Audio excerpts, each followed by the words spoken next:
healthcare education. Currently, he is at the verge of completing his PhD in physiotherapy from Lovely Professional University, Punjab. He has 21 years of teaching experience and 10 years of clinical experience as a chief physiotherapist. He has conducted 18 research workshops and 9 neurological trainings in India and Malaysia since 2006.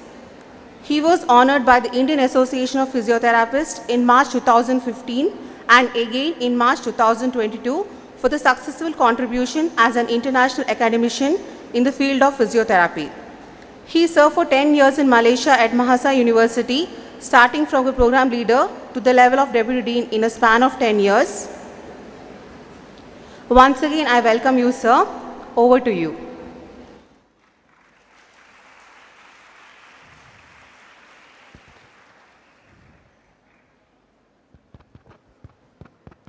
Hello, can you hear me?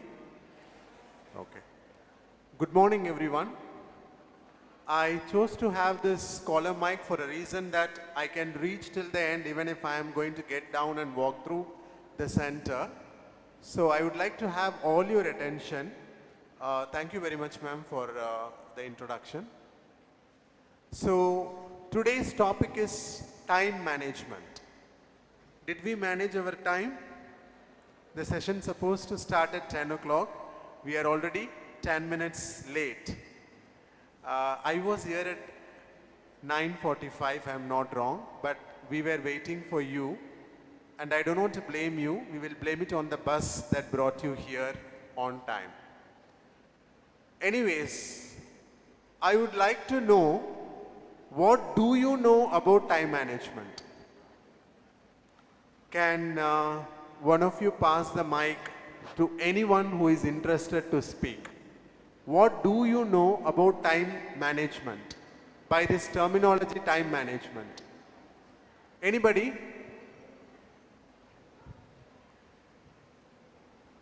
What do you know about time management? There is no markings for this, no worries. Anybody would like to speak? No one want to interact?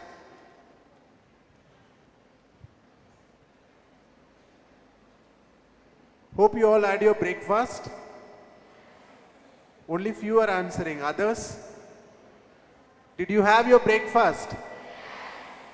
Good morning. So at least one of you can speak. There will be a lot of speakers over here. No one? There is no orators here. Thank you very much.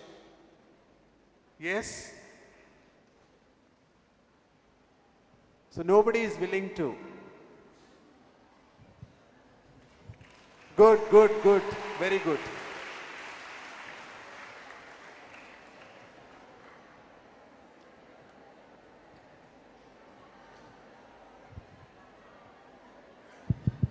Yes, please. Is organizing time between different activities. Time for different activities. Or planning. Very good, very good. So, for your different activities, you are trying to plan your time. So now there are two terminologies over here. Planning the time, different activities. Can I have all your attention, please? The one on the back, if you would like to talk among yourself, please do not disturb the crowd. You can go out and talk. So, you must all understand that there are two terminology. With that two terminologies itself, I would like to have a start. Different activities, planning of time. Yes, as an individual, all of our activities is not going to be the same. In the sense, even if it is going to be same, we may not be spending the same amount of time for the different activities that we are undertaking every day or going through every day. Say for example, eating is one of our daily activity. Some of us will be like, very rushing, eat it very fast. Or some of us will be like, utilizing the proper amount of time for the quantity of food that we are consuming. Or some of you will be like taking enormous amount of time glued to your phone or watching something and having your meal even for an hour. So the time that we are spending is definitely not the same, and it varies from person to person for one such activity that if we could count in one day. Like that, we have many activities in a day that we are going through and spending across based on our own practice, based on the way we are brought up, based on however we have adopted. Are you getting it? So with this introduction, I would like to move on to my slides. Time management. I'm sorry. Where is the sensor for this? It's not working.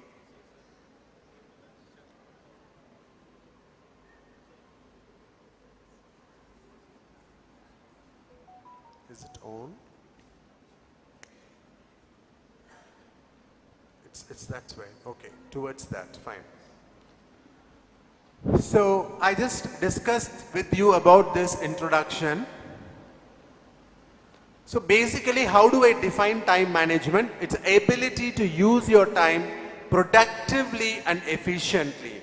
Again, here comes these two different words, productive, efficient. What is productive? What is efficient? Anybody? What is productive? Being productive. The time that you are using should be yielding some kind of benefit to you. That's what is productive. Got it? And efficient, meaning even if I'm spending 5 minutes, the benefit is going to be the best. If I spend 10 minutes, the benefit is going to be this much. You got it? That denotes the efficiency. How good you are utilizing your minimum time but being productive enough. That defines the term efficient. Being efficient is being a very smart worker, being a very smart player, being a very smart individual. I'm not talking about the external appearance. I'm talking about everything in terms of being productive and being efficient. Are you getting it? So basically it is the ability to use your own time productively and efficiently. So basically when you plan, we plan in such a way that, oh, tomorrow I should sit and plan all my activities. And that tomorrow comes, tomorrow never comes. If the day is dawn, it becomes today. Right? How many of us have this in our mind? Tomorrow I will do this. Tomorrow I will do this. Tomorrow I will plan it. So this tomorrow, it's not going to come. All of you please take it in a very, very serious note. You all have come for your professional education. There will be many tomorrows waiting for you. But you must all understand that within that 15 weeks, you have your internal assessments, and after the 15 weeks, you will be having your final assessments. If you're going to wait for the tomorrow will be meeting you when the semester break comes. So you must understand, you need to plan everything from today, not to tomorrow. So here this fellow is trying to schedule a time management seminar on his calendar whenever he is finding time to buy a calendar, which may not happen. So it could be a joke, but you must all understand that this is how many of us are there. I will try to do this if I get time. I will try to do that if I get time. And where you get that time, it is your time.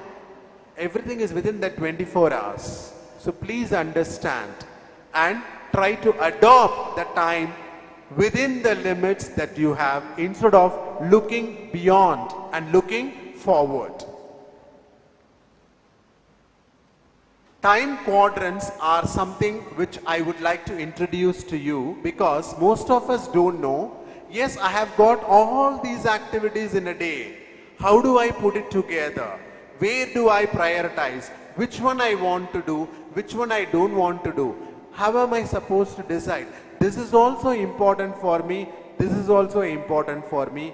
Over there comes this time quadrants, which you can fix your activities in 4 different quadrants. Quadrants means, I hope you can understand. If you draw a table and you divide that into 4 boxes, each of them is said to be a quadrant.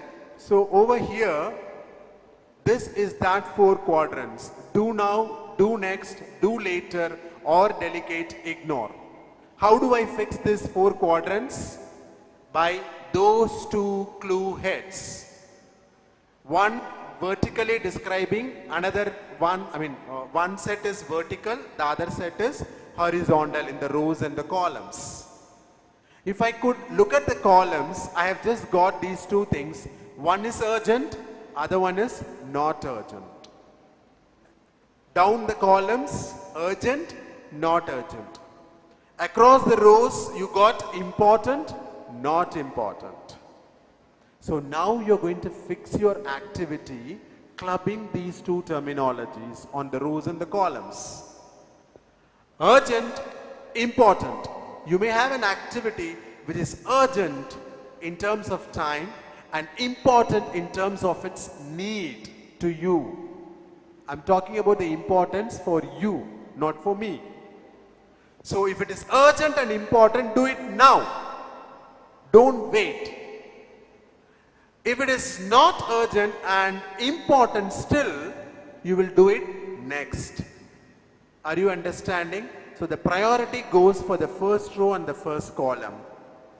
And then you can keep the second column and the first row next to that.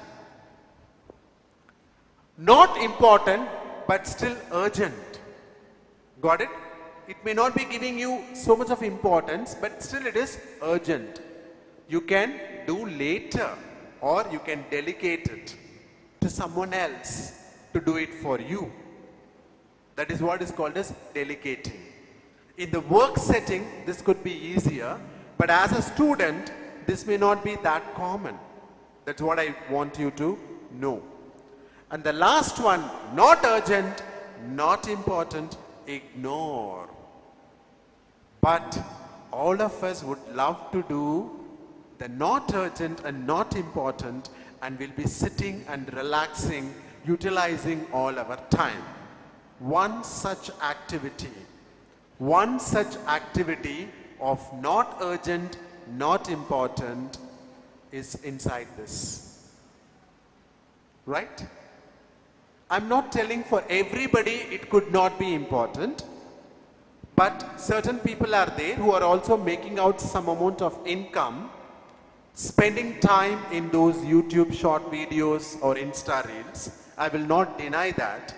But as a student, when you are in a campus, for those which is not going to give any benefit, you spend watching Insta Reels, you spend watching YouTube short videos, which is not important for you, it's only for a mind relaxation, say it could be.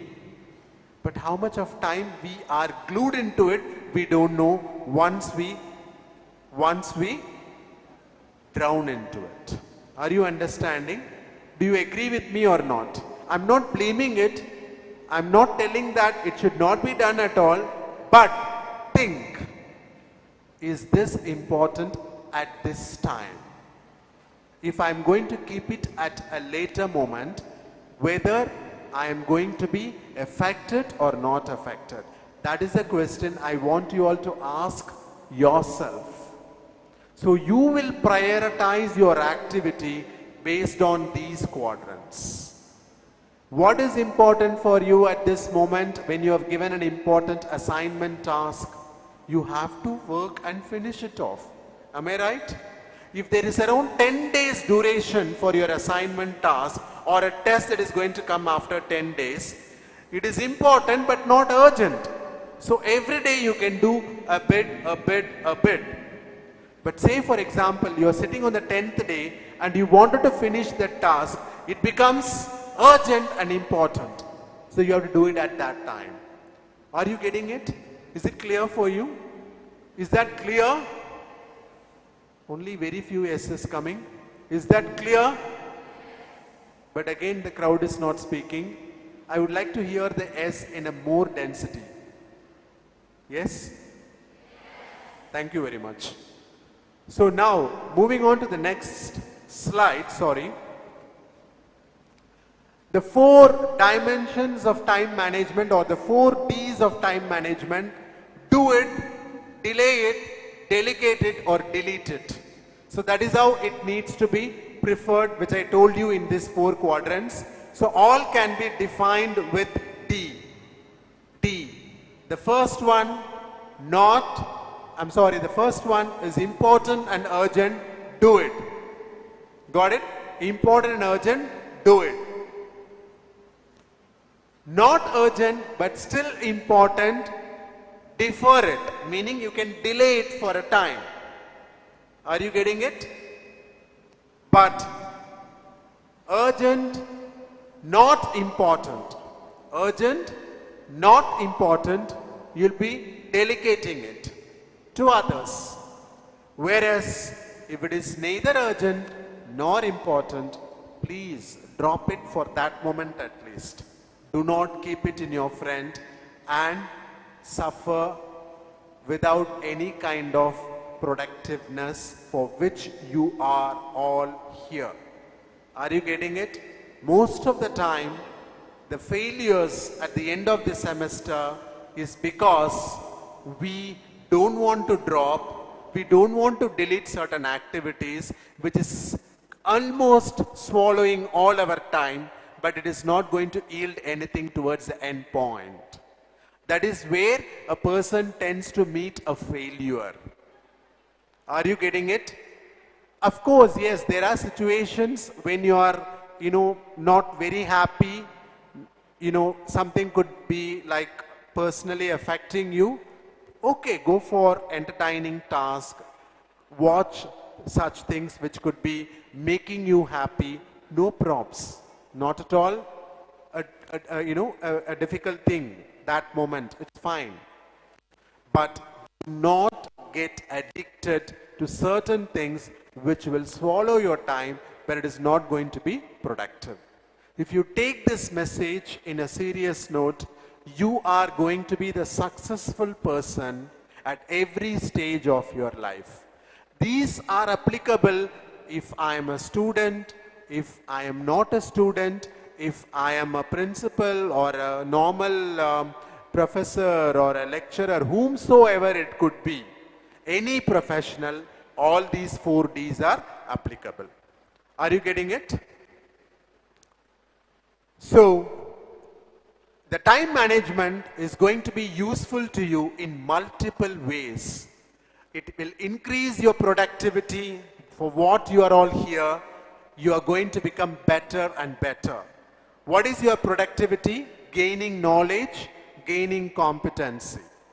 Knowledge is about what you are all studying. And competency is about what you need to perform as a professional in future. So definitely, if you manage your time well, you're going to have your productivity to multiple bounds.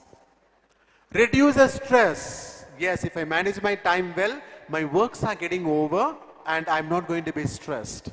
Tomorrow I can go and watch a movie. What if I have not done the task, if I'm going to watch the movie also, I will not have that peaceful mind. That thought will be coming at the back of my mind unless and until you are not responsible. Improves the self-esteem of a person. You feel good because you have accomplished the things, whatever you are supposed to be doing it. Helps achieve balance in life, because most of the time the time management skills are not there. We may not be able to balance things in a proper way in our own life. So this is applicable in every stage of life, as I told you. Even in future, you need to be balancing your time in different aspects of your life. Say it could be a professional path, or it could be your personal, family, or it could be on any other notes on your societal engagement. Your time should be balanced. Increases self-confidence and helps you reach your goals. That's the most important phenomenon that you must be understanding. So in a way, time management is going to make our life smooth, easygoing and excellent, and you will be the successful person at the end of every task that you would like to undertake. Yes, I mean, we don't have much time. Usually I'll be giving certain tasks. So to go and do, or classify the time in different quadrants. So later on you can take it up in the evening. You can just think according to you, whatever activities you are doing in a day, classify those activities in 4 different tasks. Which one you are supposed to do, which one you are supposed to delay, which one you are supposed to delegate, and which one you are supposed to drop or delete. So you can just take it as an exercise in the evening and proceed with it.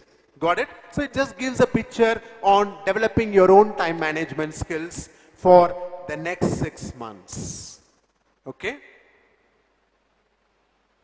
So the same thing, if you manage well on number 1, all the short-time crises and problems is going to be solved. If you're going to manage number 2, your focus is going to be increasing day by day, and thereby on long term you will be able to achieve your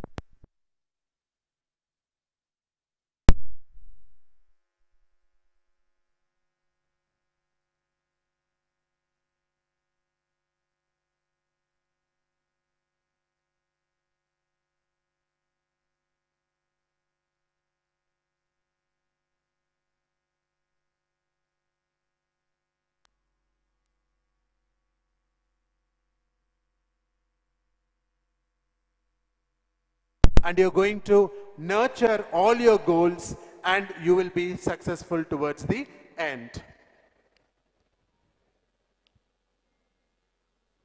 So, what you're waiting for, set your goals.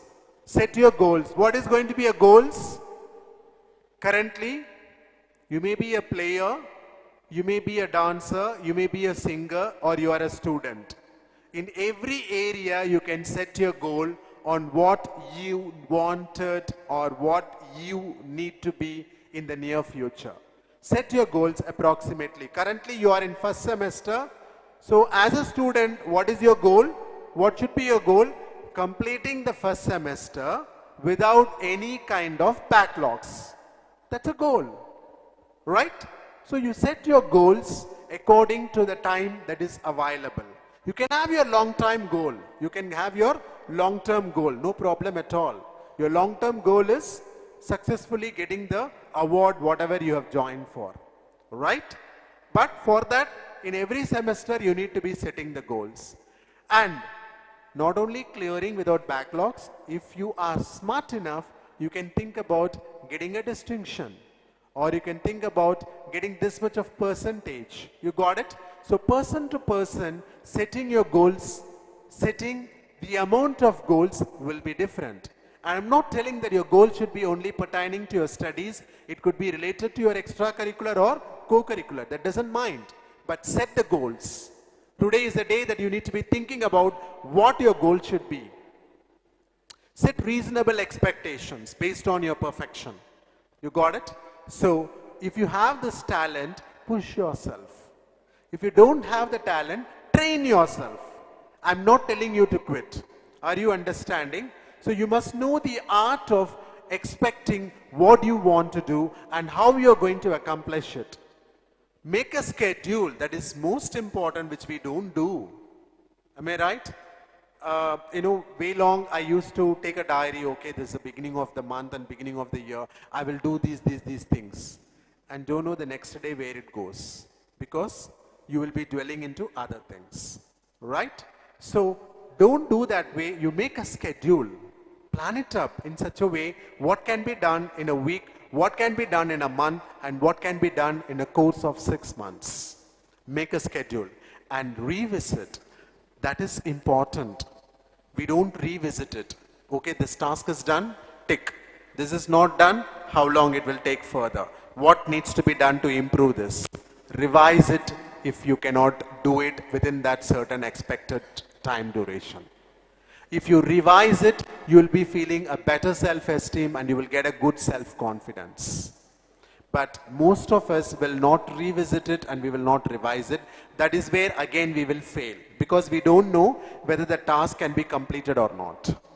You got it? So, it is better to set goals, devise what needs to be in your expectations, and make a schedule, revisit and revise it accordingly whenever it needs to be. So, what is important? Make your goals very specific and concrete. Do not be vague.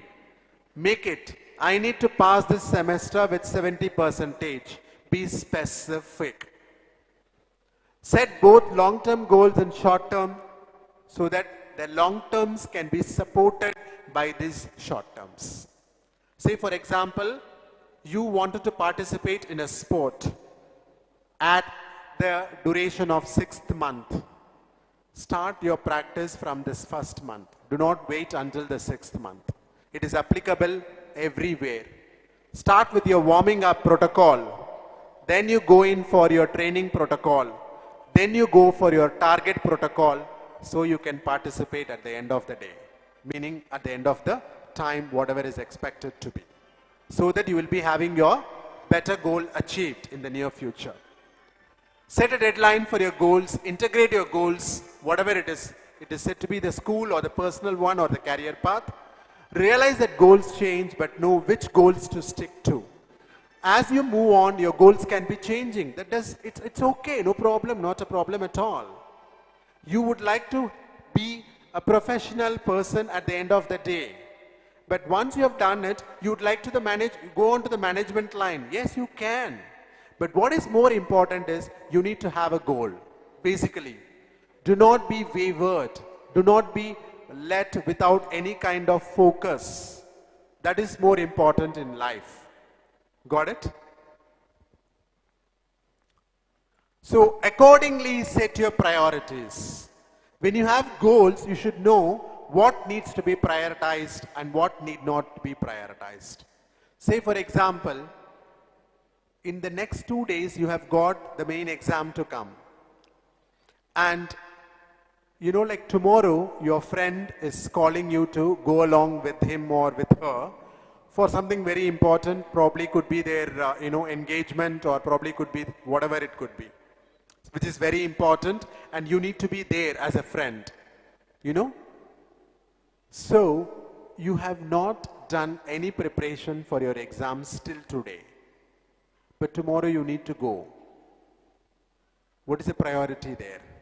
If you don't do your exam, you're going to fail. If you're not able to attend that particular engagement of your friend or whomsoever, you're going to, have an issue with your friend or whatsoever. So why this has come? Because you didn't prioritize the needs from the very first hand.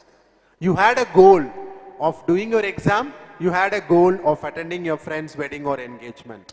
Now you are in a soup. You don't know what to do. You're failing as a friend or you will fail as a student.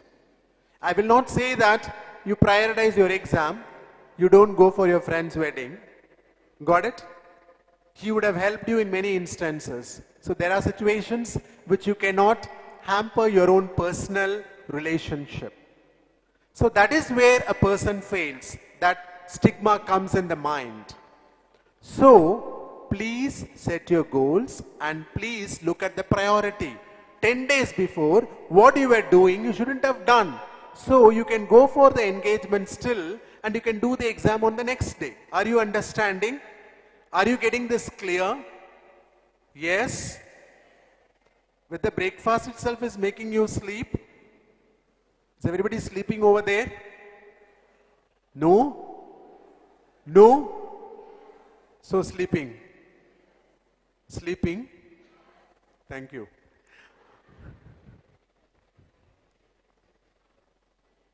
So block all important set time obligations, block all class and lab times, look at the syllabus for the class schedule, note the weight of the activities, highlight all exams and project the dates, study time, time for your peace. Everything is important.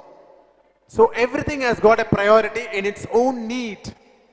You cannot be a student studying all the time. You need time to relax. You need time to be peaceful. You need your own personal time. No one can deny that, no one can take it away from you. Otherwise, it becomes stressful. So, what is needed at what time, it is in you, it's not me. So, I'm just giving you a kind of blueprint in which you can plan your activities, that's all. So, time saved is money gained. Time is equivalent to the amount of money that we earn in our life. If you are a smart person, you can make money in less time. Not with crooked mind, not with multiple shortcuts, not by cheating others, with your own skill and with your own competency and with your own efforts. So for that, time is precious. If you understand that, you will be able to succeed. So the plan, we think it's like a straight line to reach the success. Definitely not. The reality has its own puzzle maze pathway there. You cannot estimate how vicious it is. So if your time is planned well, if you're able enough to do the schedule, if you're able enough to prioritize, it could be a straight line to walk forward to the path of success and reach it towards the end. So that's what this slide is showing you. So again, putting all this the quadrant of urgency, the quadrant of quality, the quadrant of distraction, and the quadrant of waste, if you're able to understand and if you're able to fix it, your life is fixed. So, be a very, very smart student right from today in fixing your quadrants and leading to the successful path. With that, I would like to end my session of today because I would also like to maintain my time of 30 minutes, what was given to me. So basically, student, I just helped you to fix your activity in these 4 quadrants. That is a tool I would like to offer you, and maybe you will be knowing it better than me. You may be knowing this earlier also. What is needed is use it today evening and fix it in these 4 quadrants to plan your goal and achieve it accordingly. So with that note, I would like to give my special thanks to the Vice Principal, Yenepoya School of Allied Health Sciences, for giving me a slot for today's session, and the Deeksharambh Organizing Committee for organizing it so well, and to all of you for listening with all patience. And that's not the end. Please proceed with your planning of your own time. Thank you very much. Thanks.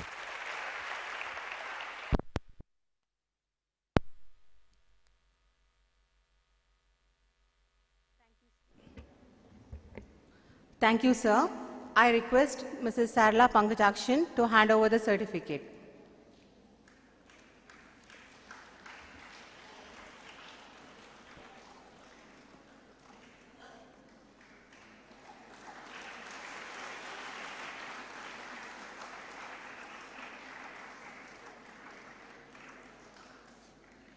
It was a very motivating session to the students, sir. Now we will move on to the next session.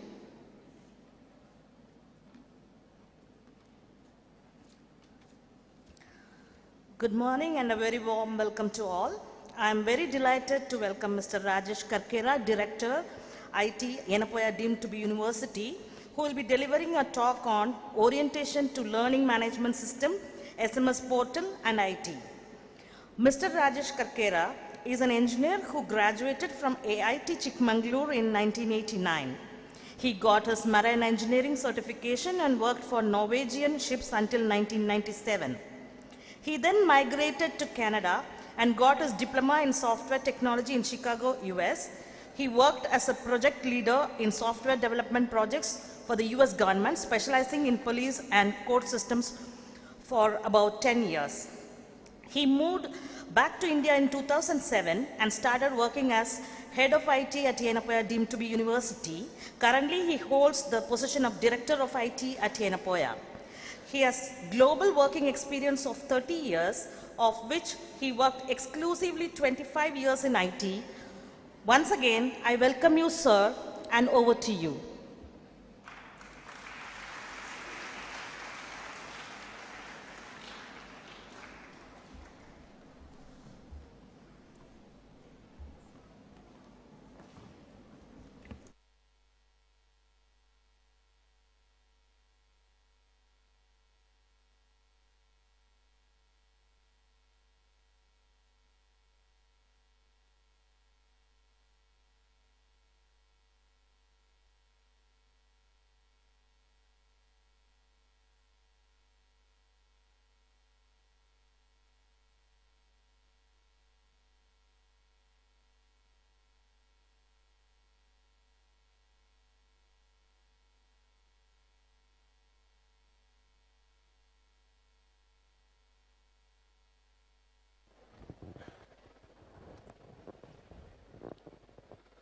ನನ್ನ screen Karnataka.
Good morning, students. My name is Rajesh Karkera. I am heading IT for Yenepoya University. So, I am going to take about 45 minutes of your time. Happy? Okay, good. That's a good starting. So, now the 45 minutes what I am going to talk is extremely important. Meaning, I am going to talk about some 4 items during this session, and these 4 items you have to listen carefully,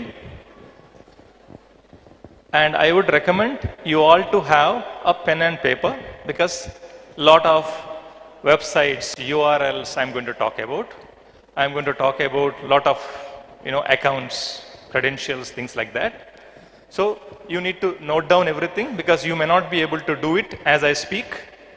Most of the things you will be going to a hostel or a home, and then you will be doing it on a priority basis. So first thing is, as a student of Yenepoya University, you all will get an email account.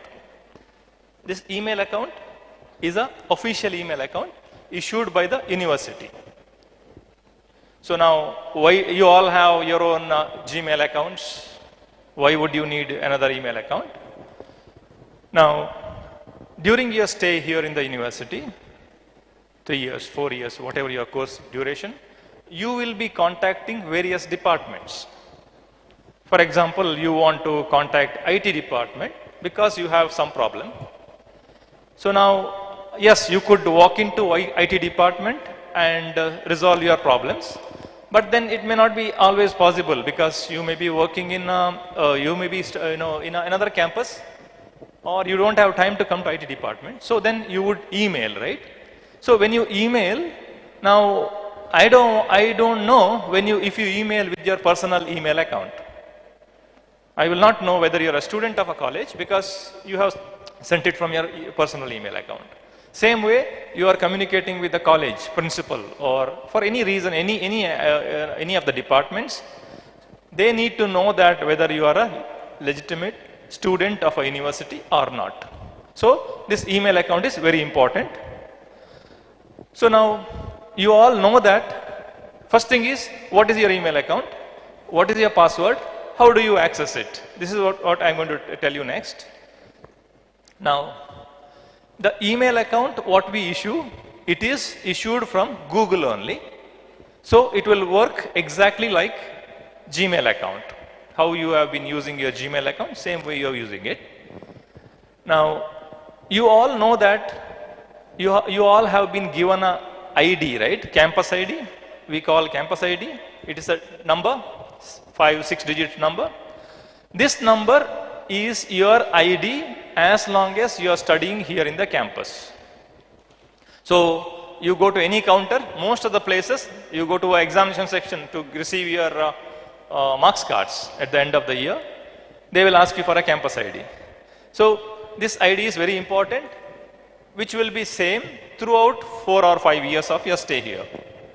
So now your email account address would be your campus ID @yenepoya.edu.in. I'll just write it down.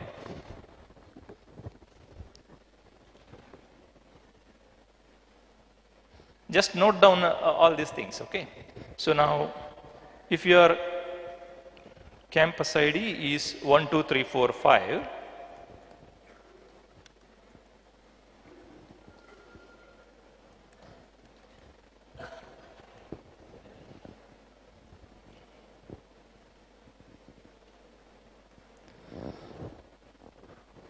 if your campus ID is 12345, then your email address would be 12345@yenepoya.edu.in. Just remember this, yenepoya.edu.in. This is very important. Yenepoya.edu.in is a website address of our university. If you go to browser, just type yenepoya.edu.in, you will go to our university website. So this yenepoya.edu.in is very important. So now you know your campus ID. What is your password? For now, we have set everybody's password as Yenepoya. Yenepoya in a lower case. That is your password for everyone. Next thing is, how do you access? How do I go and access this email account? So, to access your email account, what you have to do is,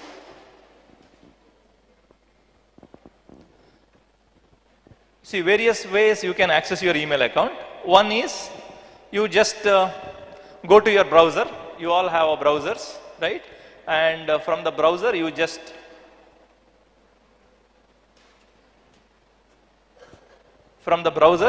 type mail.yenepoya.edu.in. I'll just type it here also. mail.yenepoya.edu.in. You see that yenepoya.edu.in is a keyword, and then you just put mail, M-A-I-L. Go to the browser, go to the URL, type mail.yenepoya.edu.in. It will take you to the email login page. Okay? And then you put your password. It will allow you to log in. First time when you log in, it will force you to change the password. This is important. It will force you, it will ask you for that password. You have to set up the new password. Okay? So now, most of you may not have a laptop. You might be accessing your email from your mobile phone. So if you are using your mobile phone for an email access, I think you should do that, because many times, you are at a college and suddenly you want to access email, you need to have access from the mobile phone.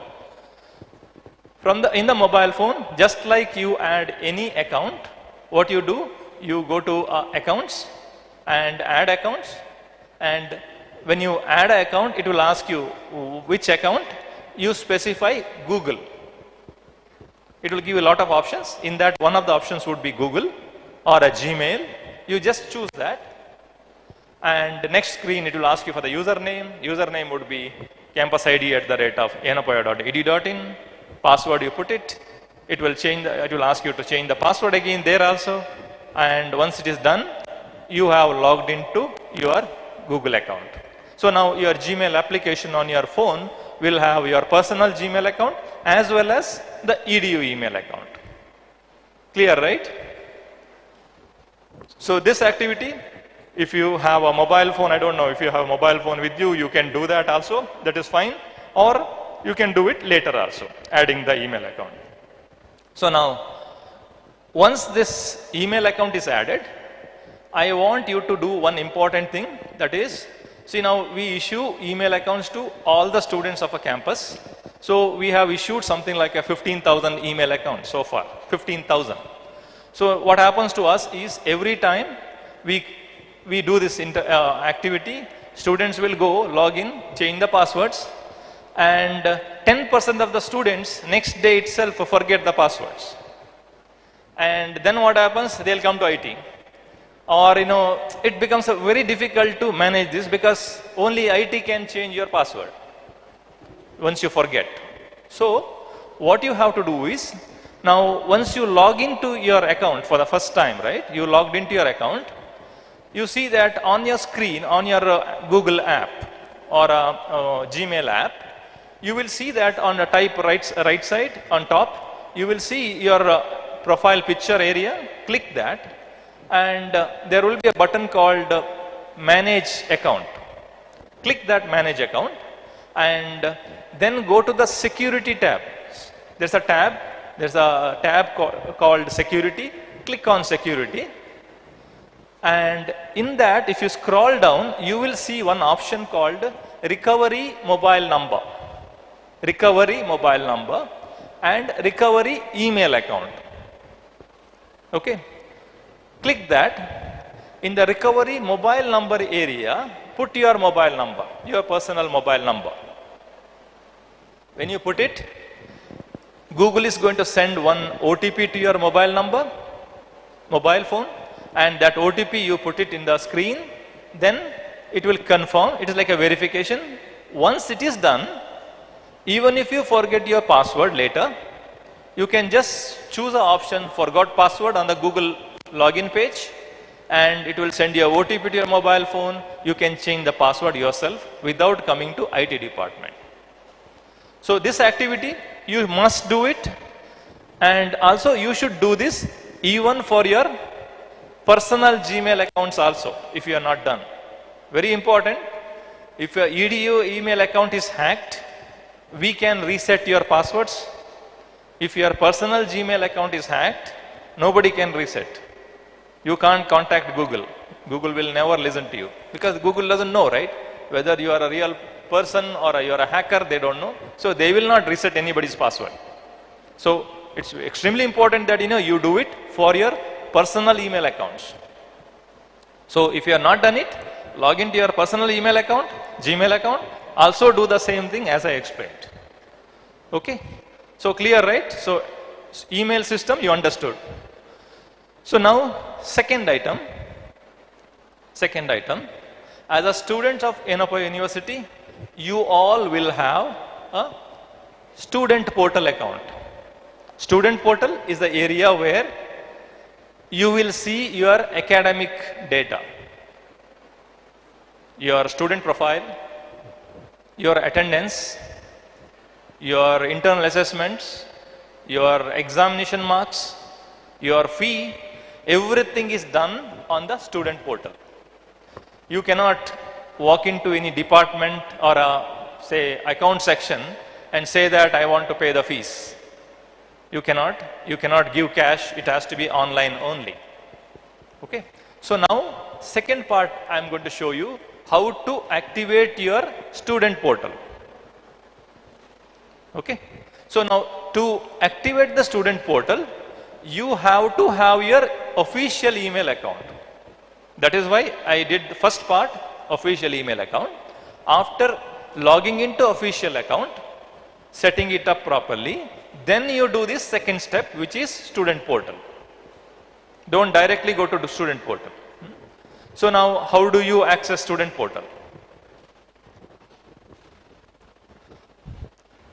Again, you have to remember yenepoya.ed.in. Type student.yenepoya.edu.in. Same thing, yenepoya.edu.in remains constant again.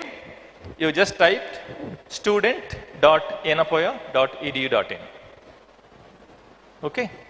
So I'll show you what you have to do. So let's say that you are on a browser and you just typed student.yenepoya.edu.in. It will take you to a portal and it will show you a login screen.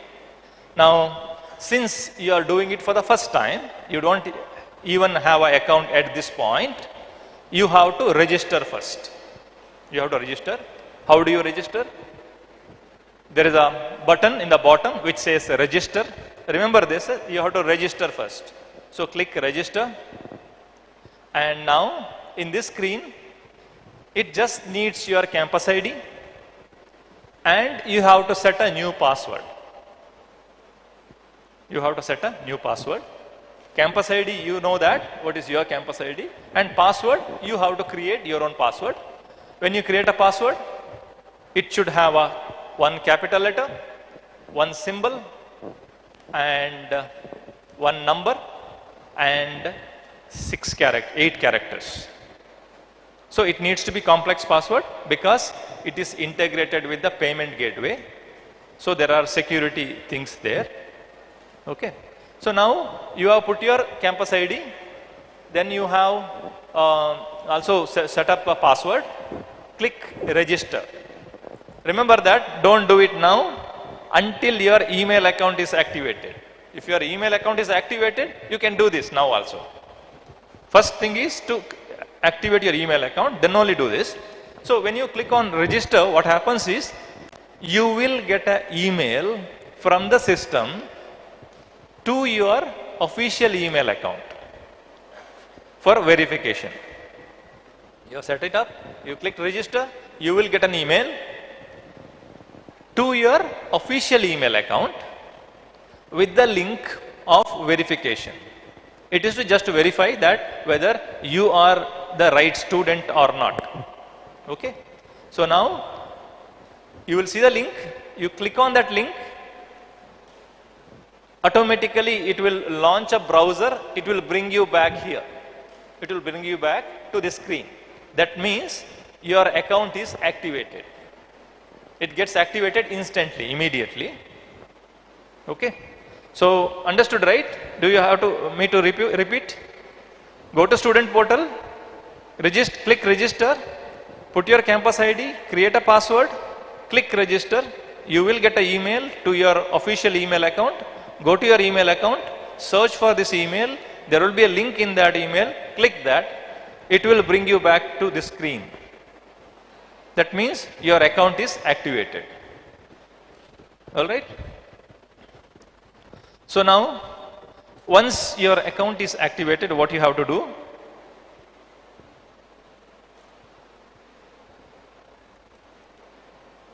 Come to the screen, put your campus ID, put your password, and now onwards you will be logging into the system. Click login. It shows a basic student profile. Okay. This is the profile, and in this profile, just note down here, there is one ABC ID. I am going to talk about it a little bit later. ABC ID. In your profiles page, you will see one item called ABC ID, which I am going to talk next. So just note it down.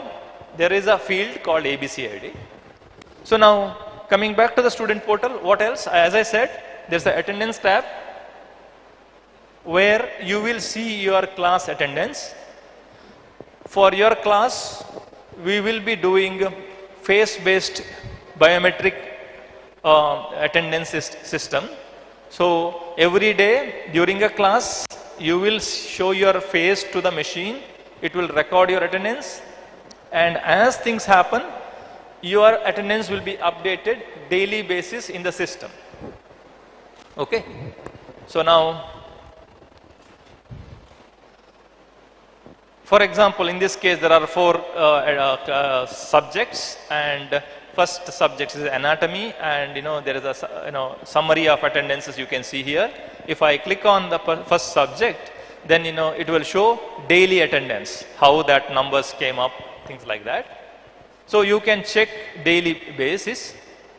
Second thing is, as I said, examination. You can see your examination marks. The results of your examination will be posted here only. You will see it here. And fees, again, all your pending fees and everything will be displayed in the screen, and from here you will go for payment. If you have to pay the fees, you select a fees and then click pay now. It will take you to the payment gateway, and you can use almost all kinds of payment options, including Google Pay. And one more important thing to note here, when I said examination, you can see that there is a thing called application. For your examination, just before the examination, there is a procedure called apply for examination. When you apply, also you are going to do it from the system itself. There is no physical paper from here. When you do apply here, what happens is, system will check whether you have enough required attendance, whether you have required internal assessment.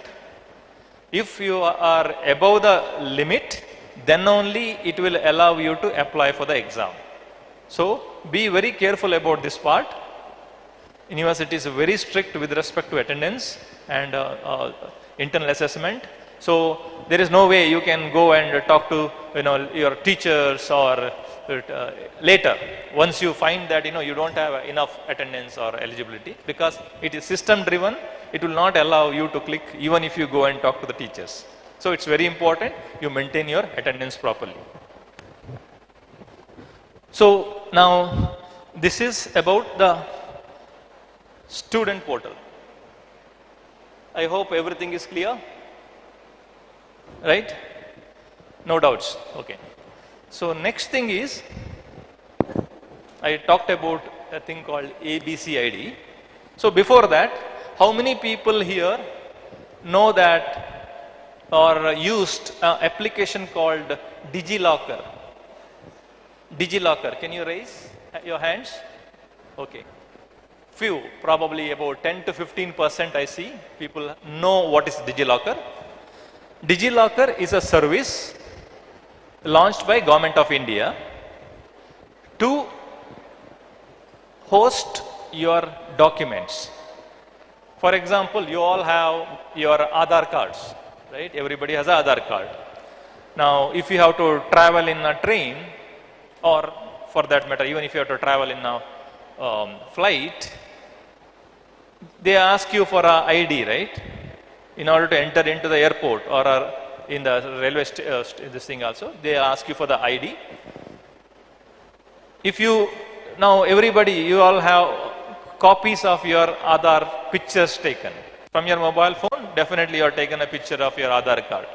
If you show that in the train, will they accept it? Your picture what you taken of your Aadhaar card. They will not accept it. Why?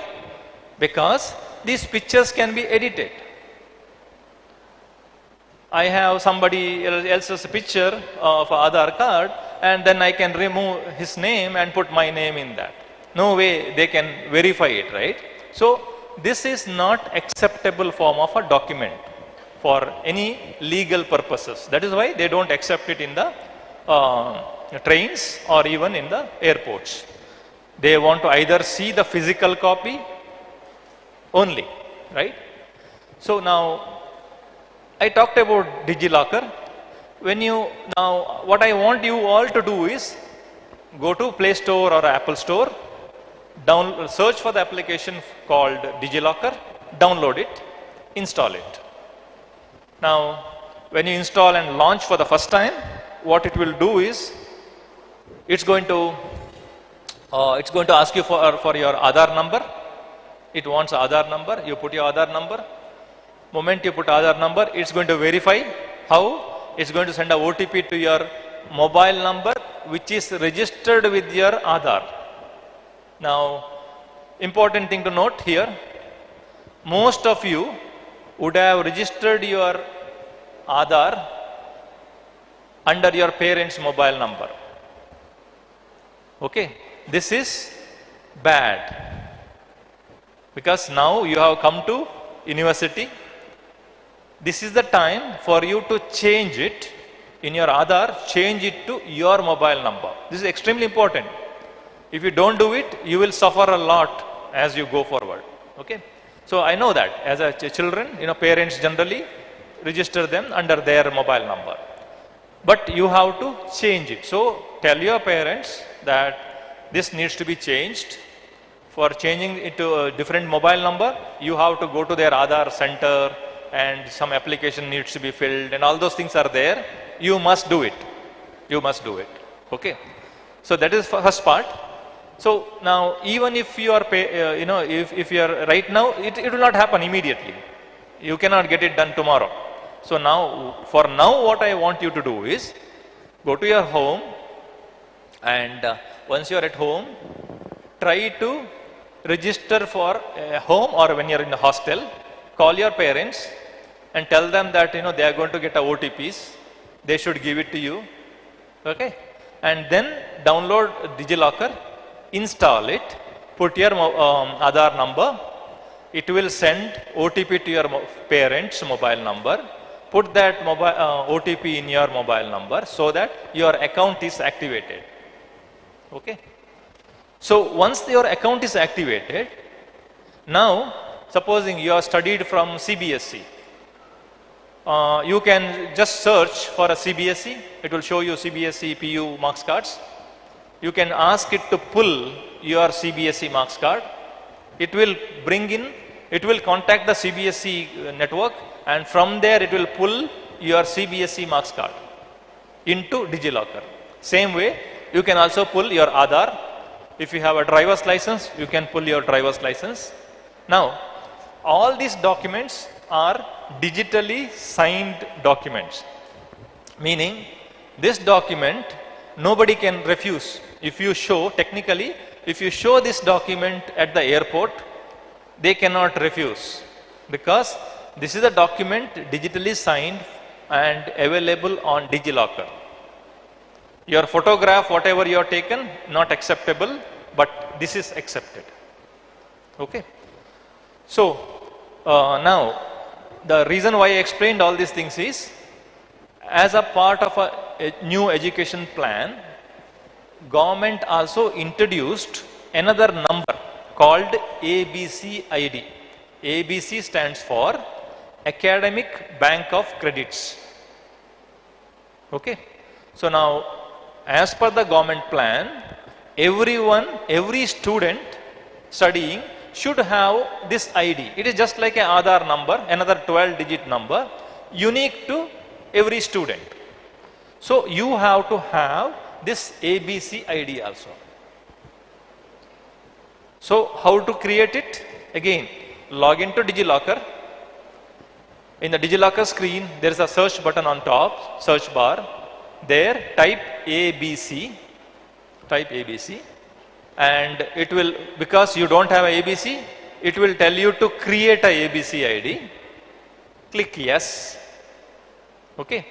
When you click yes, it's going to give you a screen where you have to put certain details. For example, it will ask you for your university. Choose Yenepoya. Search for Yenepoya, it will show up Yenepoya. Then it will ask for your roll number. It will ask for roll number. In the place of roll number, you put your campus ID. Choose roll number and put campus ID. And I think it will also ask for the year of joining the college. Put 2023. 2023 is the year of joining. And then you go next. It's going to create a ID. Take a screenshot of it. It's a 12-digit number. Okay. So that means you have created your ABC ID. Note it down. Note this number. Then I'll tell you what to do next. Once you note this ABC ID, what to do next. Please watch the screen. So let's say that you have created your ABC ID. Now what you do is go to university website. University website is yenepoya.edu.in, right? Go to the examination menu. Under that, last item is Academic Bank of Credits or ABC. Click that. And in that page, some information is written. It's basically about creating a ABC ID using DigiLocker. I already explained it. And one of the question here, it says that what is next after creating ABC ID? Okay. What is next is here actually there is one Google form is put up. It says it is called ABC ID update form. You click that, it will launch a Google form. In this Google form, only thing you have to mention is your name, register number, put your campus ID, both the fields, register number as well as a campus ID, put the same number, your campus ID, and 12 digits of your ABC ID. When you do this and submit, we will know campus ID, your campus ID versus your ABC ID. We will update into our system. So that after a year, once your examinations are over, if it is a semester exam is over, we have to produce, university gives you the marks cards, right? We have to give you a first year marks card, first semester marks card.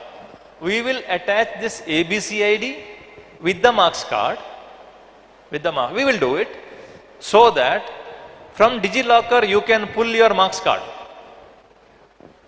Your DigiLocker account, your account will have the marks cards created by Yenepoya. Eventually, probably when you move out from university, you would have accumulated all the marks cards in the digital format, digitally signed.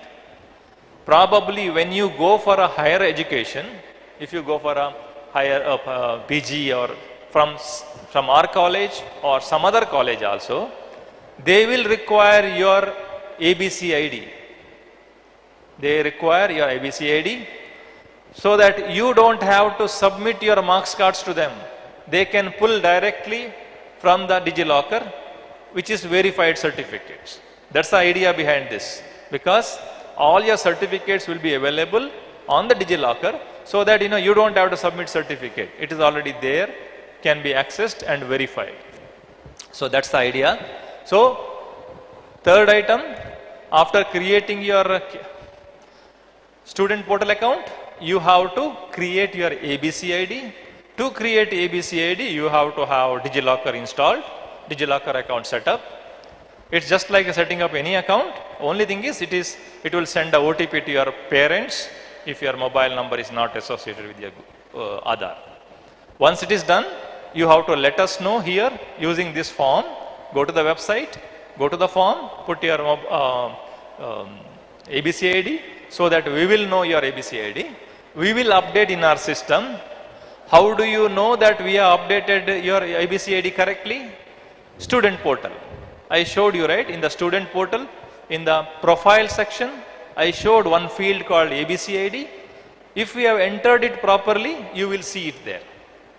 If it is not updated, even after 6 months, then come to IT or send an email to IT. Say that your ABC ID is still not reflecting. It's important because before we upload your marks card, ABC ID should be attached to your account. Okay. So almost there. Last point now. As a students of Yenepoya University, also you all will have a learning management system account. We have a learning management system, and in that your educational material will be available to you. So you can access your course, your subjects and the course information there. So I want you all to create this account also.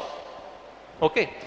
The learning management system of Yenepoya University we call Yengage, Y-E-N-G-A-G-E. How do we access it? Again, a URL.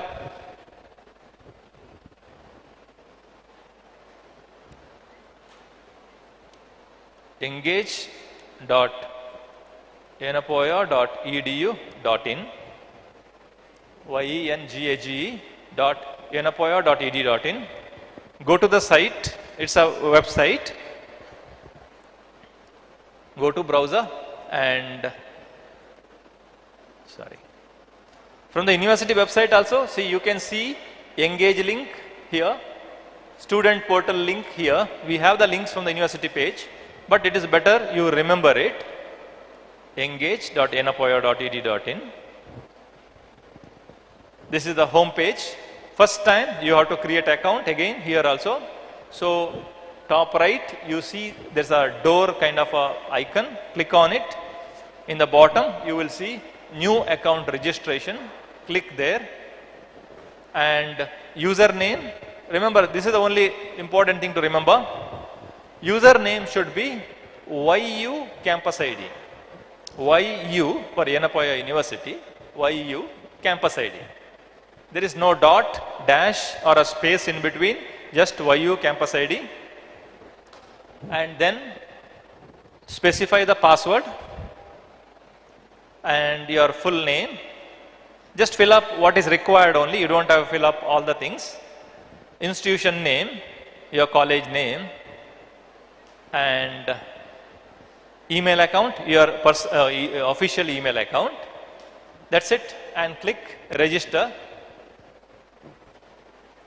Once you register, your account will not be immediately available. IT department has to activate your email accounts. We will activate your email accounts. Probably it will take 24 hours for us to activate your account. Once we activate your account, you will be able to log into Engage. Clear? Go to browser, engage.yenepoya.edu.in. Go to the icon on top right and click it. It will show you the login screen, but you don't have account yet. So in the bottom, new account registration, click that. It will ask you for your username, which is YU Campus ID. Put any password, your email account, and first name, last name, and click register. Wait for maybe 24 hours to 48 hours maximum. Your account should be activated. Once your account is activated, you will be able to log into Engage.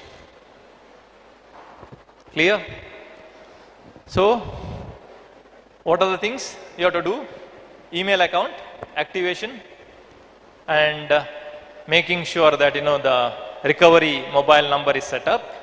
Second thing is, after that you do is student portal, create an account. Automatically you will get an email. Immediately account will be activated if you click that email link. Then onwards you will be able to log in. Third thing is creating the ABC ID. For that you need DigiLocker account setup. Next is ABC ID. Once ABC ID is created, go to the university website. Under examination menu, ABC sub menu, there is a link for updating a Google form. Click that, update it. Then log in to student portal and see whether it is updated. It will not be updated immediately. It will take couple of days, maybe 10 days. After 10 days also, if it is not updated, you email us saying that it's still not reflected. I will give you the email address where to email. Last thing is student learning management system of Yenepoya University called Engage, and it's accessible from engage.yenepoya.edu.in. Go there, create an account. YU Campus ID is the username. and wait for at least 24 hours for your account to be activated. Once it is activated, you can log in. If you are not able to log in, send an email again using your official email account. Don't send it from your Gmail account. We will not look at it at all. It should be from official email account. So where do you send the emails? I'll just give our IT email account.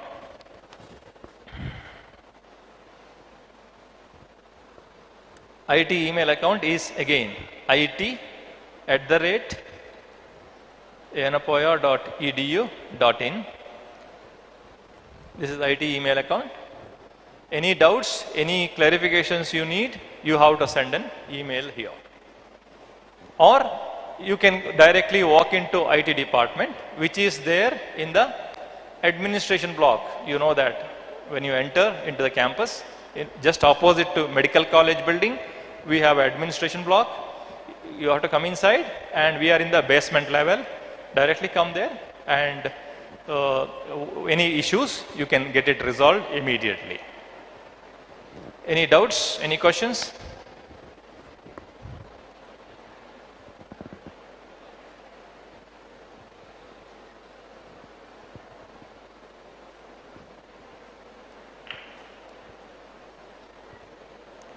Not yet.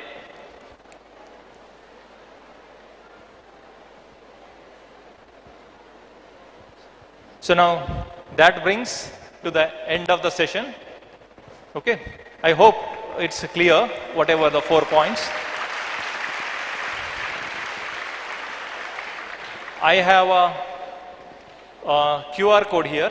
This is for the feedback about today's this activity, for my activity. I want to know how it was. Was it good, or it needs some improvements, or your overall feedback. I want to take it. So just take a picture and please share it with your student groups, so that everybody can give a feedback, because I want to have maximum feedbacks. And I have put some questions also in my feedback. So if you really answer it, probably I can schedule another session where I could talk more deeper into some of the cyber security and things like that. Okay. Thank you, and welcome you all to Yenepoya University and Allied Health Science College also. You have a good stay and safe and successful story. Thank you.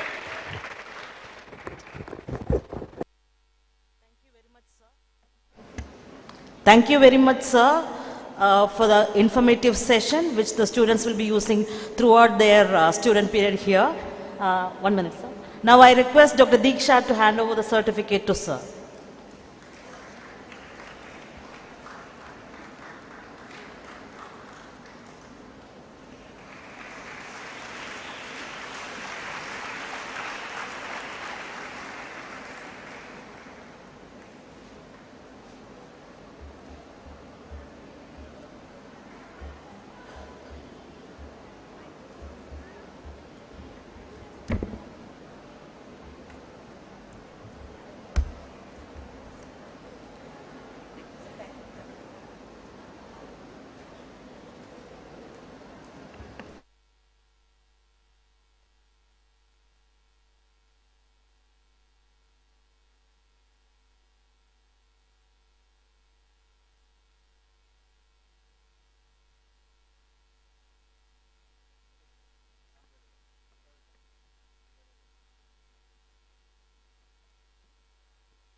A warm morning to everyone present here. It is my pleasure to introduce and welcome our next speaker, Dr. Syed Mohammad Mikdad. He is the president of Yenepoya University Alumni Association, and in the year 2021 to 22, he has been the past secretary of Yenepoya University Alumni Association. Sir has a BDS and MDS degree from Yenepoya Dental College in the year 2005 and 2013 respectively. He also has a postgraduate diploma in forensic anthropology in the year 2017 from Yenepoya Medical College. It is a pleasure to have you amidst us, sir. I request you to kindly take over and begin your session on giving us an orientation about the Alumni Association of the college. Over to you.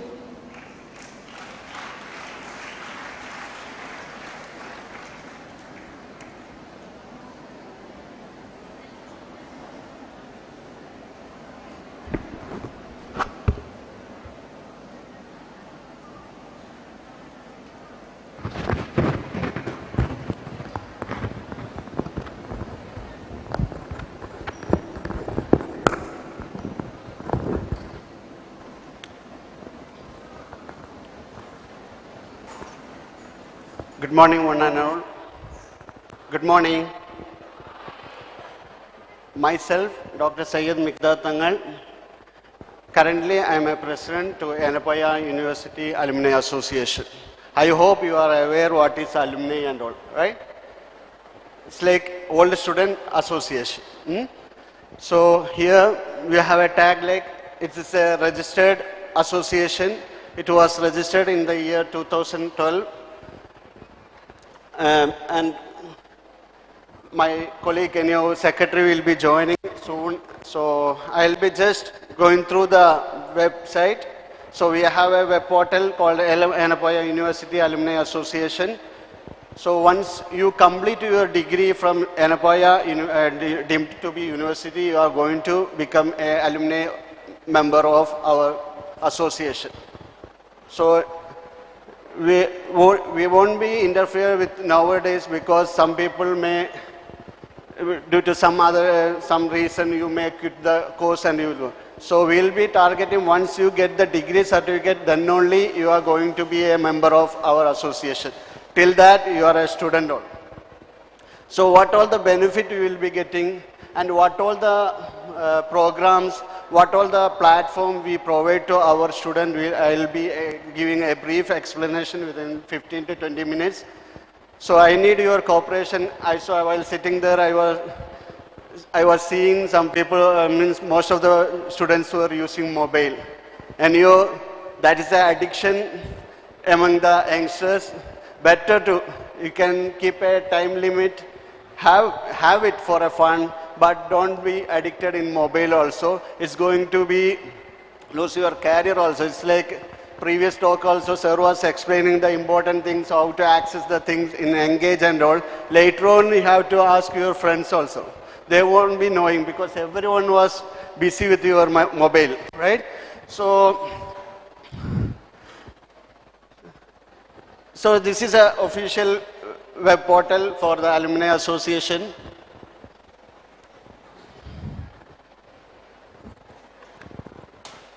This is the home page.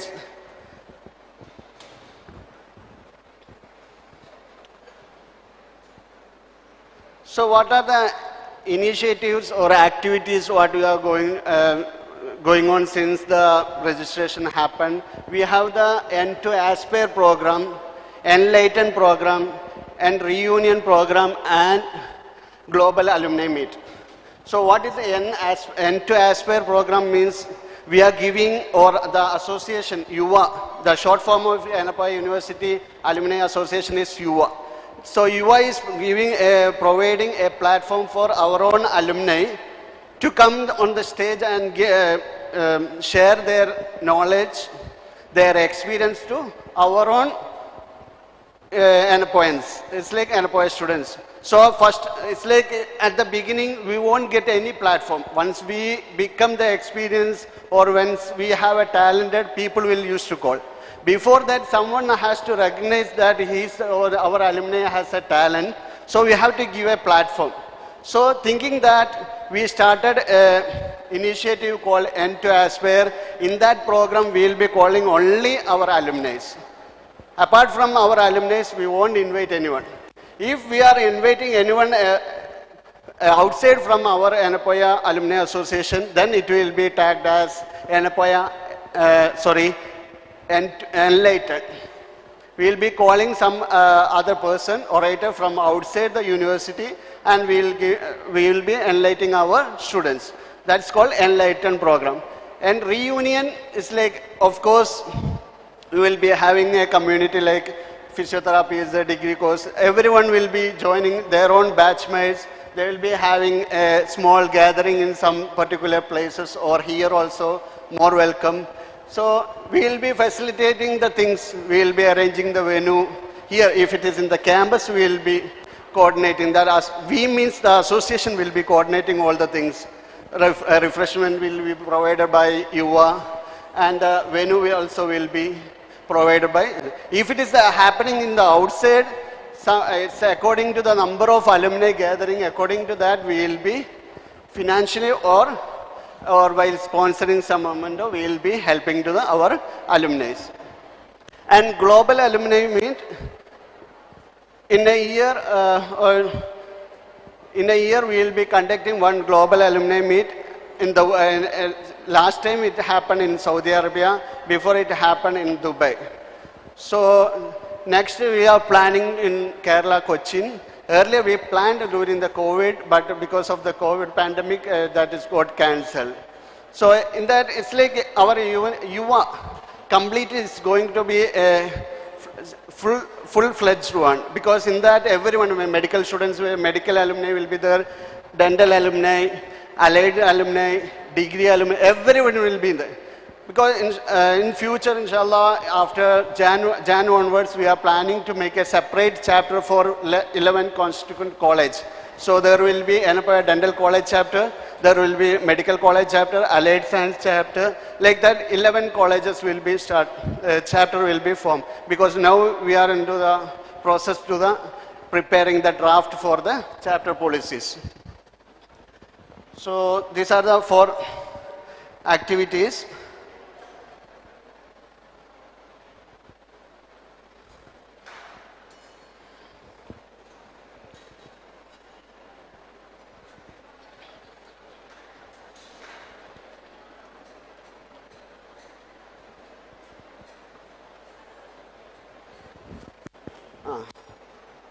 I'm welcoming my Association Secretary, Dr. Ruben Abraham Jacob. Welcome, sir. He is an alumni of Yenepoya Dental College. He did his BDS in 2008, and he did his Master MDS in 2014 to 17, and is now going to complete his PhD in Yenepoya University. Welcome, sir. At least.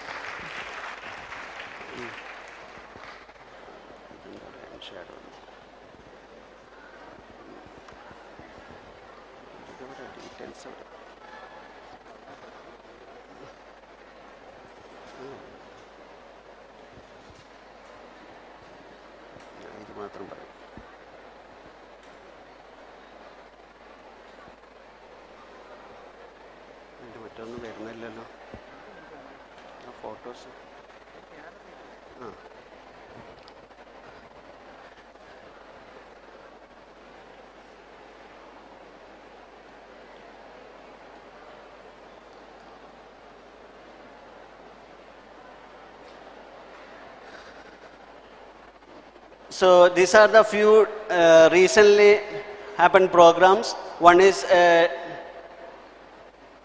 98 batch, no? 98. It's by mistake. It's put as 95. It's a 98 batch. People had come here to celebrate their silver jubilee in the Yenepoya Dental College. There was around 60 members out of 160 alumni were gathered, and we have we used to, not only academic, we will be entertaining our alumni. We conducted last month only we conducted N Alumni Dr. Irshad Memorial Basketball Tournament. In that also we got entries of around 20 basketball alumni had come. In that everyone, it's a mix, it's like MBBS, BDS and physiotherapy and some degree students were there. And we had one Shaichu, no, what is his name? The doctor? I forgot that alumni's name. He had visited our campus after 25 to 30 years. And we have a reunion of 2005 YDC batch. And there was a alumni, PG alumni, nursing, no? Nursing college had conducted one N2 Aspire talk. What is N2 Aspire? It's like our own alumni will be coming and giving a lecture or talk or the program. So, and we had recently in the month of June, I think, we had a UK meet around, we have alumni, 140 plus alumni in the United Kingdom. And in that, 40 alumni were gathered in the UK alumni, and soon we will be opening a chapter, international chapter in UK. And we had a Yenepoya faculty alumni meet in the month of May, I think. We have in our Yenepoya deemed to be university, we have 150 plus alumni faculties. So we are getting job opportunity also. That's enlightened. It's like once you complete your course here, you are going to get a job opportunity in our. We will be recognizing our own alumni first. We will be means management will be giving a preference to our alumni. So on. It's like you can go through the website later on. So we have conducted a lot of things. And alumni map, if you can go through the alumni map, in the world map, where and all our alumni are placed. See, the maximum majority is, you can see in Kerala portion or in the Arabian Sea, you can, around 3,600 alumni are in Kerala. And in the UAE, South, in Oman, somewhat in the UAE sector or UAE, we have around 236 alumni. And if you go for, we have in Philippines, one alumni is there. Singapore, we have 38. Like that, our alumni are almost spread throughout the world. So if you have any, if you are planning for any moving from here to abroad, if you want any connection, it's like what all the procedure, how to get the job or how to go for a post-graduation, higher studies, what all the rules and regulation. At least you can click that points, then you will be getting the people who are in the particular area, you will be getting a contact.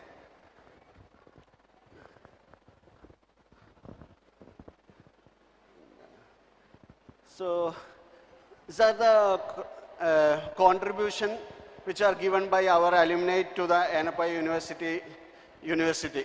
So it's recently we collected 8,000 from on behalf of Dr. Irshad Memorial Scholarship, and we have an Ashray initiative, and we have 55,200 rupees, and we have an orthodontic alumni fund. Dental PGs were contributed to the Yenepoya University 3,87,000.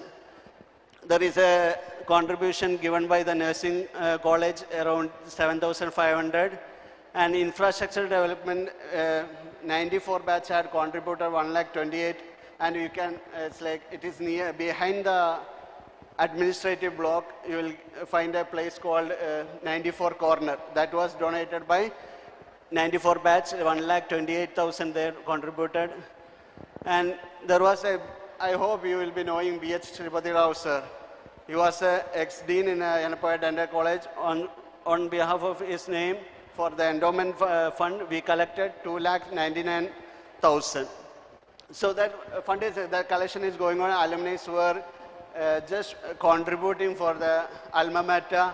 That is a good sign, and because of this lengthy contribution, our NAC team, last time there was a NAC inspection, that time they were literally, they appreciate our work because we are getting a contribution. As it's a private college, at least we are getting much contribution, around 10 lakh we got contribution last time. So they were appreciated, and they told you have to go ahead further. So once you settle, once you get a good job, you have to contribute, you have to turn back to your alma mater, you have to support the alma mater. That's the best thing you can give to the alma mater. We are hoping so. You will be contributing either physically or financially. That both, you have to come back after your studies from here, after 5 years, 10 years, you have to come back to your alma mater, and you have to meet all your faculties who taught you, who made you to be in such a situation. You have to respect them, you have to be, okay? So I'll hand over my mic to Dr. Ruben, so he'll be. Thank you so much for your patience.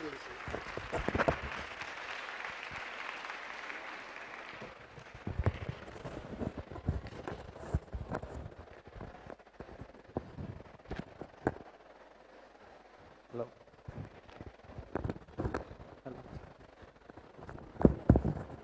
Hello. Yeah. I'm Dr. Ruben. I'm representing Alumni Association. I'm the secretary for the current, we have a tenure of 2 years. It's an electoral post, and our president have briefed you about what all things we do.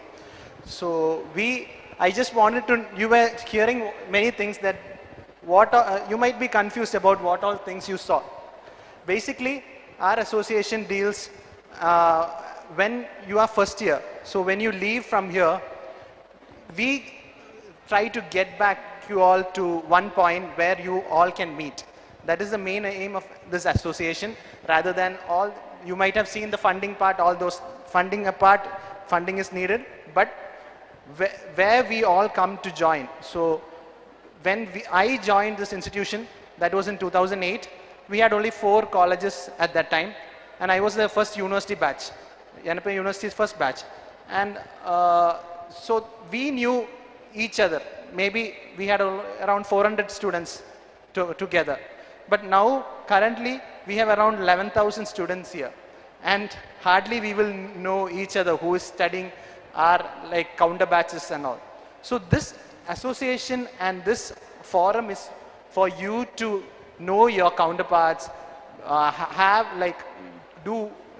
co-work with them, all those things. We help in not only conducting your reunions, but also in certain areas where we extend financial supports to you.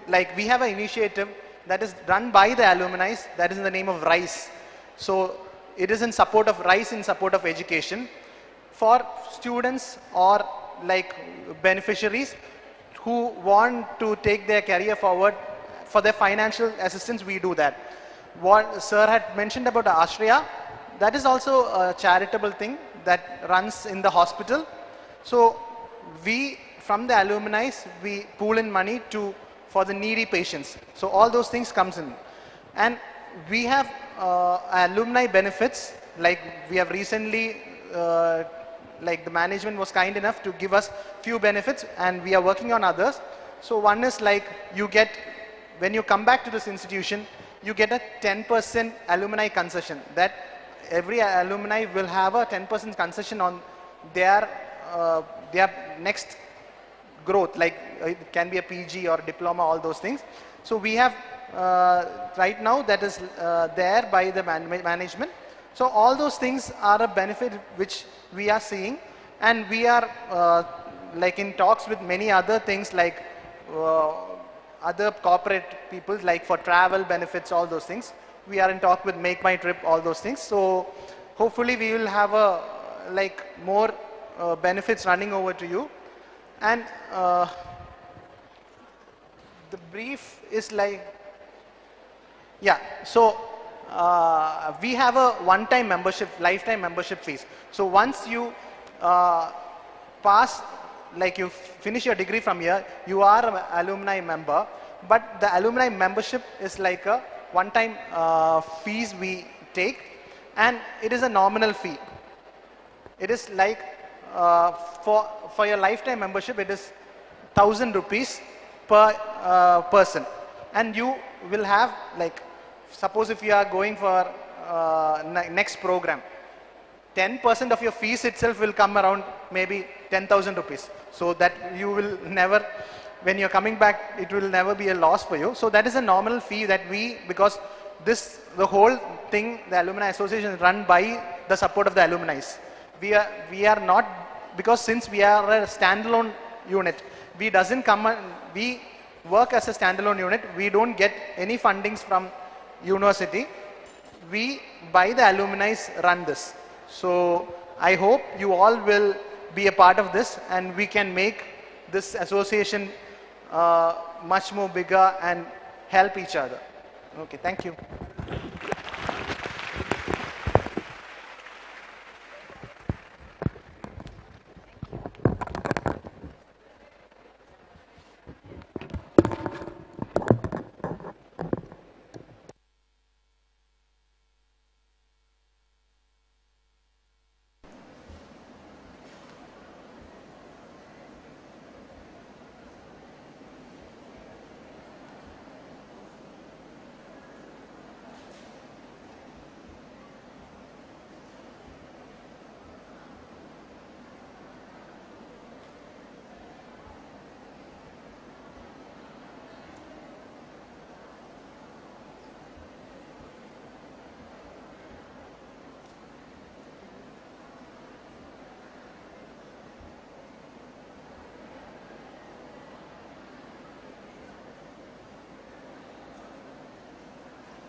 I request Dr. Syed to please come up on the stage. As a token of gratitude, I now request Ms. Adeline to present the certificates to both our speakers, Dr. Rubin and Dr. Syed.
I take pride in introducing our next speaker, Dr. Maji Jose, Dean, Student Affairs, Professor, Department of Oral Pathology, Yenepoya Dental College. Deputy Director, Center for Substance Abuse Prevention, Yenepoya College. Some of her professional experiences are as follows. Ma'am has been working as Vice Principal for Yenepoya Dental College, primarily looking after the undergraduate academics. Working as the Deputy Director for Center of Substance Abuse Prevention, coordinating the substance abuse prevention activities for the university campus. With over 28 years of experience in teaching undergraduates and postgraduates, she has also obtained a PhD in oral pathology in the year 2013 from Yenepoya University. She has received the Best Teacher Award from Yenepoya, and with a strong research background with 84 scientific publications in scientific journals, she's authored 2 books, namely Manual of Oral Histology and Oral Pathology and Textbook of Oral Biology. Mentoring in charge of dental students and active participation in various committees of the college. Currently, ma'am is pursuing her MSW in counseling from Indira Gandhi National Open University, New Delhi. We're very delighted to have you amidst us today, ma'am. Please take over for the next session.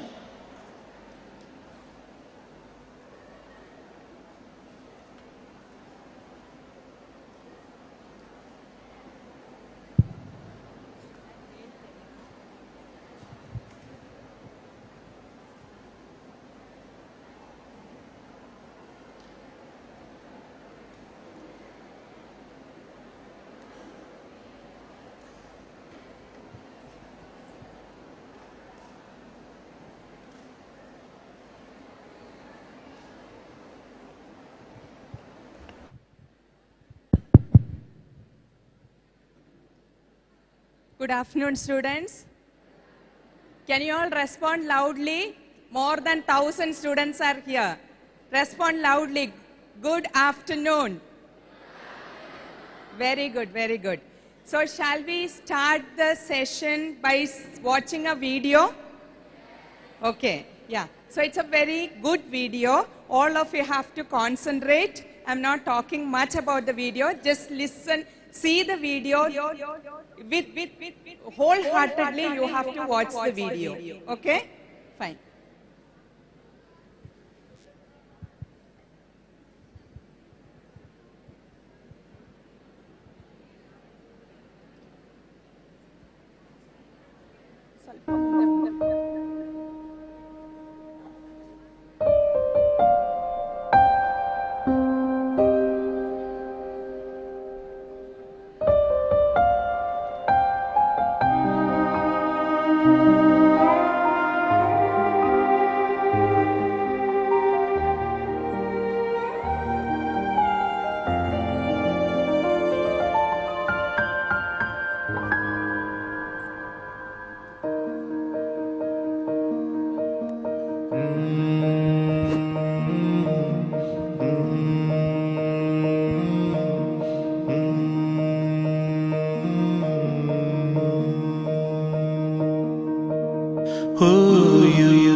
వెలుగునిచ్చే చదువులో చీకటడుగే తప్పురా నీ నెత్తురంతా బురద చేసే మాయమత్తేరా ఓ యువత ఓ యువత ఈ దేశంలో నువ్వే మా భవిత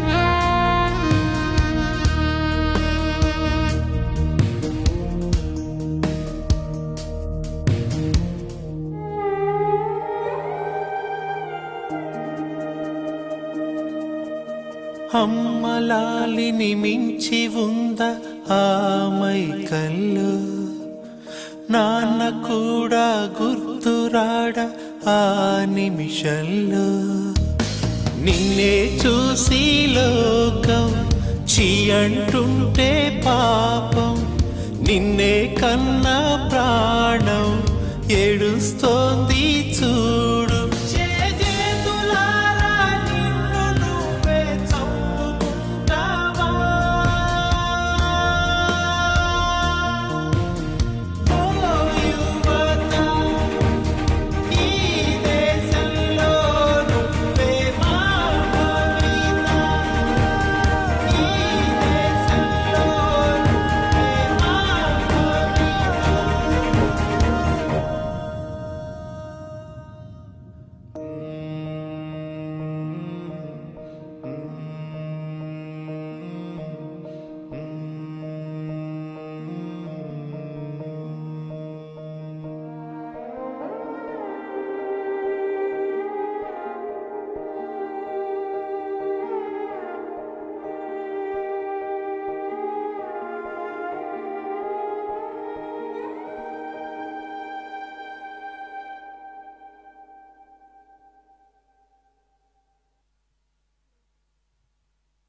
కళ్ళ ముందే కన్నబిడ్డలు రాలిపోతుంటే డ్రగ్స్ మహమ్మారి మత్తులో పసివాళ్ళు తమ జీవితాన్ని కోల్పోతుంటే గుండె బరువెక్కి చేసిన చిన్న ప్రయత్నం ఇది. యువతను రక్షిద్దాం.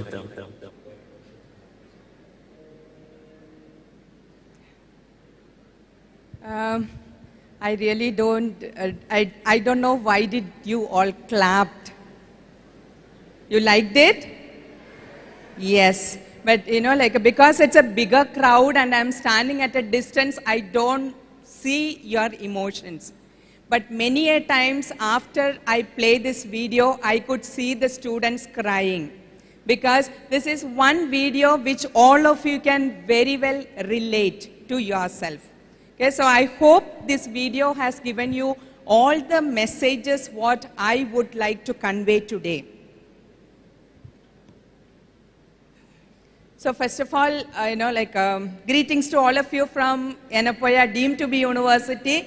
As a Dean Student Affairs, it is my proud privilege to welcome all of you to Yenepoya family. And congratulations to all of you for selecting Yenepoya, deemed to be university as your institution to develop a career and excel in your career. Where should I?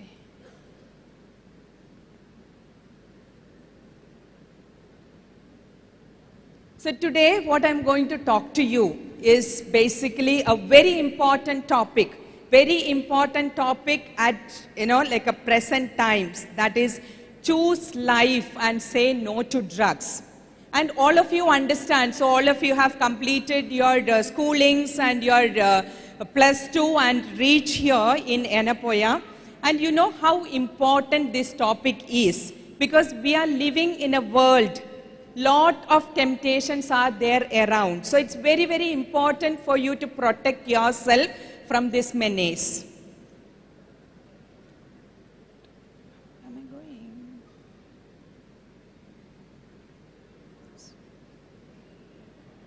Okay. So in this presentation, basically I am going to tell you few things, that is, why we should say no to substances, and then how does this substance use begin and progress, and few tips for you to stay away from the substances of abuse. It's very, very important. So I may be just skipping some slides because I have something more interesting and important for you at the end of my presentation. So what are the substances we are talking about? So please look at the picture. You can see that when I say substance abuse, say no to substances, what it means. What is substance? Substance is anything that affects your brain, that changes your brain and bring about behavioral change in a person is called as substances. Just look at the picture. It starts from tobacco to alcohol to any hardcore narcotic drug. Everything comes under substances of abuse. And what are the implications? Why are we so much concerned?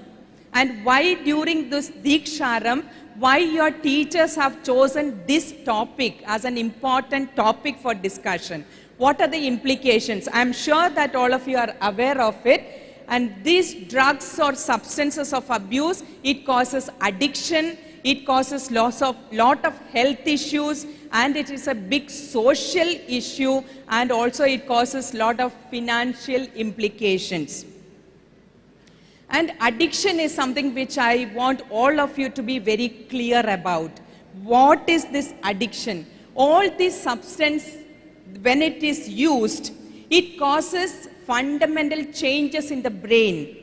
That is why it brings in addiction. You know, you must have seen people who are addicted to tobacco, people addicted to alcohol, people addicted to drugs. What happens? Why they are not able to come out of this habit? Once a person is addicted, it's very, very difficult for a person to come out of it because of this. The brain change that happens because of the substance abuse. And here, this is one point I want all of you to be very, very attentive to. Because the young adults are very, very susceptible to addiction. And all of you are sitting here are young adults. The young adult's brain is still developing, and the brain is highly susceptible to addiction. So that is why at this age you have to be extremely careful that you don't get into any bad habits. It's not only substance abuse, any other thing, because you know that I don't have to explain to you what are the various addictions the youngsters have. The mobile addiction, mobile games, and so on, like so many. Okay, so please make sure that you don't fall into addiction during this young adulthood, because it will be very, very difficult, because there will be hierarchy hijack. Because recently one of our faculty was telling me, not my college, another faculty was telling, one student who was an excellent student in first year, from second year he started missing classes. He is not coming for classes, he is not even getting up from the bed. That is what I came to know. He is not able to do that because in between that first year, second year, that time he got addicted to something. Okay, so I'm not telling what it is, but he got addicted to something that has really caused problem in his academics and his life itself. So it's very, very important, all of you sitting there, the young adults, be very, very sure that you fall into the trap of substances or any other kind of bad habits, because you may, get into addiction. Yes, let us skip. Okay, the health effects of substance abuse. Everybody knows, anybody who has watched a movie in India, right? You can't watch a movie without seeing an ad on ill effects of tobacco, health effects of tobacco. So, you know that, that tobacco, when I talk about tobacco, I am very, very, clear about the ill effects of tobacco, because I am an oral pathologist. And we sit and report so many cancer cases. Maybe in the beginning of my career 30 years back, we used to write report of cancer patients who are 60 years and above. And now, within these 30 years, I can tell you the change. The very young people from the age of 25 to 30, people are developing cancer because of this tobacco. Here, when I am talking about this, I just want to request all of you, because you are going to become health professionals, right? So, though allied health, you are also going to work with the patients.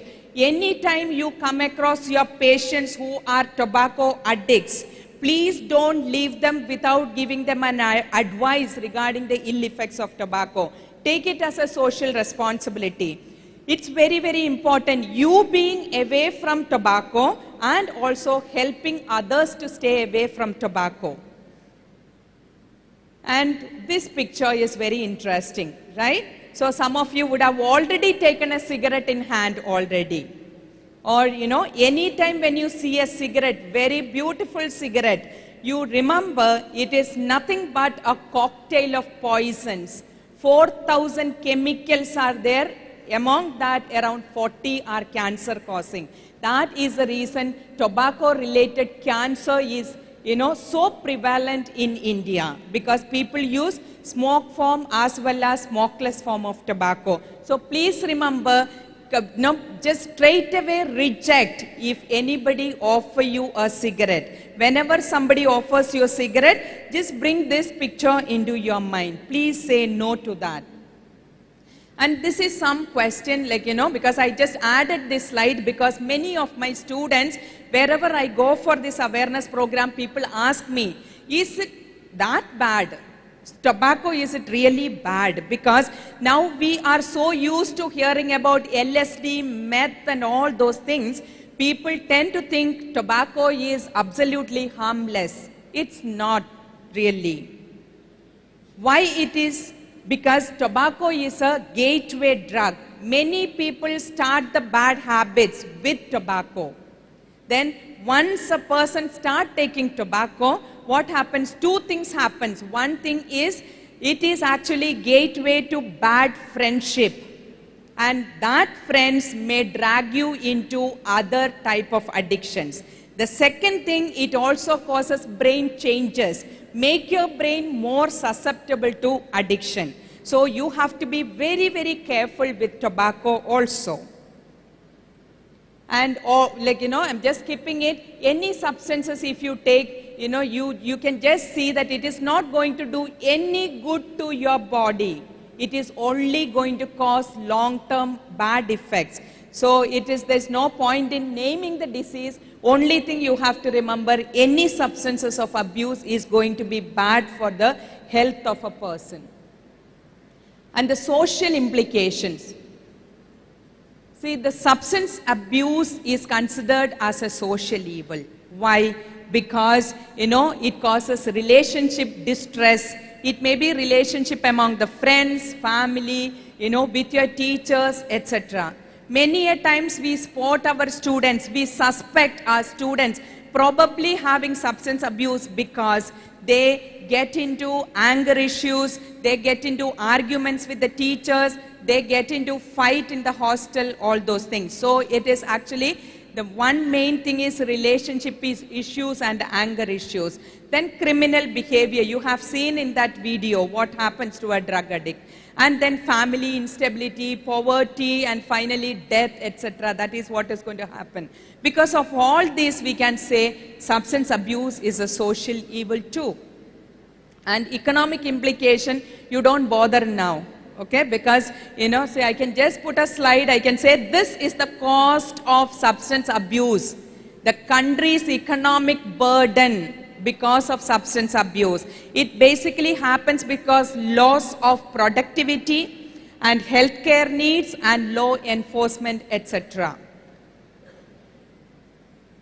And how does it all begin and continue? In one slide, I can explain it to you. Because you have to be clear. If to stay away from substances, you have to know how does it begin and progress. See, it begins with a stage called as initiation. So initiation happens willfully when you say yes. Suppose somebody is offering you cigarette, or somebody is, calling you to have a peg, or, maybe ganja, whatever it is. So that time you are physically, mentally fine, alert, and you willfully say yes, then that is actually initiation.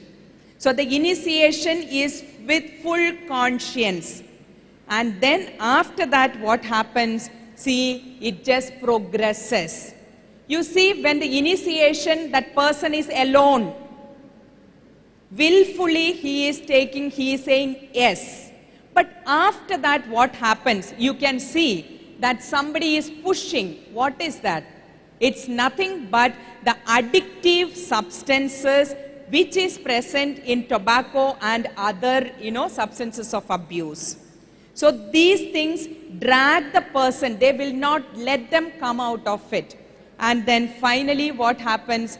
and the person end up in addiction. And most of the time, it is very, very difficult for an addicted person to come out of it until somebody extend a help. And it is not very easy. And I think I can skip all those things. Let it be. So this is actually what happens. People, for many reasons, they start and then ultimately they end up in this status. So the message for you today is prevention is better than cured. Okay? So please don't get into any habits, any unwanted habits like, in your life. And there are some tips for you to stay away from the substances, because you will tell me that, like I'm old, it's very easy to preach, right? And you know the kind of stress, tension and the situations that is you are going through. And everybody, even our age also, we had gone through, but at your age, at this present situation, it is little more.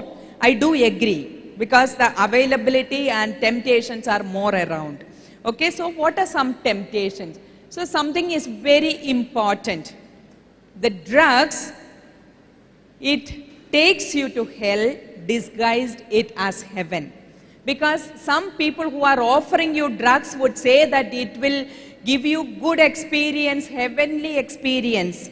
And here there is somebody who is going to tell you about that experience.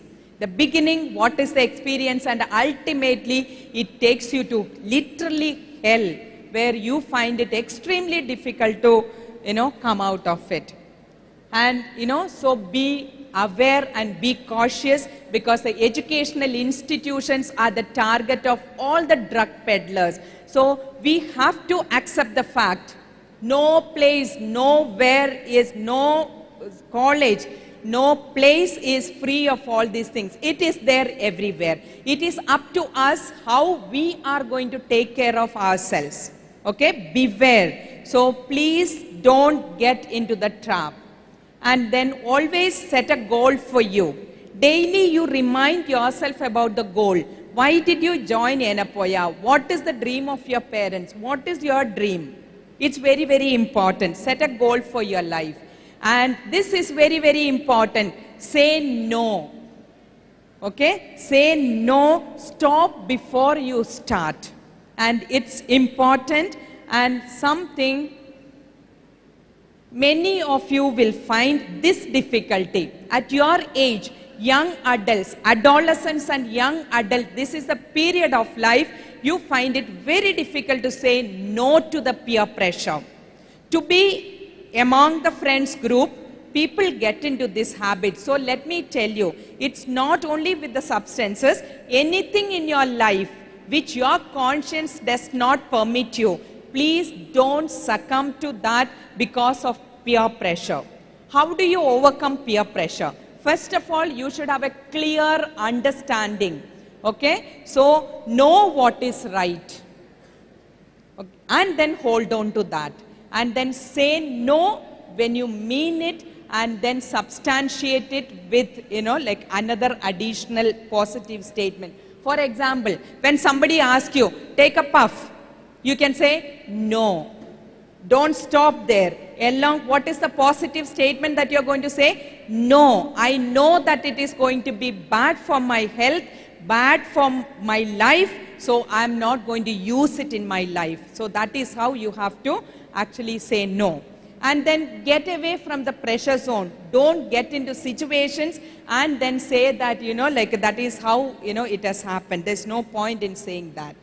And say no very assertively. It's not that saying that not today, tomorrow I will have, or next time I will try. No. When it comes to substances of abuse, it has to be a big no. And that should be forever no to substances. And remember, being students, I would like to alert you, alcohol, drugs or tobacco is not a solution for the problems in life, because we have seen many students started these habits because of some problem in life, maybe relationship break or like a family problem. So many excuses are there. But then be courageous, face your problem rather than finding solutions in drugs, alcohol, etc. And then one more thing. You have come here to study. Every course has got its own academic load. You have to be mentally prepared for that, and don't take that stress related to examination as a reason to start these substances of abuse. And spend time with your loved ones. Call your parents daily, call your siblings daily, your cousins. So be in touch with them. And then develop some healthy habits. So this is a wonderful place where, you have your gym and you have, facilities for your sports. So do something which, have healthy habits and do something that gives you happiness. That's very important. And if at all, because nowadays I heard and I know that the students start all these habits at a very young age, maybe high school itself. If by chance, if any of you are addicted or using the substances, please put it out now itself. And talk to your mentors, talk to your teachers, they will help you, and then I'll tell you what are the help available for you to be out of all these substances. And if not, what will happen? No, it is going to be, I'm just skipping all that because you have seen the video, what will be the end.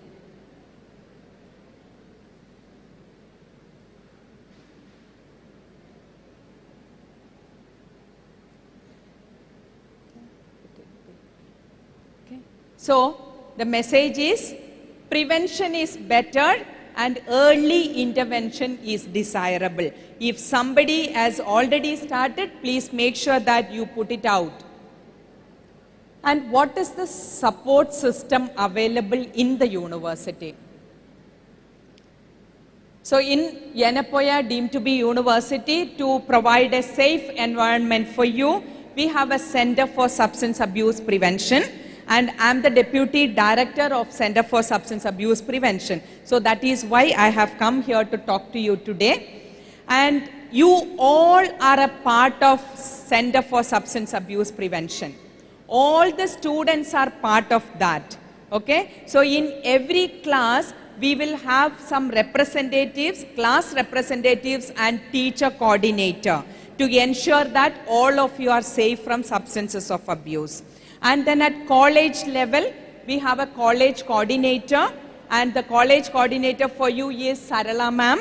Your student counselor Sarala ma'am is the college coordinator. And then we have a college team who takes care of substance related issues in your college.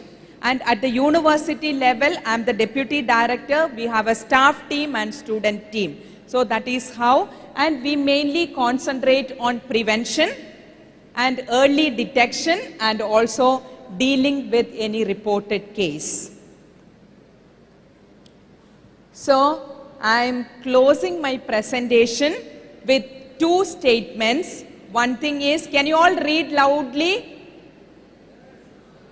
Yeah, read what is written here.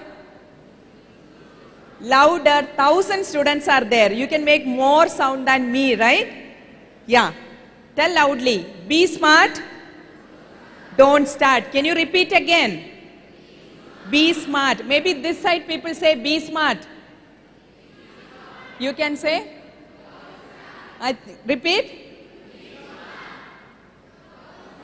Yeah. So be smart and don't start. And if somebody has already started, put it out before it puts you out. So now, today, I have my beloved student with me.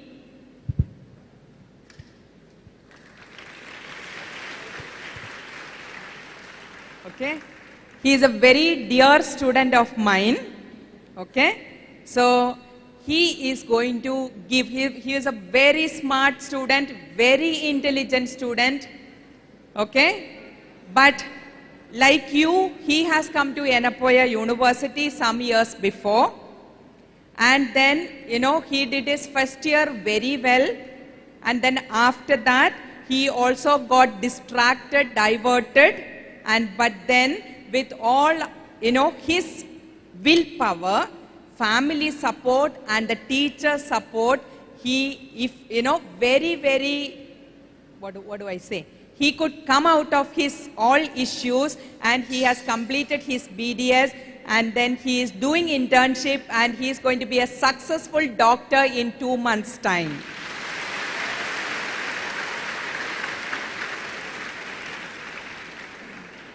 And when I told him that I am coming to address the allied health students, he very positively, he just said, ma'am, I will come with you, and because I want to tell my experience, share my experience with the new students so that they will not get into such kind of problems and they will have an excellent life in Yenepoya. So that is the reason he is here with me. So I am handing over the mic. Give him a big round of applause.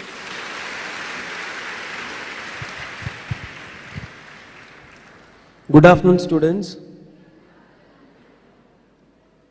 First, I would like to ask a question.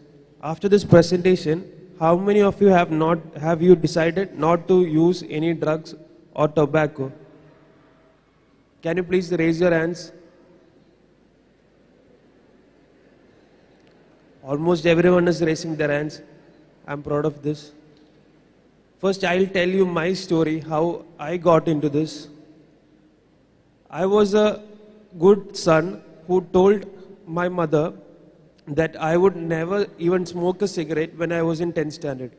Like, I kept my hand on my mother's head and I told that I will never smoke a cigarette because I have seen my grandfather struggling with cigarette addiction.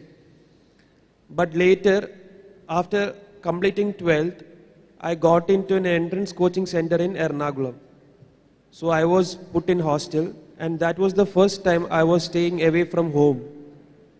And there I had a friend in my room who asked me to accompany him to the terrace and guard him so that he could smoke marijuana peacefully and he wouldn't get caught because I would be like guarding him from the warden and all. So that was the first time when I saw marijuana in front of me. So I got curious and I was away from home. And at that age, when I was about to be 18, I wanted to try this. So I tried that day. And later, like after that, I didn't try for some time.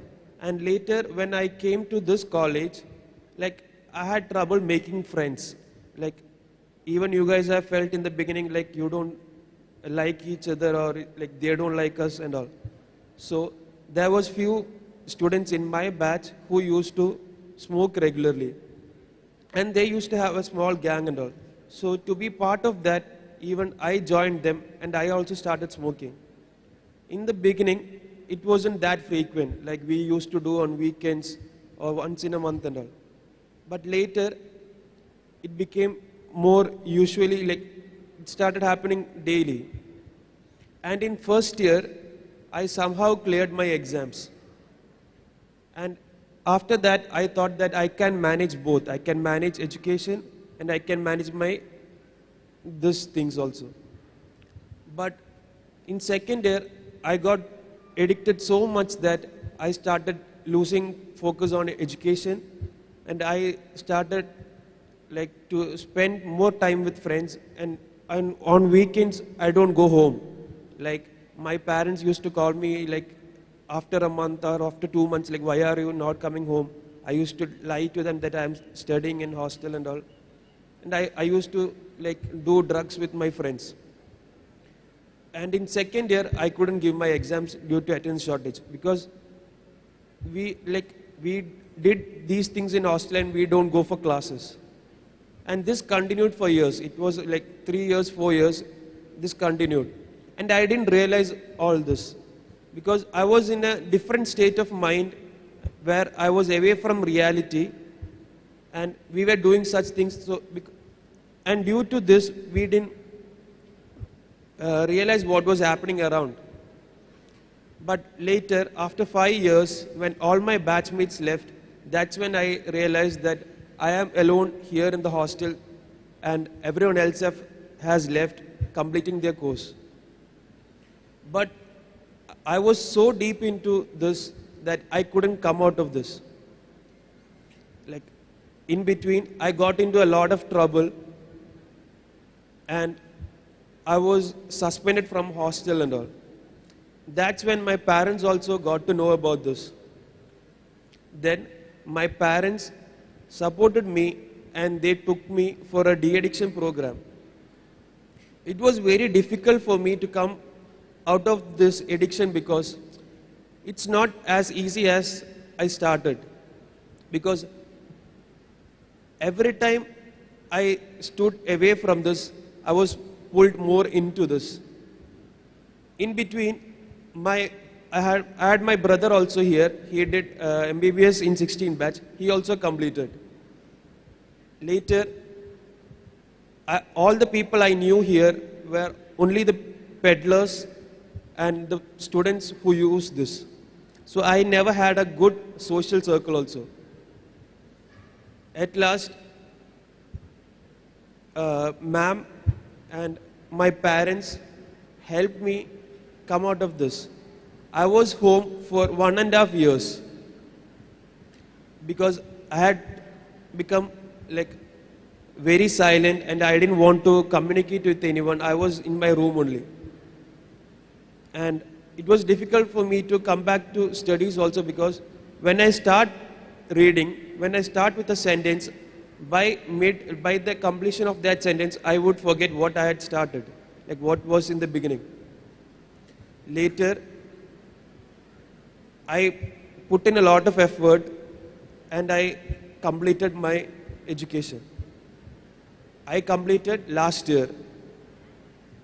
And I was so happy that I completed my studies because at a point of my life, I had thought that I would never be able to complete this. And once I completed my exams and I cleared my exams and I became a doctor, I thought like I had won in life. Till then I had studies and exams and all to focus, so my mind was focused on that. Once I started internship, I started to become more social and I again fell in the trap. And 2 months back, I again got into trouble in hostel and I was caught again and I was helpless again. Because this is such a problem that even if you try your best, your past and your friends and the surroundings around you will pull you into this. But as I had overcome this once, I was hopeful that I will come out of this again because I wanted to have a normal social circle. And then I went for a treatment again. I was there for 2 months and I came out of it. Today is the 69th day that I am sober. Like I count each day now because every day is a struggle for me. It is easy to use such things, but you have to be ambitious. You have to set higher goals.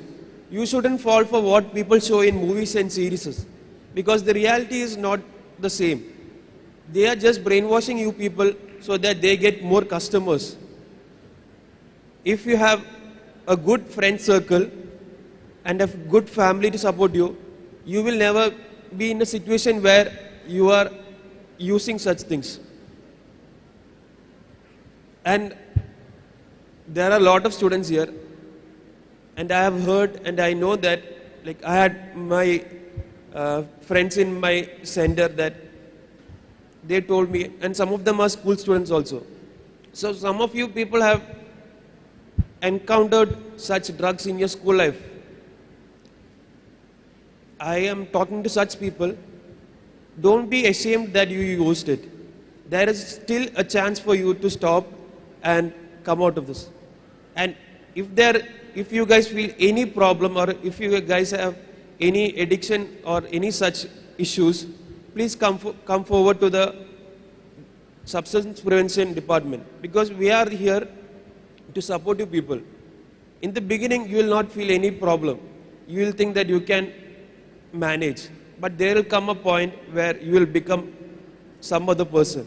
You will have mental health issues, a lot of problems and all. You will have difficulty in studies. And I would like to call you people as my brothers and sisters to, you have to check on your friends.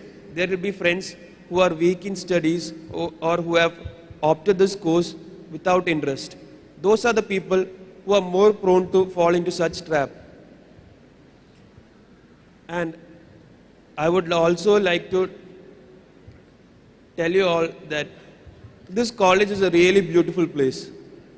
I had my best time when I was in first year, when I was not addicted to such things and all, because there was a lot of culture programs that I attended. I had a lot of friends. There is a lot of things to explore around the college also. So if you guys stay away from this college is a beautiful place. And if you guys start doing such things, you will be confined to the rooms and you will become a person who you are not.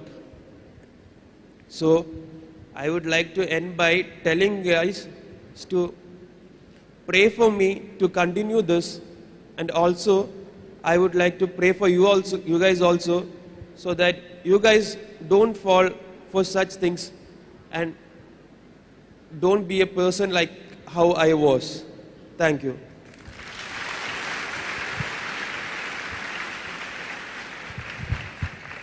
I think that round of applause is not sufficient for him.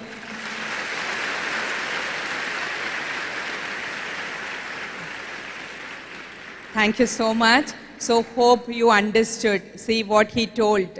His best time in his life was when he was not addicted to anything.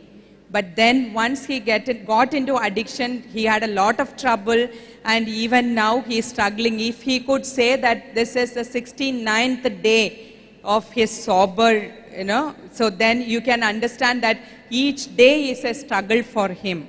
So please, once again, I remind you, be smart, don't start. And like he said, that if anybody is addicted or if anybody has started using it and finding it difficult to come out of it, don't be ashamed. It's better to deal with it at an earlier stage. Once it gets into a deep addiction, it's going to be very difficult. So hope all of you got the message. Yeah. So now that all of you are convinced that you have to stay away from these substances, are you all ready to take a pledge? Yes. So can you please stand up? So Sarala ma'am is going to administer the oath. So madam will read out. So you have to, say it after her.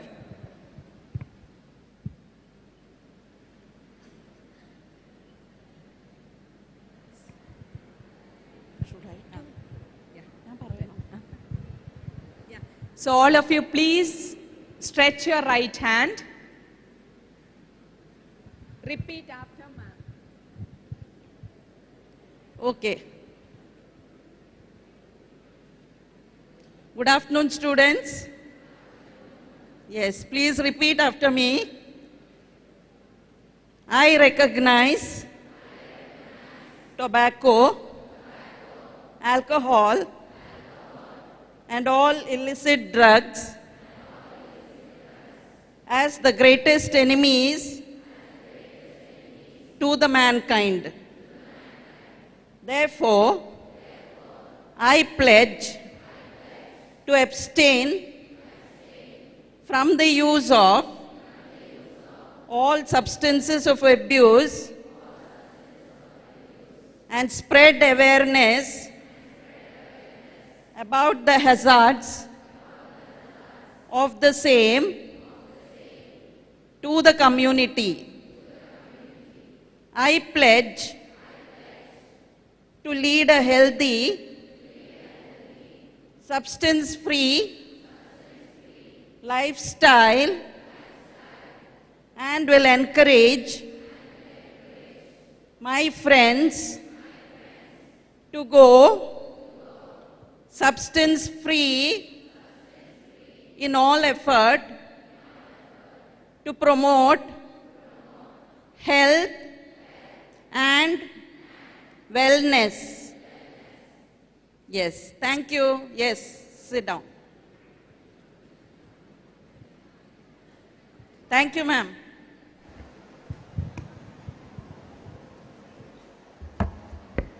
Thank you very much, Sarla ma'am, and of course, Dr. Maji, for this very, very insightful session we have just had, and the experiential sharing by her student. It is very, very courageous for somebody to come up and talk to so many different people here about their experience.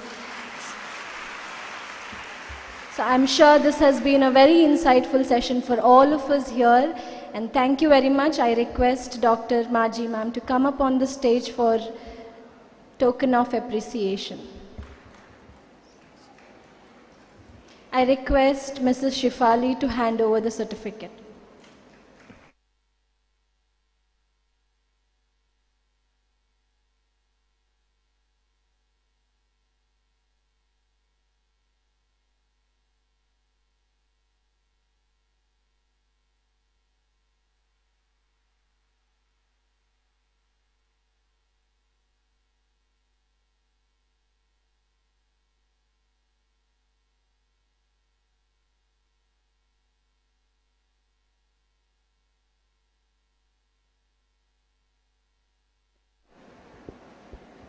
So now we have finished with the first morning sessions.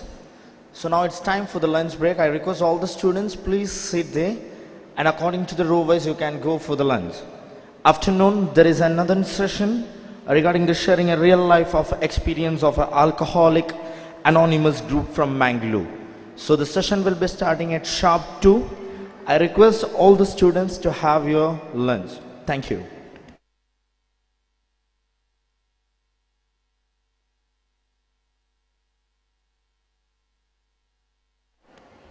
Again, the venue for the boys. The boys' lunch is provided at YMK1 hostel. I request all the boys. The lunch for the boys is provided at YMK1 hostel.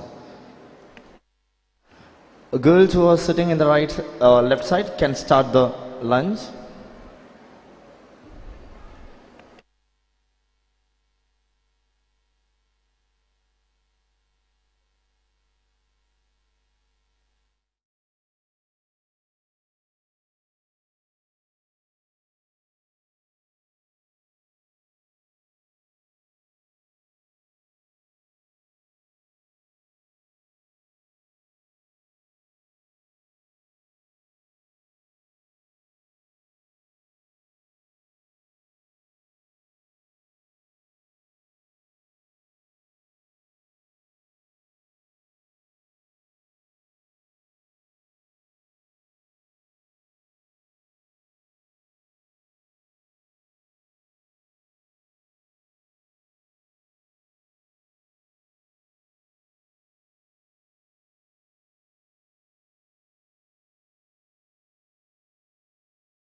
We are going to start with the second session.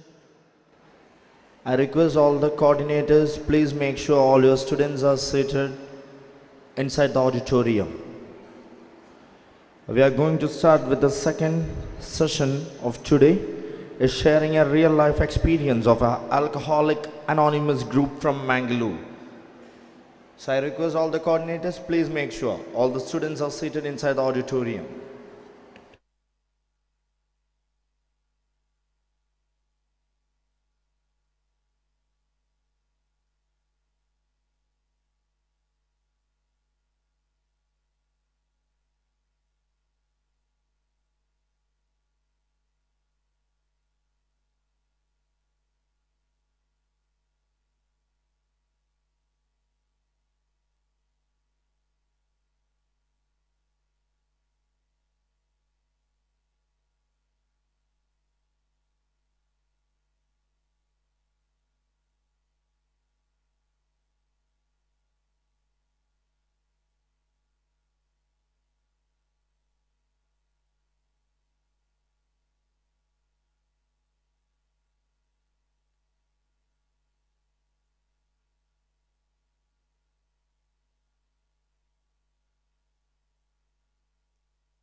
I request all the students who are standing outside the auditorium, please settle inside the auditorium. We are going to start the program.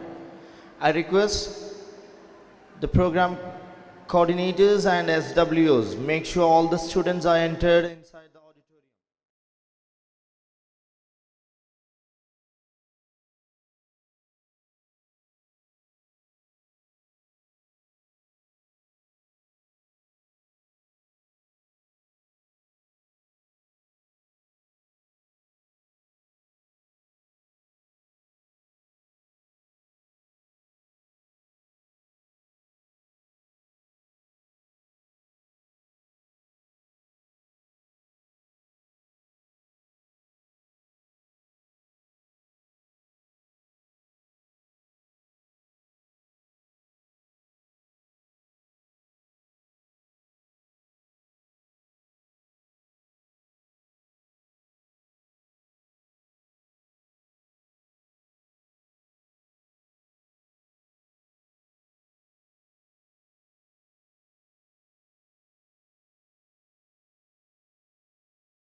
Why you're all silent? Good afternoon. Had food? Hope you're not feeling sleepy? Yes. You are? Then you have a good program now coming up. This is regarding substance. This is a group who have come from Mangalore and they are going to conduct a session regarding substance. All right? Interesting? Is it interesting? They are going to share their life experiences with you. All right? Interesting, no? Who is not interested, may please raise your hand.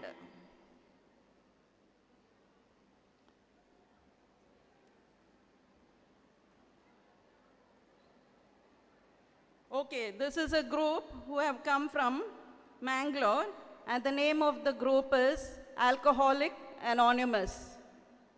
All right? Now I hand over the session to Mr. Anil Kumar.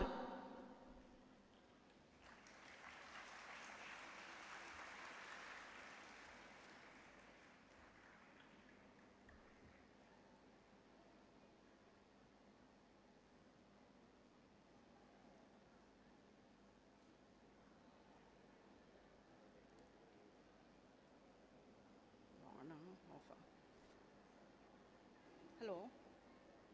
Over to you, sir. ಇದು on ಆಗುತ್ತಾ ಗೊತ್ತಿಲ್ಲ. Hello. Slides ಅದು ಅದೆಲ್ಲಿದೆ? ಅದು ಕೊಟ್ಟಿದ್ದೇನೆ. Slides ಕೊಟ್ಟಿದ್ದೇನೆ.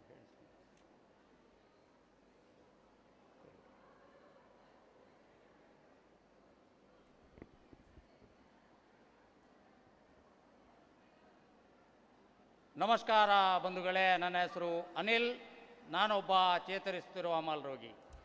Hi hi everybody students, hi, I love you.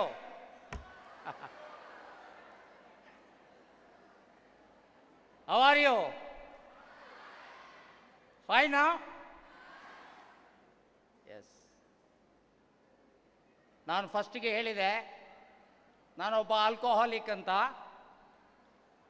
Agri ಆದೆ, S I am alcoholic ಅಂತ. ಆದರೆ ನೋಡುವಾಗ ಆಲ್ಕೋಹಾಲಿಕ್ಕಿನಾಗೆ ಕಾಣ್ತದ, ಕುಡ್ದಾಗ ಕಾಣ್ತದ? ಇಲ್ಲಲ್ಲ, ಏಕ್ದಮ್ ಅಪ್ ಟು ಡೇಟ್, ಟಕಾಟಕ್, ಅಬೌವ್ 60.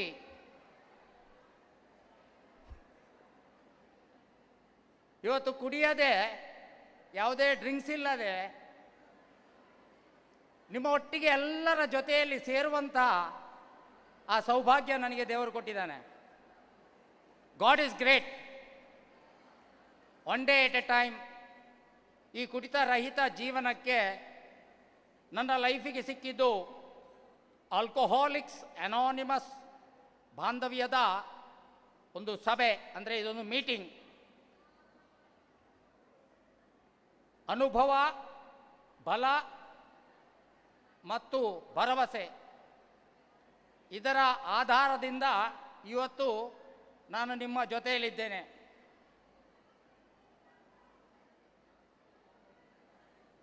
എൻ്റെ പേര് അനിലാണ്, ഞാനൊരു കുടിനോയാളിയാണ്. ഇതാണ് അടിപൊളി.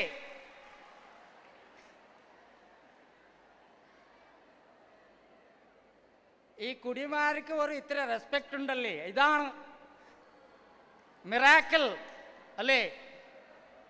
അപ്പോൾ ഇന്ന് നമ്മൾക്ക് കാണാൻ പോവാം. എൻ്റെ കയ്യിൽ 4 കൂട്ടുകാരുണ്ട്. ആദ്യമായിട്ട് നമ്മൾ മാംഗ്ലൂരിലുണ്ടായത് ഭരത് റാം പറഞ്ഞിട്ട്, പിന്നെ അലനോൺ മെമ്പറായിട്ട് ഹരിനാക്ഷി എന്ന് പറഞ്ഞിട്ട് ഉടുപ്പിയിലാണ്. പിന്നെ മറ്റേ ഒരാളാണ് എൻ്റെ കൂട്ടുകാർ ചന്ദ്രശേഖർ, ഉടുപ്പിയാണ്. 4 ആൾ നമ്മൾ കൂടുതൽ ഇവിടെ വന്നതാണ്.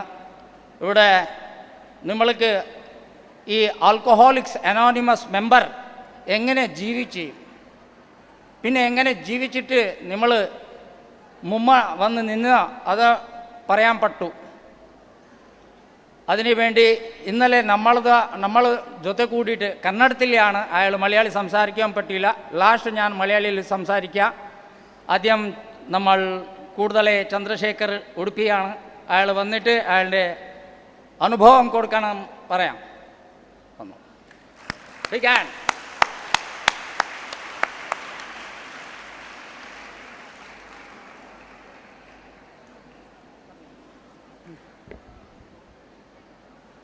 Good afternoon, everybody.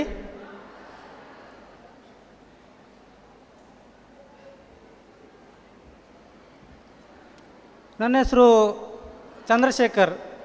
ಸೊ ನಾನೊಬ್ಬ ಅಮಲ್ ರೋಗಿ, alcoholic. So alcoholic starting college life, ಬೇರೆ ಇಲ್ಲ, ಕಾಲೇಜ್ ಲೈಫಲ್ಲೇ ಸ್ಟಾರ್ಟ್ ಆಗೋದು ಹೆಚ್ಚು maximum. Friends, party, some programmes, functions.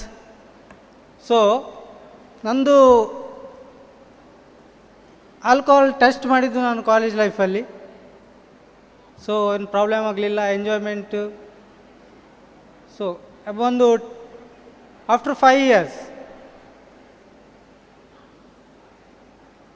Interest ಜಾಸ್ತಿ, ಆಲ್ಕೋಹಾಲಲ್ಲಿ ಸ್ವಲ್ಪ ಇಂಟ್ರೆಸ್ಟ್ ಜಾಸ್ತಿ, ಸ್ವಲ್ಪ ಎನರ್ಜಿಕ್.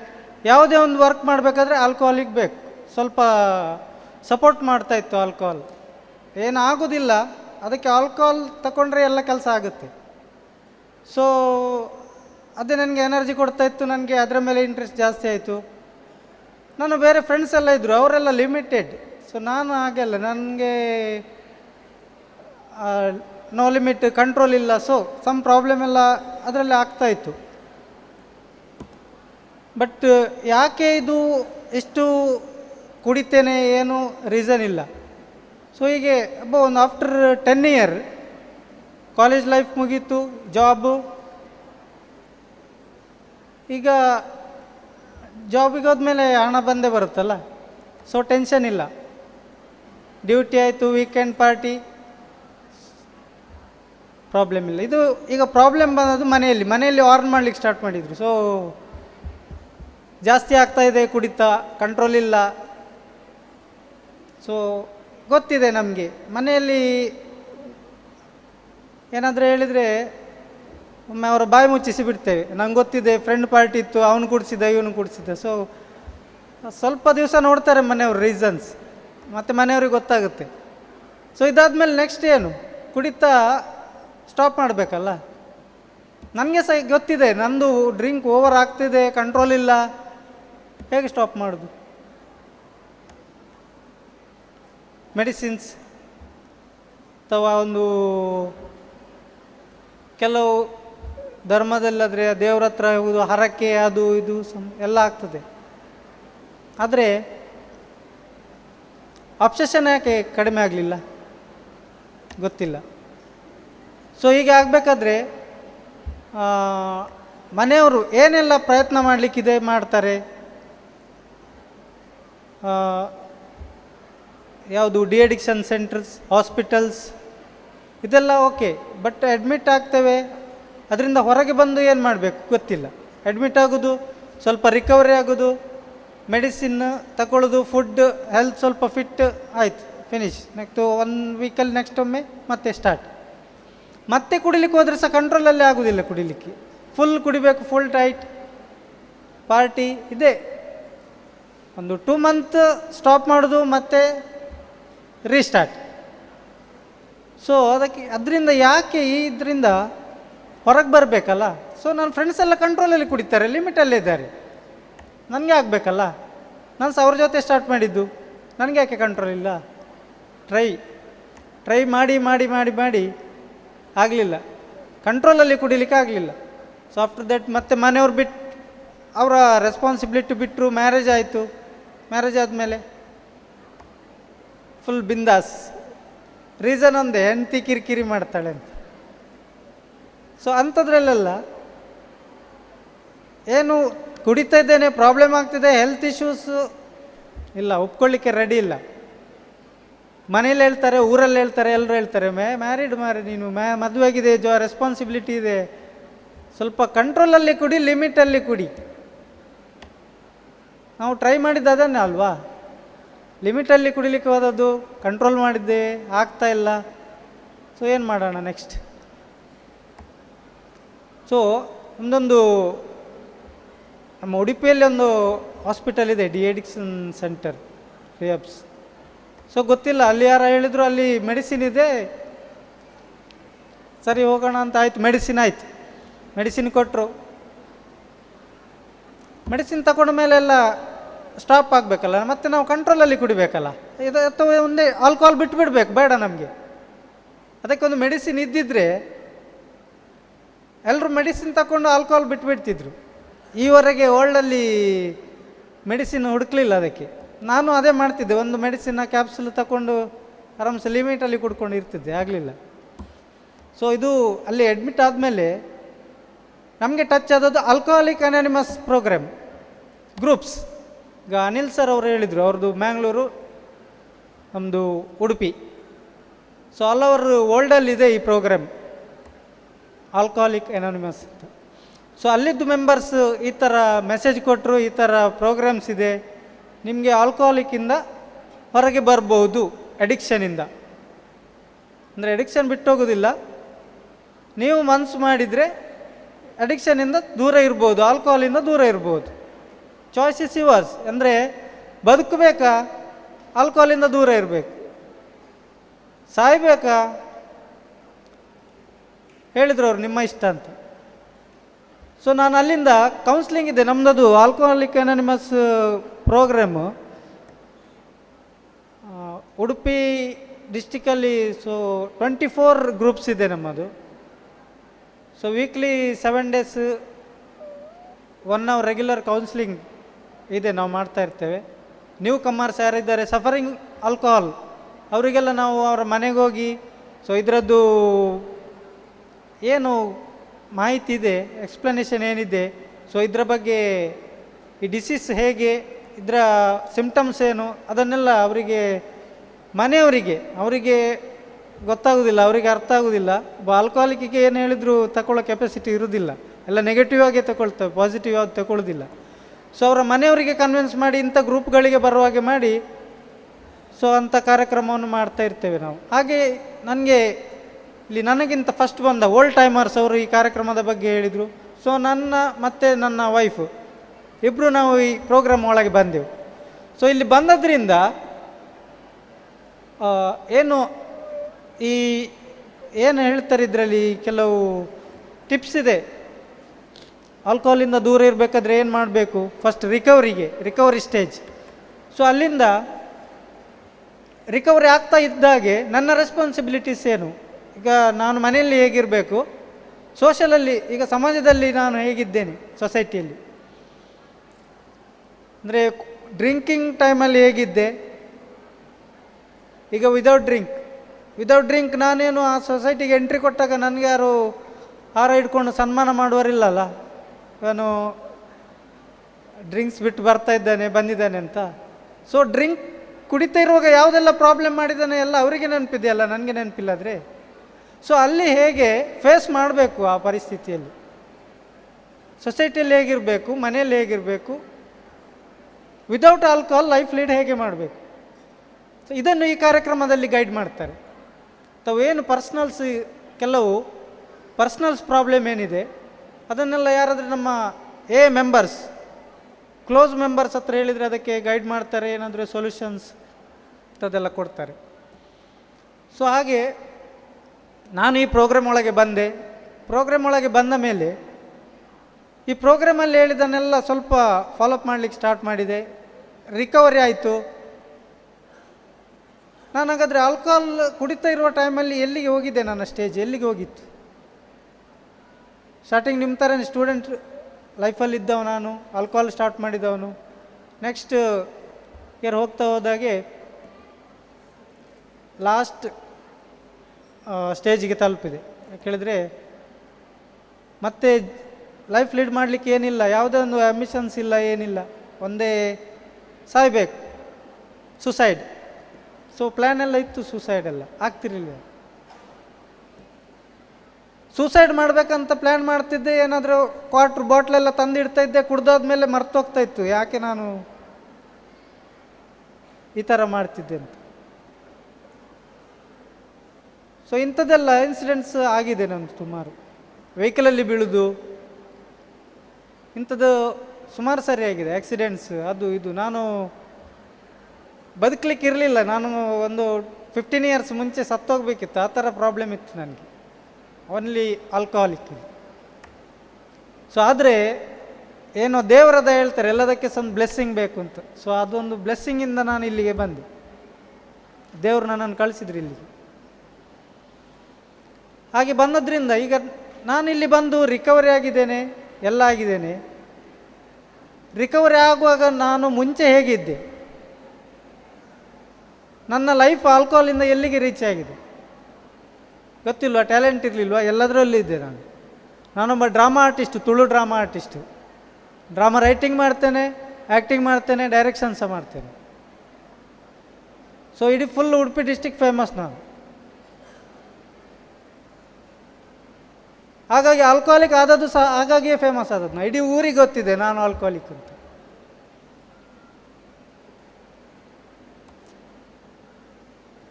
ಸೊ ಇಡೀ ಊರಲ್ಲಿ ಆಗಿರುವಾಗ ಈ ಆಲ್ಕೋಹಾಲಿಕ್ಕಿಂದ ಸಫರಿಂಗ್ ಆಗಿ ಮತ್ತೆ ರಿಕವರಿ ಆಗಿ ಮೆಡಿಸಿನ್ ಆಗಿ ಹೊರಗೆ ಸೊಸೈಟಿಗೆ ಹೋಗುವಾಗ ಯಾವ ಥರ ಅಕ್ಸೆಪ್ಟ್ ಮಾಡುವರು ಸೊಸೈಟಿ, ರೆಸ್ಪೆಕ್ಟ್ ಹೇಗೆ ಕೊಡ್ಬೋದು, ಅದಕ್ಕೆಲ್ಲ ಏನು ಮಾಡಬೇಕಂತ ಹೇಳಿಕೊಟ್ಟದ್ದು ನನಗೆ ಈ ಆಲ್ಕೋಹಾಲಿಕ್ ಅನಾನಿಮಸ್ ಕಾರ್ಯಕ್ರಮ ಗ್ರೂಪ್ಸ್ ಮೆಂಬರ್ಸ್. ಇದು ಹೇಳ್ತಾರೆ one day at a time. ನಮ್ಮದು ಪ್ರೋಗ್ರಾಮ್ ಆಗಿ ಇವತ್ತಿನ ಒಂದು ದಿನ, ನಾಳೆದು ಗೊತ್ತಿಲ್ಲ, ನಿನ್ನೆದ್ದು ಹಿಸ್ಟ್ರಿ, ಇವತ್ತು ಇದ್ದೇನೆ, ನಾಳೆ ಗೊತ್ತಿಲ್ಲ, ಇದ್ದೇನಾ ಇಲ್ವೋ ಗೊತ್ತಿಲ್ಲ. ಸೊ ಹಾಗೆ one day at a time ನಮ್ಮ ಪ್ರೋಗ್ರಾಮಿಂದ ಈಗ ಒಂದು ಈಗ ನಾನು ಅವ್ರ ಜೊತೆ ಸರ್ವಿಸಲ್ಲಿ ಸಹ ಇದ್ದೇನೆ ಈಗ. ಸೊ ನಾನು ಅಡಿಕ್ಷನ್ ಟೈಮಲ್ಲಿ ಇದೆಲ್ಲ ಹೇಳಿದೆ ನಾನೀಗ, ಡ್ರಾಮಾ ಆರ್ಟಿಸ್ಟ್ ಅದು ಇದು ಎಲ್ಲ ಕ್ಲೋಸ್. ಒಂದು ಲಾಸ್ಟ್ ಸ್ಟೇಜ್ ನಾನೊಂದು 8 years ಯಾವುದೇ ಇದಕ್ಕೆ ಹೋಗ್ತಿರ್ಲಿಲ್ಲ. ನಾನು ಮನೆ ಬಿಟ್ಟರೆ ವೈನ್ ಶಾಪ್, ಬಾರ್, ಬೇರೆ ಎಲ್ಲಿ ಹೋಗ್ಲಿಕ್ಕಿಲ್ಲ, ನನಗೆ ಎಂಟ್ರಿ ಇಲ್ಲ. ಫಂಕ್ಷನಿಗೆ ಇಲ್ಲ, ಮನೆಯವರು ಯಾರು ಹೇಳೋದಿಲ್ಲ ಫಂಕ್ಷನಿಗೆ, ಯಾಕೆ ಹೇಳಬೇಕು? ಲಾಸ್ಟ್ ಸ್ಟೇಜಲ್ಲಿವರೆಗೆ ಹೇಳಿದ್ರೆ ರೇಷನ್ ಕಾರ್ಡ್ ಇದೆಯಲ್ಲ, ಅದರಲ್ಲಿ ಒಂದು ಹೆಸರೊಂದು ಇತ್ತು.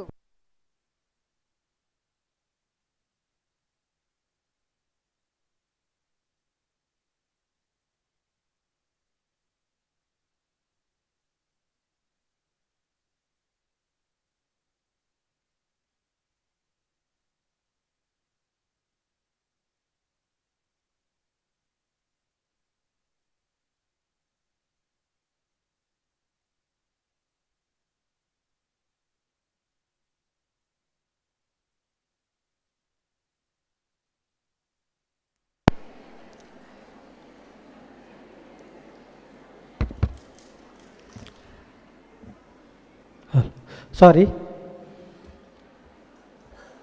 ಹೇಳಿದೆ. ಲಾಸ್ಟ್ ಸ್ಟೇಜ್ ರೇಷನ್ ಕಾರ್ಡ್ ಗೊತ್ತಿದೆ, ವೋಟರ್ ಐ ಡಿ ಅದೆಲ್ಲ ಜಸ್ಟ್ ಒಂದು ಹೆಸರು ಇಟ್ಟಿದ್ರು, ಯಾಕೆಂದರೆ ನಾನೊಂದು ಜೀವಂತ ಇದ್ದೇನೆ ಅಂತ, ಇಲ್ಲಾಂದರೆ ಅದು ಸಹ ಡಿಲೀಟ್ ಆಗ್ತಿತ್ತು. ಸೊ ಆ ಕಂಡೀಷನಲ್ಲಿ ಇದ್ದವನ್ನ. ಸೊ ಅಲ್ಲಿಂದ ನೆಕ್ಸ್ಟ್ ಮ್ಯಾರೇಜ್ ಆಗಿ ನನ್ನ ಆಲ್ಕೋಹಾಲ್ ಅಡಿಕ್ಷನಿಂದ ನನ್ನ ವೈಫು ಮನೆಯವರು ತುಂಬ ಕಷ್ಟಪಟ್ಟಿದ್ದಾರೆ.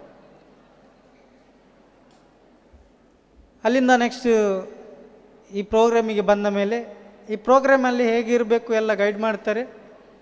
ಈಗ ಪ್ರೋಗ್ರಾಮಿಗೆ ಬಂದು ಮತ್ತೆ ಅದೇ ಮುಂಚೆ ಹೇಗಿದ್ದೆ ನಾನು ಕಾಲೇಜ್ ಲೈಫಿಂದ ಸ್ಟಾರ್ಟಿಂಗಲ್ಲಿ ಹೇಗಿದ್ದೆ, ಸೊ ಅದೇ ಲೈಫಿಗೆ ಹೋಗಬೇಕಾದ್ರೆ ತುಂಬ ಕಷ್ಟ ಇದೆಯಲ್ಲ, ಮೈಂಡ್ಸೆಟ್ ಇದೆ, ಗಿಲ್ಟಿ ಫೀಲ್ ಇದೆ. ಸೊ ಈ ಪ್ರೋಗ್ರಾಮ್ನ ಮುಖಾಂತರ ಪ್ರೋಗ್ರಾಮ್ನಲ್ಲಿ ನಾನು ಇನ್ವಾಲ್ವ್ ಆದದ್ರಿಂದ ಸ್ವಲ್ಪ ಈಸಿ ಆಯಿತು, ನನಗೆ ರಿಕವರಿ ಆಗಲಿಕ್ಕೆ ಈಸಿ ಆಯಿತು. ಸ್ಲಿಪ್ ಅಂತ ಹೇಳ್ತಾರೆ, ರಿಲ್ಯಾಪ್ಸ್, ಮರು ಕುಡಿತಕ್ಕೆ ಹೋಗೋದು ಹೇಳ್ತಾರೆ. ಒಂದು 6 ತಿಂಗಳು ಬಿಡೋದು, ಟೆನ್ಷನ್ ಆಯಿತು, ಖುಷಿ ಆಯಿತು, ಕುಡಿಲಿಕ್ಕೆ ಹೋಗೋದು. ಸೊ ಅಂಥ ಒಂದು ಸಿಚುವೇಶನ್ಸ್ ಬರಲಿಲ್ಲ. ಯಾಕೆ ಹೇಳಿದರೆ ಇಲ್ಲಿ ನಾನು ಈ ಕಾರ್ಯಕ್ರಮವನ್ನು ಇಂಪ್ಲಿಮೆಂಟ್ ಮಾಡಿಕೊಂಡಿದ್ದೆ ಲೈಫಲ್ಲಿ. ಸೊ ಆನೆಸ್ಟಿಯಾಗಿ ಒಂದು ಪ್ರಾಮಾಣಿಕತೆಯಿಂದ ಈ ಪ್ರೋಗ್ರಾಮನ್ನು ಇಟ್ಕೊಂಡ್ರೆ ಮತ್ತೆ ರಿಲ್ಯಾಕ್ಸ್ ಆಗುವ ಪರಿಸ್ಥಿತಿ ಬರುವುದಿಲ್ಲ. ಯಾಕೆಳಿದರೆ ನಾನೊಂದು ಎಕ್ಸಾಂಪಲ್. ಸೊ ಈಗ ಅಲ್ಲಿಂದ ರಿಕವರಿ ಆಯಿತು, ಈಗ ಆಯಿತು. ಈಗ ನಾನು ಈ ಪ್ರೋಗ್ರಾಮಿಗೆ ಬಂದು ನಾನು ಸೋಬರ್ ಲೈಫು ಈಗ 10 year ಆಗ್ತಾಯಿದೆ ನಂದು. ಈ 10 yeaರಲ್ಲಿ ಮುಂಚೆ ಹೇಗಿದ್ದೆ, ಸೊ ಅದೇ ಲೈಫನ್ನು ಈಗ ಲೀಡ್ ಮಾಡ್ತಾ ಇದ್ದೇನೆ. ನನಗೆ ಲಾಸ್ಟ್ ಸ್ಟೇಜಲ್ಲಿ ಏನು ಇರಲಿಲ್ಲ, ಯಾವುದೂ ಇಲ್ಲ, ಝೀರೋ. ಎಲ್ಲ ಬಿಟ್ಬಿಟ್ಟಿದ್ರು, ಮನೆಯಲ್ಲಿಲ್ಲ, ಅವರಿಲ್ಲ, ಯಾರಿಲ್ಲ, ಯಾರು ಹೇಳೋರಿಲ್ಲ, ಒಂಥರ ಬೆಗ್ಗರ್ ಹೇಳ್ತಾರಲ್ಲ, ಭಿಕ್ಷುಕ, ಆ ಥರ ಇದ್ದೆ. ಎಲ್ಲ ಇತ್ತು, ಟ್ಯಾಲೆಂಟ್ ಅದು ಇದು ಎಲ್ಲ ಇದೆ, ಏನು ಮಾಡೋಣ, ಆಲ್ಕೋಹಾಲಿಕ್ ಇಟ್ಕೊಂಡು ಬೇಕಂತ ಕುಡ್ದನ ನಾನು. ನನಗೆ ಗೊತ್ತಿಲ್ವಾ ಏನು ಕುಡಿಬೇಕು, ಏನು ಮಾಡಬೇಕು ಅಂತ ಬುದ್ಧಿ ಇಲ್ವಾ? ಸೊ ಇದು ಪ್ರೋಗ್ರಾಮ್ ಹೇಳ್ತದೆ, ಇದು ಅಡಿಕ್ಷನ್ ಆ್ಯಾವರೇಜ್ ಒಂದು 100ಅಲ್ಲಿ 20 to 23% ಆಗುತ್ತೆ ಅಂತ. ಸೊ ಅದರಲ್ಲಿ ನಾನು ಒಬ್ಬ. ಅಂದರೆ ಹೇಳ್ತಾರೆ ಇದು ಬಾಡಿಗೆ ಆಲ್ಕೋಹಾಲ್ ಆಗೋದಿಲ್ಲ, ಸೊ ಹಾಗಾಗಿ ನೀವು ಕುಡಿಬಾರ್ದು, ರಿಯಾಕ್ಷನ್ ಆಗುತ್ತೆ ಅಂತ. ಫಸ್ಟ್ ಸ್ಟೇಜ್ ಅಲ್ಲ ಇದು, ಲಾಸ್ಟ್ ಸ್ಟೇಜ್. ಲಾಸ್ಟ್ ಅಂದರೆ ಕುಡಿತಾ ಹೋದಾಗೆ ಯಾರ್ದು ಒಂದು ಲಿಮಿಟಲ್ಲಿ ಕಂಟ್ರೋಲಲ್ಲಿ ಕುಡಿಲಿಕ್ಕೆ ಆಗೋದಿಲ್ಲ, ಅಥವಾ ಕುಡ್ದ ಮೇಲೆ ಮತ್ತೆ ಮತ್ತೆ ಅಬ್ಸೆಷನ್ ಸ್ಟಾರ್ಟ್ ಆಗುತ್ತೆ ಅಂಥವ್ರಿಗೆ ಈ ಸಿಮ್ಟಮ್ಸ್, ಅಡಿಕ್ಷನ್ ಸಿಮ್ಟಮ್ಸ್ ಇದೆ ಅಂತ. ಸೊ ನನಗೆ ಇತ್ತು, ನಂಗೆ ಗೊತ್ತಾಗಲಿಲ್ಲ, ಹೇಳಿದರೆ ಹೋಗ್ತಿರ್ಲಿಲ್ಲ ಕಿವಿ. ಯಾಕೆ ಹೇಳಿದರೆ ಟೆಸ್ಟ್ ಮಾಡಲಿಕ್ಕೆ ಹೋಗ್ತಾಯಿದ್ದೆ ನಾನು, ಆಲ್ಕೋಹಾಲಿಕ್ ಹೌದಾ ಅಲ್ವಾ, ಕಂಟ್ರೋಲಲ್ಲಿ ಕುಡ್ದದ್ದು, ಎಂಜಾಯ್ ಮಾಡಿದ್ದು, ಡ್ಯಾನ್ಸ್ ಮಾಡಿದ್ದು, ಮೆಹಂದಿ, ಫಂಕ್ಷನ್, ಬರ್ತ್ಡೇ ಅದೆಲ್ಲ ನೆನಪು ಬರ್ತಾಯಿತ್ತು. ಸ್ವಲ್ಪ ಕುಡಿಯುವ ಅಂತ, 1 ದಿನ 2 ದಿನ ಆಗ್ತಿರಲಿಲ್ಲ, ಕಂಟ್ರೋಲ್ ತಪ್ಪಾಯಿತು. ಸೊ ಇಲ್ಲಿ ಮತ್ತೆ ಟೆಸ್ಟ್ ಮಾಡಲಿಕ್ಕೆ ಹೋದೆ. ಯಾಕೇಳಿದ್ರೆ ನೀವು ಹೇಳಿದ್ರಿ ಗೊತ್ತಿದೆ, ಎಲ್ರಿಗೂ ಗೊತ್ತಿರ್ತದೆ ಇದು ಪ್ರಾಬ್ಲಮ್ ಆಗುತ್ತೆ, ಇದೊಂದು ಡಿಸೀಸ್, 3-folded ಡಿಸೀಸ್ ಹೇಳ್ತಾರೆ, ಮೈಂಡ್, ಬಾಡಿ ಆ್ಯಂಡ್ ಸೋಲ್. ಮಾನಸಿಕ, ದೈಹಿಕ ಮತ್ತು ಆಧ್ಯಾತ್ಮಿಕ 3 ಥರದ ಕಾಯಿಲೆ ಇದು. ಇದಕ್ಕೆ ಮೆಡಿಸಿನ್ ಇಲ್ಲ. ಯಾಕೇಳಿದ್ರೆ ಯಾವುದಕ್ಕೆ ಮೆಡಿಸಿನ್ ಮಾಡ್ತೀರಾ? ಮೈಂಡಿಗೆ, ಬಾಡಿಗೆ ಅಥವಾ ಸೋಲ್? ಮೆಡಿಸಿನ್ ಇಲ್ಲ. ಸೊ ಇದಕ್ಕೆ ಮೆಡಿಸಿನ್ ಇರೋದು ಇದೊಂದೇ, alcoholic anonymous spiritual programme. So ಇದರಿಂದ ಬಂದು ಈಗ ರಿಕವರಿ ಆಗಿ ನಾನೀಗ ಮುಂಚೆ ಯಾವ ಸ್ಟೇಜಲ್ಲಿ ಇದ್ದೆ, ಸೊ ಅದಕ್ಕಿಂತ ಒಂದು 100% ಒಳ್ಳೆ ರೀತಿಯಲ್ಲಿದ್ದೇನೆ ಈಗ ನಾನು. ಯಾಕೇಳಿದರೆ ಹೇಳಿದೆ ನಾನು 0 ಇತ್ತು ಅಂತ. ಈ ಪ್ರೋಗ್ರಾಮಿಂದ ಬಂದ ಮೇಲೆ ಲೈಫ್ ಸ್ಟಾರ್ಟ್ ಮಾಡಿದೆ. ಬಿಸ್ನೆಸ್ ಇದೆ, ಓನ್ ಶಾಪ್ ಇದೆ, ಪ್ಲಸ್ ಒಂದು 3 years ಆಯಿತು, ಒಂದು ಹೊಸ ಮನೆ ಇದೆ, ಕಟ್ಟಿದ್ದೀನಿ. 2 wheeler 4 wheeler ಎಲ್ಲ ಇದೆ. ಸೊ ಎಲ್ಲ ಹೇಗೆ ಬಂತು? ಈ ಪ್ರೋಗ್ರಾಮಿಗೆ ಬಂದದ್ರಿಂದ. ಈ ಪ್ರೋಗ್ರಾಮಿಗೆ ಯಾರು ಬಂದರು? ನಾನು ಬಂದ? ನನಗೆ ಇಷ್ಟ ಇಲ್ಲ ಬಿಡಲಿಕ್ಕೆ, ಕಂಟ್ರೋಲಲ್ಲಿ ಕುಡಿಬೇಕಲ್ಲ, ಲಿಮಿಟಲ್ಲಿ ಕುಡ್ದದ್ದಿದೆ, ಕುಡಿಬೇಕು. ಸೊ ಈ ಆಲ್ಕೋಹಾಲಿಕ್ ಅನಾನಿಮಸ್ ಮೆಂಬರ್ಸ್ ಇದ್ದಾರಲ್ಲ, ಅವರ ಸಪೋರ್ಟಿಂದಾಗಿ ನಾನು ಇದರ ಪ್ರೋಗ್ರಾಮಿಗೆ ಬಂದೆ. ಸೊ ಈಗ ಪ್ರೋಗ್ರಾಮಿಗೆ ಬಂದು ಅವರ ಈಗ ಏನು ಒಂದು ಮಾರ್ಗದರ್ಶನ ಇದೆ, ಸೊ ಅದರಿಂದಾಗಿ ಇಲ್ಲಿವರೆಗೆ ರೀಚ್ ಆಗಿದ್ದೇನೆ. ಸೊ ಈಗ ನಂದು ಸೋಬರ್ ಲೈಫ್ 10 year, ಯಾವುದೇ ರೀತಿಯ ಆಪ್ಷನ್ಸ್ ಇಲ್ಲ. ಈಗ ನನಗೆ ಕುಡಿತದ್ದು ಅದರದ್ದು ಟೆನ್ಷನ್ ಇಲ್ಲ, ಕುಡಿತೇನಂತ ಭಯವೇ ಇಲ್ಲ. ಯಾಕಂದರೆ ನಾನು ಪ್ರೋಗ್ರಾಮಲ್ಲಿ ಇದ್ದೇನೆ. ಬೇರೆ ಇದೆ, ಬೇರೆ ಪ್ರೋಗ್ರಾಮಿಗೆ ಅದಕ್ಕಿದ್ದಕ್ಕೆ ಹೋಗ್ತೇನೆ. ಮುಂಚೆ ಮನೇಲಿ ಹೆದರ್ತಿತ್ತು, ನೈಟ್ ಹೋದರೆ ಬರ್ತಾನಿಲ್ವೋ, ಯಾವ ಪರಿಸ್ಥಿತಿಯಲ್ಲಿ ಬರ್ತಾನೆ ಅಂತ. ಸೊ ಈಗ ಅಂತ ಇದಕ್ಕೆಲ್ಲ ನಾನು ನೈಟ್ ಈ ಡ್ರಾಮಾ ಫೀಲ್ಡ್ ಹೇಳಿದರೆ ನೈಟ್ ನಾನು ಹೆಚ್ಚಾಗಿ ಔಟ್ಸೈಡೇ ಇರ್ತೀನಿ. ಸೊ ಹಾಗೆ ಅಂಥದ್ದೇನು ಆಲ್ಕೋಹಾಲ್ ಸಂಬಂಧಪಟ್ಟ ಪ್ರಾಬ್ಲಮ್ ಇಲ್ಲ. ಈಗ ನನ್ನಿಂದಾಗಿ ಮನೆಯಲ್ಲಾಗಲಿ ಅಥವಾ ರಿಲೇಷನ್ಸ್ ಆಗಲಿ, ನನ್ನ ಸಿಸ್ಟರ್ಸ್, ಬ್ರದರ್ಸ್, ವೈಫು ಯಾರಿಗೂ ಪ್ರಾಬ್ಲಮ್ ಇಲ್ಲ. ನಾನು ಮ್ಯಾರಿಡ್. ಸೊ 3 years ಇದ್ದೊಂದು ಕಿಡ್ ಇದೆ, ಹ್ಯಾಪಿಯಾಗಿದ್ದೇನೆ, ನೋ ಪ್ರಾಬ್ಲಮ್. ಈಗ ಏನಿದ್ರು ಆಲ್ಕೋಹಾಲ್ ಅನಾನಿಮಸ್ ಅವ್ರದ್ದು ಏನು ಸರ್ವಿಸ್ ಇದೆ, ನಾವು ಉಡುಪಿ ಡಿಸ್ಟಿಕ್ ಆಚೆ ಶಿರ್ಸಿ, ಬೈಂದೂರು ಅಲ್ಲಿವರೆಗೆ ಸಹ ನಾವು ಸರ್ವಿಸಿಗೆ ಹೋಗ್ತೇವೆ. ನಮ್ಮದು ಏನಂತಿದ್ರೆ ಇದೊಂದು ಸ್ಪೆಷಲ್ ಸರ್ವಿಸ್. ಯಾಕೆ ಹೇಳಿದ್ರೆ ಫ್ರೀಯಾಗಿ, ಯಾವುದ್ರಲ್ಲಿ ಸಹ ನಾವು ಫೀಸ್ ತಗೊಳ್ಳಲ್ಲ, ಅಥವಾ ನಮ್ಮ ಖರ್ಚು ಅಲ್ಲಿದ್ದು ಇಲ್ಲಿದ್ದು ಬಂದದ್ದು ಟ್ರಾವೆಲಿಂಗ್ ಅದ್ಯಾವ ತಗೊಳ್ಳಿಲ್ಲ. ನಾವು ಯಾಕೆ ಹೇಳಿದ್ರೆ ಸೆಲ್ಫಾಗಿ ನಮ್ಮ ಎಕ್ಸ್ಪೀರಿಯೆನ್ಸ್ ಹೇಳ್ತೇವೆ, ಸರ್ವಿಸನ್ನು ಫ್ರೀಯಾಗಿ ಕೊಡ್ತೇವೆ. ಯಾಕೆ ಹೇಳಿದರೆ ನಾವು ಒಂದು ಟೈಮಲ್ಲಿ ಯಾವ ಪರಿಸ್ಥಿತಿಯಲ್ಲಿ ಇದ್ದೆವು, ಆ ಪರಿಸ್ಥಿತಿಗೆ ನೀವು ಹೋಗೋದು ಬೇಡ. ನಾವು ಯಾಕೋ ಹೋಗಿ ಏನೋ ಒಂದು ದೇವರ ಇಚ್ಛೆಯಿಂದ ಬದುಕಿ ಬಂದಿದ್ದೇವೆ, ಬಟ್ ಎಲ್ರಿಗೆ ಆ ಚಾನ್ಸ್ ಸಿಗಲಿಕ್ಕಿಲ್ಲ. ಸೊ ಹಾಗಾಗಿ ನಾವು ನಮ್ಮ ಈ ಆಲ್ಕೋಹಾಲಿಕ್ ಅನಾನಿಮಸ್ ಮೆಂಬರ್ಸ್ ಅವರೆಲ್ಲ ಒಂದು ಸೇರಿ ಇಂಥ ಒಂದು ಎಲ್ಲಿ ನಿಯರೆಸ್ಟ್ ಎಲ್ಲಿದೆ ಅವೇರ್ನೆಸ್ ಪ್ರೋಗ್ರಾಮು ಅಥವಾ ಹ್ಯಾಂಡ್ವಿಲ್ ಪ್ಯಾಂಪ್ಲೆಟ್ಸ್ ಹಂಚೋದು ಅಂಥದ್ದೆಲ್ಲ ಮಾಡ್ತಾ ಇರ್ತೇವೆ. ಸೊ ನಾವು ಮುಂಚೆ ಕುಡಿತದಲ್ಲಿ ಬ್ಯುಸಿ ಇದ್ದರೆ ಈಗ ಇಂಥ ಅವೇರ್ನೆಸ್ ಪ್ರೋಗ್ರಾಮಲ್ಲಿ ಬ್ಯುಸಿ ಇರ್ತೇವೆ. ಈಗ ಟೈಮ್ ಇಲ್ಲ. ಅವರು ನಮಗೆ ಈಗ 6 o'clock ಮಣಿಪಾಲಲ್ಲಿ ಒಂದು ಮೀಟಿಂಗ್ ಸ್ಟಾರ್ಟ್ ಆಗುತ್ತೆ ನಮ್ಮದು 6 to 7. ಸೊ ಈಗ ಅಲ್ಲಿಗೆ ಹೋಗ್ಲಿಕ್ಕೆ ಆಯಿತು. ಸೊ ಈ ಒಂದು ನಂದು ಓನ್ ಎಕ್ಸ್ಪೀರಿಯನ್ಸ್ ಹೇಳಿದೆ, ಆಲ್ಕೋಹಾಲ್ ಸ್ಟಾರ್ಟಿಂದ ಎಂಡ್ವರೆಗೆ ಹೇಗೆ ಇದರದ್ದು ಏನು ಪ್ರಾಬ್ಲಮ್ಸ್ ಎಲ್ಲ ಹೇಳಿದ್ದೇನೆ. ಸೊ ಒಂದು ಅವಕಾಶ ಕೊಟ್ಟದ್ದಕ್ಕಾಗಿ ಧನ್ಯವಾದ.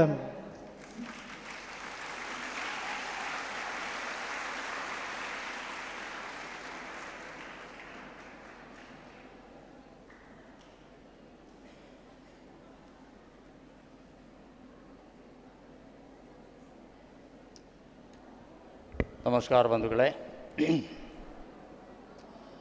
ചന്ദ്രേട്ട ഇപ്പോൾ അയാളുടെ ഒരു ജീവനം ആ മദ്യം സേവിച്ചാൻ നെക്സ്റ്റ് എങ്ങനെയാണ് അയാളുടെ ജീവനം പോയി, ഏതെല്ലാം കഷ്ടപ്പെട്ടു, ജീവിക്കാൻ പറ്റിയില്ല, കുടിക്കാൻ പറ്റിയില്ല, ഉറങ്ങാൻ പറ്റിയില്ല, ചോറ് കഴിക്കാൻ പറ്റില്ല, ഇങ്ങനത്തെ ജീവനം നടത്തുന്നതാണ് അയാൾ. അപ്പോൾ കന്നഡ മനസ്സിലായ ആള് ആയോ? കന്നഡ കുറച്ച് മനസ്സിലാവോ? മലയാളി കുറച്ച് മനസ്സിലാവോ? എന്ത് ചെയ്യുക? ഇന്നൊരാളുണ്ട് നമ്മൾ കൂടുതൽ ഭരത്റാം മാംഗ്ലൂർ. ഇയാൾ നമ്മൾ കൂടുതൽ ആൽക്കഹോളിക്സ് അനോണിമസ് എങ്ങനെയാണെന്ന് കുറച്ച് കന്നഡത്തിൽ സംസാരിക്കുക. പിന്നെ ഞാൻ അതിനെ റീ ആയിട്ട് ഞാൻ പറയോളാം. ഓക്കെ ഓക്കെ ആണോ? Okay done. അപ്പോൾ ഭരത്റാം വേദിക്കലേക്ക് വരണം.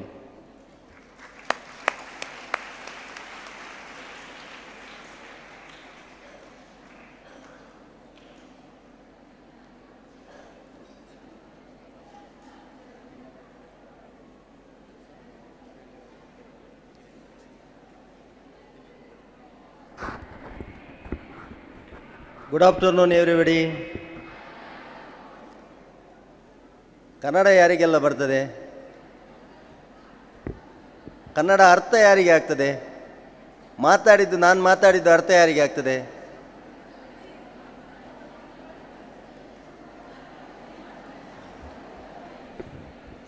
ಅರ್ಥ ಆಗ್ತದಲ್ಲ ಮಾತಾಡಿದ್ದು? ಅಂದರೆ ನನಗೆ ಮಲಯಾಳಿ ನನಗೆ ಅರ್ಥ ಆಗ್ತದೆ, ಆದರೆ ನನಗೆ ರಿಟರ್ನ್ ಮಾತಾಡಲಿಕ್ಕೆ ನನಗೆ ಆಗೋದಿಲ್ಲ.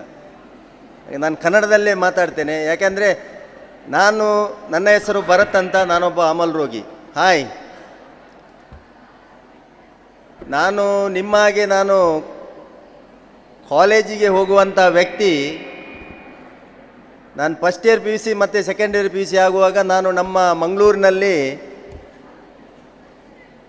ಎಲೋಸಿಸ್ ಕಾಲೇಜಿಗೆ ಹೋಗ್ತಾ ಇದ್ದೆ. ನಾನು ಎಲೋಸಿಸ್ ಕಾಲೇಜಿಗೆ ಹೋಗುವಾಗ ನಾನು ಕುಡಿತದ ದೆಸೆಯಿಂದ ನನಗೆ ಕಲೀಲಿಕ್ಕೆ ಆಗಲಿಲ್ಲ. ನಾನು ಕುಡಿತಕ್ಕೆ ಹೋದೆ, ಕಾಲೇಜ್ ಅಲ್ಲೇ ಉಳಿಯಿತು.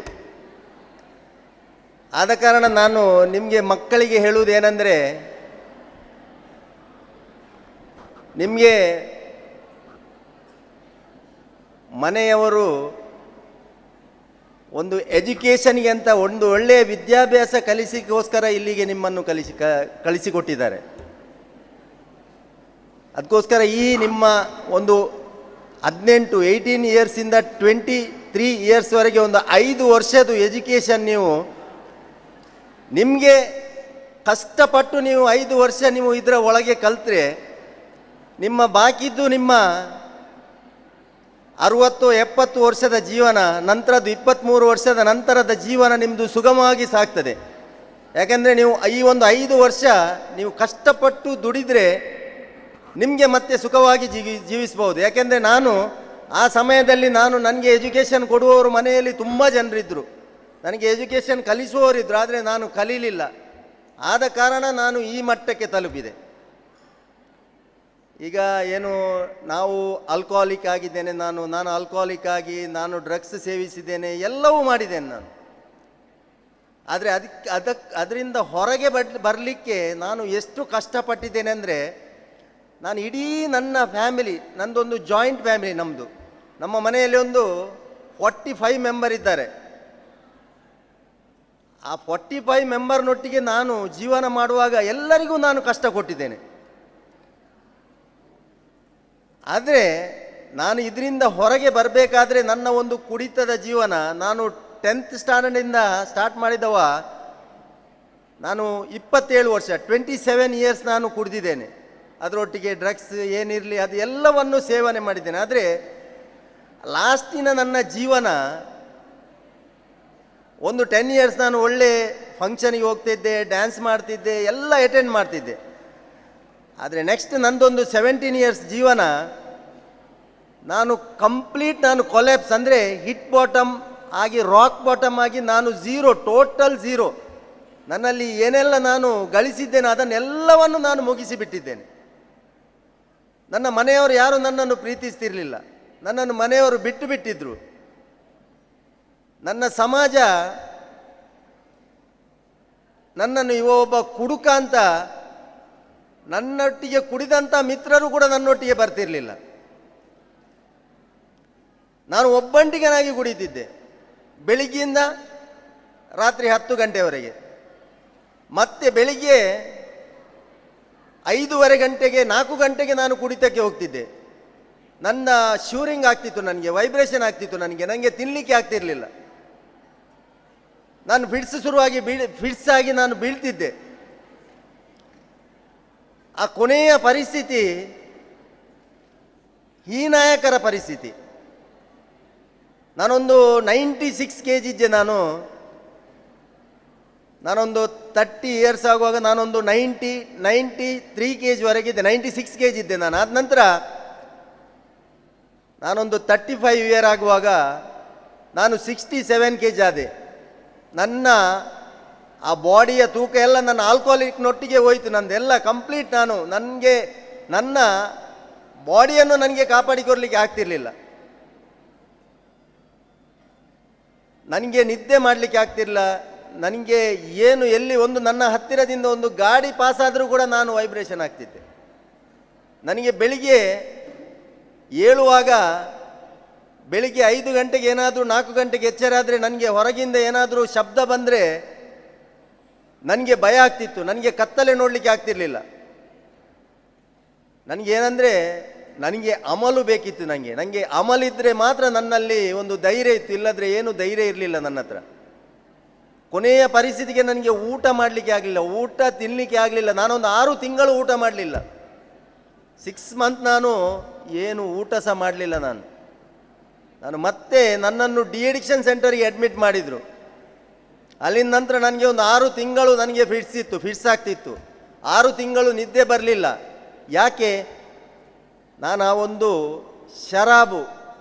ಒಂದು ಶರಾಬನ್ನು ನಾನು ಡ್ರಿಂಕ್ಸ್ ಮಾಡಿ ನನಗೆ ಜಾಲಿಗೋಸ್ಕರ ನಾನು ಸಂತೋಷಕ್ಕೋಸ್ಕರ ಕುಡಿದ ಶರಾಬು ನನ್ನನ್ನು ಎಲ್ಲಿವರೆಗೆ ತಲುಪಿಸಿತ್ತಂದರೆ ನನ್ನ ಫ್ಯಾಮಿಲಿಯ ನನ್ನನ್ನು ದೂರ ಮಾಡಿತು. ನನ್ನ ನೆರೆಕರೆಯವರು, ನನ್ನ ಮಿತ್ರರು ಎಲ್ಲರೂ. ನಾನು ಪೆಟ್ಟು ತಿಂದು ತಿಂದು ತಿಂದು ಎಲ್ಲವನ್ನು ಕಲ್ತ್ಕೊಂಡು ಮತ್ತೆ ನನಗೆ ಈ ಆಲ್ಕೋಹಾಲಿಕ್ ಅನಾನಿಮಸ್ನ ಕಾರ್ಯಕ್ರಮದ ಒಳಗೆ ಬಂದ ನಂತರ ನನಗೆ ಅರ್ಥ ಆಯಿತು ನಾನು ಯಾರು. ನಾನು 10ನೇ ಕ್ಲಾಸ್ ಇರುವಾಗ, PUC ಫಸ್ಟ್ ಇಯರ್ PUC ಇರುವಾಗ ನಾನು ಕಾಲೇಜ್ ಓದ್ತಿದ್ರೆ ನನಗೆ ಈ ಥರದ ಒಂದು ಪರಿಸ್ಥಿತಿ ಬರ್ತಿತ್ತ ಅಂತ. ಯಾಕೆಂದರೆ ನಿಮಗೆ ಮಕ್ಕಳಿಗೆ ಹೇಳೋದು ನಾನು ಆ್ಯಕ್ಚುಲಿ ನೀವು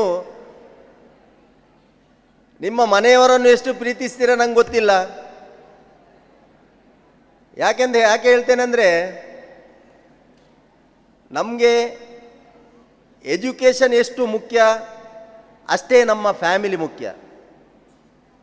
ನನ್ನ ಫ್ಯಾಮಿಲಿಯಲ್ಲಿ, ನನ್ನ ಮನೆಯಲ್ಲಿ ನಾನು ನನ್ನ ತಂದೆ ತಾಯಿಯವರೊಟ್ಟಿಗೆ ನಾನು ಎಷ್ಟು ಪ್ರೀತಿಯಿಂದ ಇರ್ತೇನೆ, ನಾನು ಮನೆಯಲ್ಲಿ ನನ್ನ ಜವಾಬ್ದಾರಿ ಏನುಂಟು ಇದನ್ನು ನಾನು ಅರಿತುಕೊಳ್ಬೇಕು. ನಾನು ಇಲ್ಲಿ ಎಜುಕೇಷನ್ ಮಾಡ್ತೇನೆ, ನನ್ನನ್ನು ಎಜುಕೇಷನ್ಗೋಸ್ಕರ ನನ್ನ ತಂದೆ ತಾಯಿಯವರು ಎಷ್ಟು ಹಣ ಸ್ಪೆಂಡ್ ಮಾಡಿ ನನಗೆ ಇಲ್ಲಿ ಎಜುಕೇಷನ್ ಕೊಡ್ತಾರೆ.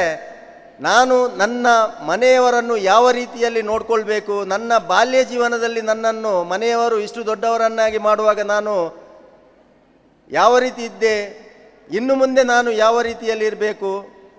ಯಾರಿಗೆಲ್ಲ ನಾನು ಜಸ್ಟ್ ಹೇಳೋದು, ನಾನು ಯಾರಿಗೆಲ್ಲ ಮನೆಯ ಕೆಲಸ ಮಾಡಲಿಕ್ಕೆ ಯಾರಿಗೆ ಗೊತ್ತುಂಟು? ಮನೆಯದು ಅಟ್ಲೀಸ್ಟ್ ಒಂದು ಕ್ಲೀನ್ ಮಾಡಲಿಕ್ಕೆ ಆಗಲಿ ಯಾರು ಮಾಡ್ತೀರಾ? ಯಾರು ಕುಕ್ಕಿಂಗ್ ಯಾರಾದರೂ ಮಾಡ್ತೀರಾ? ಯಾರಿಗಾದರೂ ಗೊತ್ತುಂಟಾ ಕುಕ್ಕಿಂಗ್ ಮಾಡಲಿಕ್ಕೆ? ಯಾರಿಗೂ ಗೊತ್ತಿಲ್ಲ. ಮನೆಯದು ಏನಾದರೂ ಕೆಲಸ ಮಾಡಲಿಕ್ಕೆ ಗೊತ್ತುಂಟಾ? ಗೊತ್ತಿಲ್ಲ. ಏನು ಮಾಡೋದಿಲ್ವಾ? ಕೆಲಸ ಏನು ಮಾಡೋದಿಲ್ವಾ? ನೀವು ಮನೆಯಲ್ಲಿ ನೀವು ತಂದೆ ತಾಯಿಯವರನ್ನು ಪ್ರೀತಿ ಮಾಡೋದಿಲ್ವಾ? ಮಾಡೋದಾದರೆ ಏನಾದರೂ ಮನೆಯಲ್ಲಿ ಕೆಲಸ ಮಾಡಬೇಕಲ್ಲ. ನಮ್ಮ ಮನೆಯದು ನಾವೇ ಕೆಲಸ ಮಾಡಬೇಕು. ಯಾಕೆಂದರೆ ನಾನು ನನ್ನ ಒಬ್ಬ ಮಗ ಇದ್ದಾನೆ, ಅವ PUC ಫಸ್ಟ್ ಇಯರಲ್ಲಿ ಕಲಿತಾ ಇದ್ದಾನೆ. ಅವನಿಗೆ ನಾನು ನಮ್ಮ ಮನೆಯಲ್ಲಿ ಏನು ದಿನನಿತ್ಯದ ಕೆಲಸ ಉಂಟು ಅದನ್ನು ನಾನು ಅವನಿಗೆ ಮಾಡಿಸ್ತೇನೆ. ನನ್ನ ಮಗಳು 4ನೇ ಕ್ಲಾಸಲ್ಲಿ ಇದ್ದಾಳೆ, ಫೋರ್ತ್ ಸ್ಟ್ಯಾಂಡರ್ಡಲ್ಲಿ ಇದ್ದಾಳೆ. ಅವಳಿಗೆ ಬೆಳಿಗ್ಗೆ ಎದ್ದು ಒಂದು ಕಸ ಗುಡಿಸುವ ಕೆಲಸವಾದರೂ ಮಾಡಿಸ್ತೇನೆ ನಾನು. ಯಾಕೆಂದರೆ ಈಗಿನ ಮಕ್ಕಳಿಗೆ ನಾನು ಯಾರಿಗೂ ಬೆರಳು ತೋರಿಸಿ ಹೇಳುವುದಿಲ್ಲ. ಯಾಕೆಂದರೆ ಈ ಸಮಯದಲ್ಲಿ ಯಾರಾದರೂ ಮ್ಯಾರೇಜ್ ಆಗಿ ಗಂಡನ ಮನೆಗೆ ಹೋದರೆ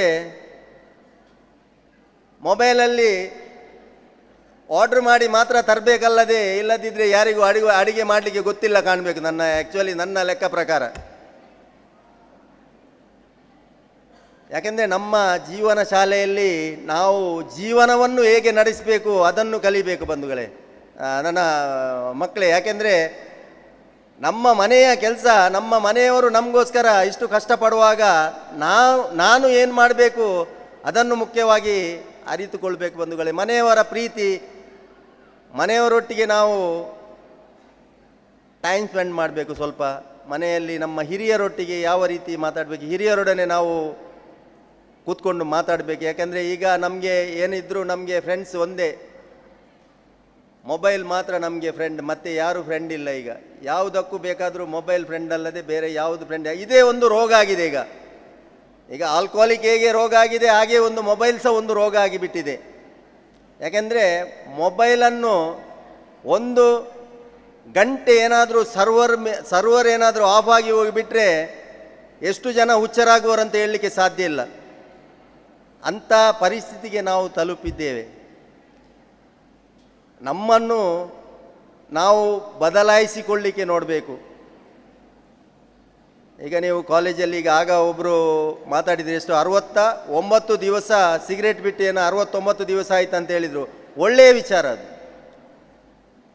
ನಮ್ಮ ಕಾಲೇಜಲ್ಲಿ ನಾವು ಗ್ರೂಪ್ ಮಾಡ್ತೇವೆ, ಗ್ರೂಪ್ ಮಾಡಿದ ನಂತರ ಒಂದೊಂದೇ ಸಿಗರೇಟ್ ಮತ್ತು ಗಾಂಜಾ ಮತ್ತು ಇಂಜೆಕ್ಷನ್ ಮತ್ತು ಹೆರಾಯಿನ್ ಅದು ಇದು ಎಲ್ಲವೂ ಬರ್ತದೆ.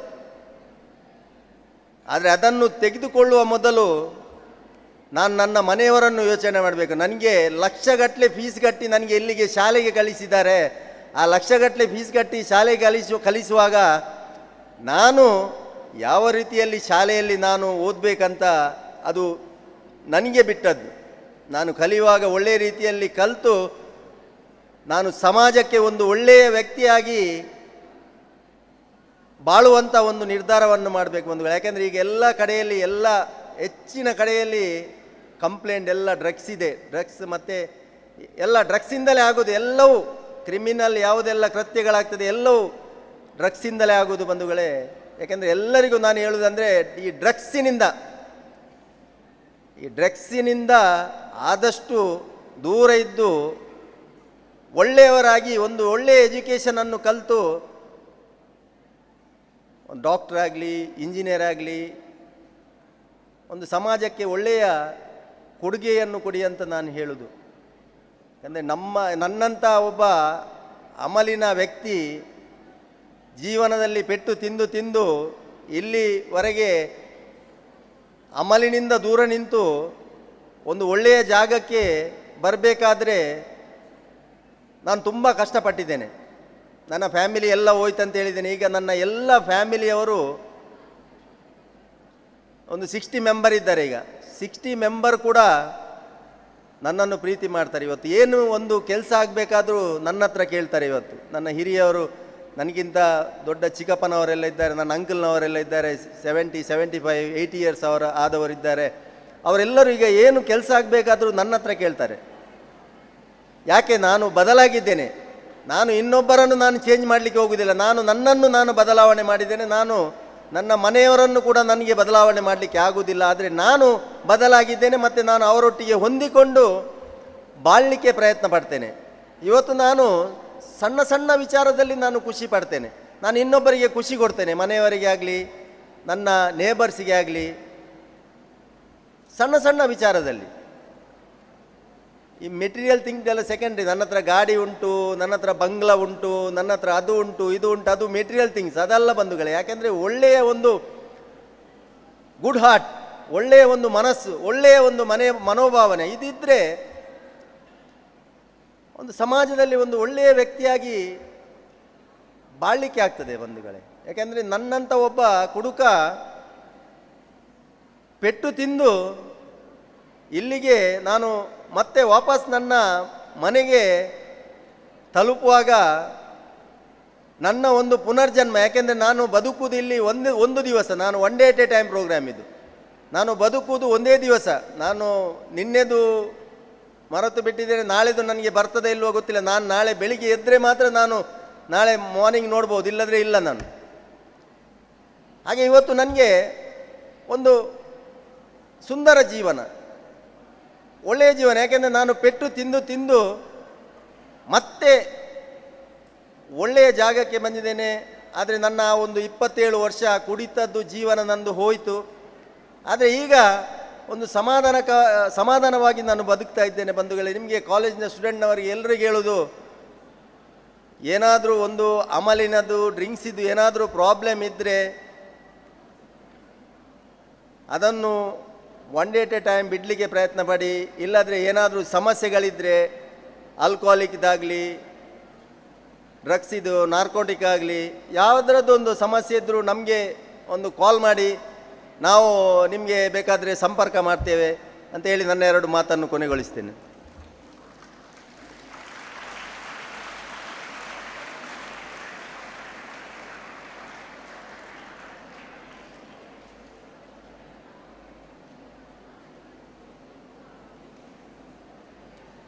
കെ ഭരതറാമിനെ നന്നെ പറയാം. ആൾ സംസാരിച്ചത് അതാണ്. കുറേ മക്കളുടെ പ്രശ്നം ഇട്ടു. എന്താ വീട്ടിൽ പണിയുണ്ടോ, പണിയാക്കുമോ? ഇല്ല. നമ്മൾ വീട്ടുകാരന് കൂടുതലുണ്ടോ? ഇല്ല. അപ്പോൾ വീട്ടുകാരൻ്റെ നമ്മൾ അച്ഛനെയോ അമ്മയോ അതെന്താ മോഹമാണ് അറിഞ്ഞോളാൻ വേണ്ടി ഒരുപാട് കഷ്ടമാണ്. ആദ്യം എനിക്ക് ഒരു ചെറിയ സ്റ്റോറിയാണ് എൻ്റെ മൈൻഡിൽ. അപ്പോൾ ഒരു ദിവസം പെണ്ണുകുട്ടി ഒരു ഫോൺ ബൂത്തിൽ പോയി ഫോണിൽ അപ്പുറത്തേക്ക് പറയും, നിന്നെ വിട്ടിട്ട് ഞാനില്ല, ഞാൻ മരിക്കൂ, നിനക്ക് നീ വേണം. ഇത് ലവ് ആണ്. നീ ഇല്ലാതെ ഞാൻ ചാവും, നീ വേണം എനിക്ക്, നീ ഇല്ലാതെ ഞാൻ നടക്കില്ല, നീ ഇല്ലാതെ ഞാൻ ഉറങ്ങില്ല. ഈ പെണ്ണിൻ്റെ ധ്വനി ആ ബൂത്തിൽ ആണ്. അപ്പോൾ ആദ്യ എൻ്റെ പരിചയക്കാരാണ്. അപ്പോൾ പുറത്ത് വന്നു, എൻ്റെ അമ്മേ പേടിച്ചു പോയി പെണ്ണ്. ഞാൻ പറഞ്ഞു, ഒന്നും ചെയ്യില്ല, അവിടേക്ക് പറയൂല, ഒന്നും പറയില്ല. അപ്പോൾ ആദ്യം ഒരു പ്രശ്നം പറഞ്ഞു, അത്രേ, വേറെ ഒന്നുമില്ല. മോളെ, നീ ഇപ്പോൾ ഒരു ഫോൺ ചെയ്തിട്ട് പറഞ്ഞല്ലേ, എന്ത്? അതെ, നീ ഇല്ലാതെ ഞാൻ ജീവിക്കില്ല, നീ ഇല്ലാതെ ഞാൻ മറച്ചോളാം, നീ ഇല്ലാതെ ചോറ് വയ്ക്കില്ല, നീ എനക്ക് വേണോ, ഇനി എനക്ക് വേണോ എന്ന് പറഞ്ഞല്ലേ. അപ്പോൾ ഈ മോഹം പോയിട്ട് വീട്ടിൽ അച്ഛന് കൊടുത്തോ? ഈ മോഹം, ഈ പ്രേമം വീട്ടിൽ അമ്മയ്ക്ക് കൊടുത്തോ? ഒന്നും മിണ്ടിയിട്ടില്ല. നേരം വീട്ടിലേക്കെത്തി.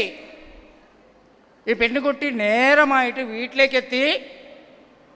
അപ്പോൾ വീട്ടിൽ എന്താണ്, അച്ഛൻ പേപ്പറും പഠിച്ചിട്ടുണ്ടായി. ഡയറക്റ്റ് പോയി എന്ത് പറയാ, ഹഗ് ചെയ്തിട്ട് ഒരു മുത്തം കൊടുത്തു. അപ്പോൾ അച്ഛൻ തട്ടി, കണ്ണിൽ നീർ വന്നു, അവിടെയും ഉറങ്ങി. ഒരു 5 മിനിറ്റ് ശേഷം പിന്നെ ഉള്ളിലേക്ക് പോയി. കിച്ചൺ റൂമിലേക്ക് അമ്മയുണ്ടായി. പിടിച്ചിട്ട് വന്നിട്ട് തായിൽ എറിഞ്ഞിട്ട് ആ കാലിൽ ആ പെണ്ണിൻ്റെ തല വെച്ചിട്ട് ഉറങ്ങി. അപ്പോൾ നെക്സ്റ്റ് എനിക്ക് ഫോൺ ചെയ്തു പെണ്ണ്, മാസ്റ്ററെ എന്താ മോളെ, എന്തായി? ഒന്നുമില്ല, എനിക്ക് ഒന്നും വേണ്ട, എല്ലാം എൻ്റെ വീട്ടിലുണ്ട്.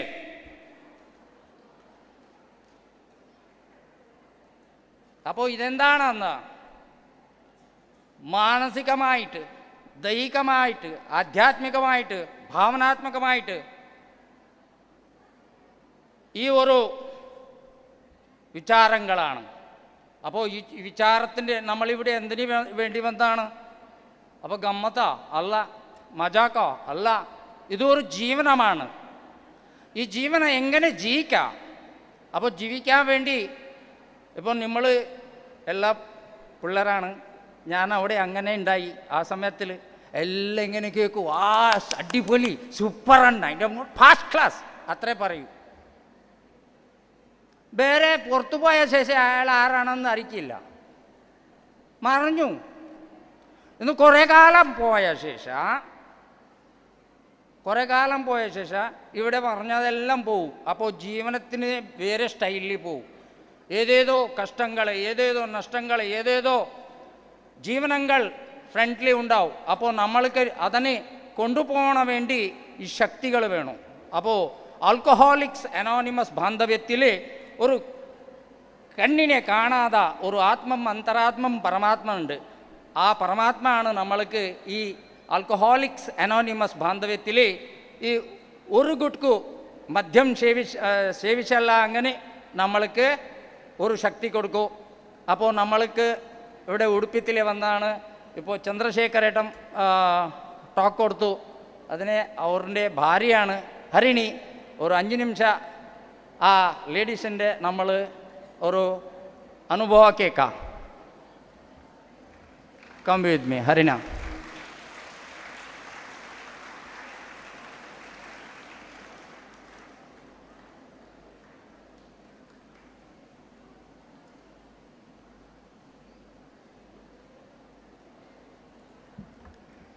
ಹಾಯ್, ನನ್ನ ಹೆಸರು ಹರಿಣಿ. ನಾನೊಬ್ಳು ಗ್ರೇಟ್ಫುಲ್ ಅಲುಮ್ನಿ ಮೆಂಬರ್. ಇಲ್ಲಿ ಕನ್ನಡ ಎಷ್ಟು ಜನರಿಗೆ ಅರ್ಥ ಆಗ್ತದೆ ಅಂತ ಗೊತ್ತಿಲ್ಲ, ಆದರೆ ಮತ್ತು ಅಲುಮ್ನಿ ಬಗ್ಗೆ ಅಲುಮ್ನಿ ಬಗ್ಗೆ ನನಗೆ ಮಾತಾಡಲಿಕ್ಕೆ ಹೇಳಿದರು. ಹೇಗೆ ಒಂದು ಅಮಲು ರೋಗಿಯಲ್ಲಿ ಕೆಲಸ ಮಾಡ್ತದೆ, ಅದೇ ಥರ ಅಲುಮ್ನಿ ಒಂದು ಅಮಲು ರೋಗಿಯ ಮನೆಯವರಿಗೆ ಒಂದು ಸಹಕಾರಿಯಾಗ್ತದೆ.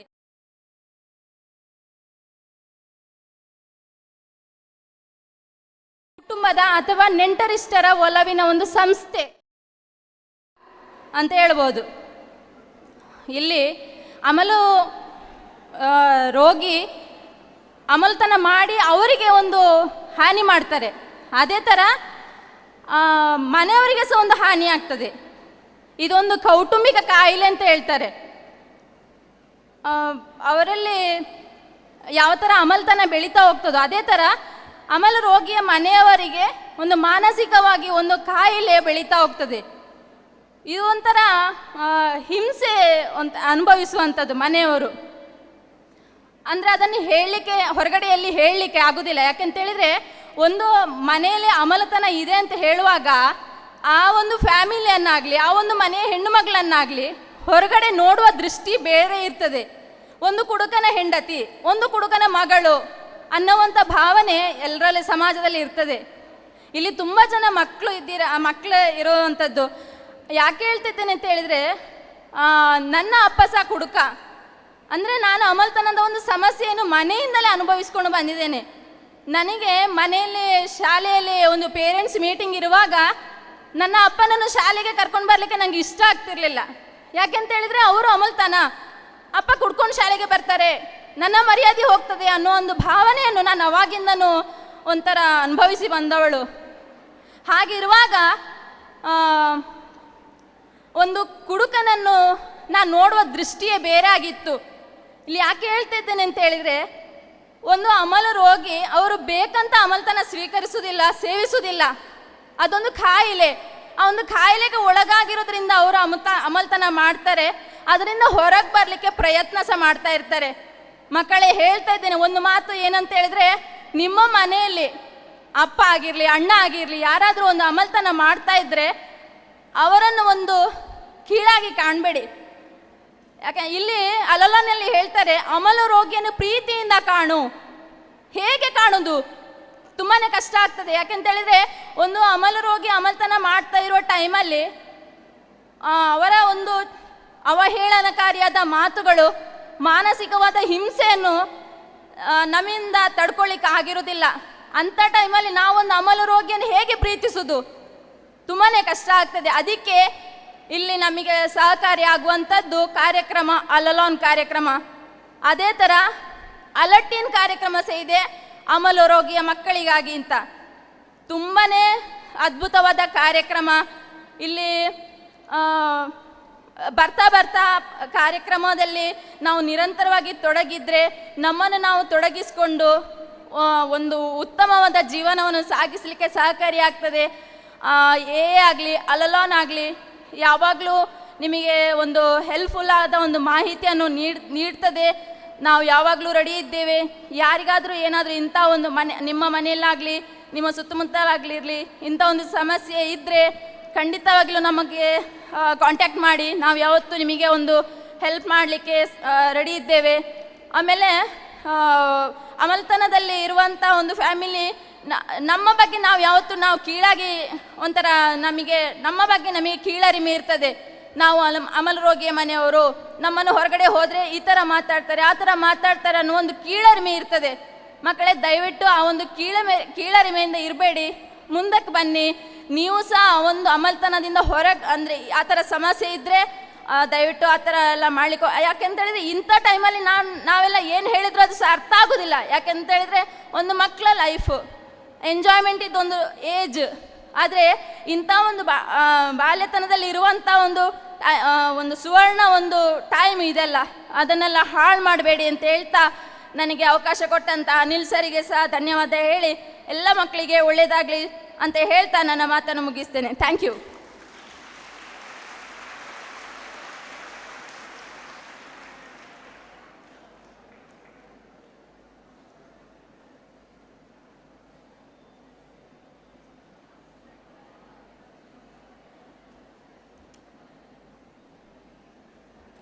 immunity recovery.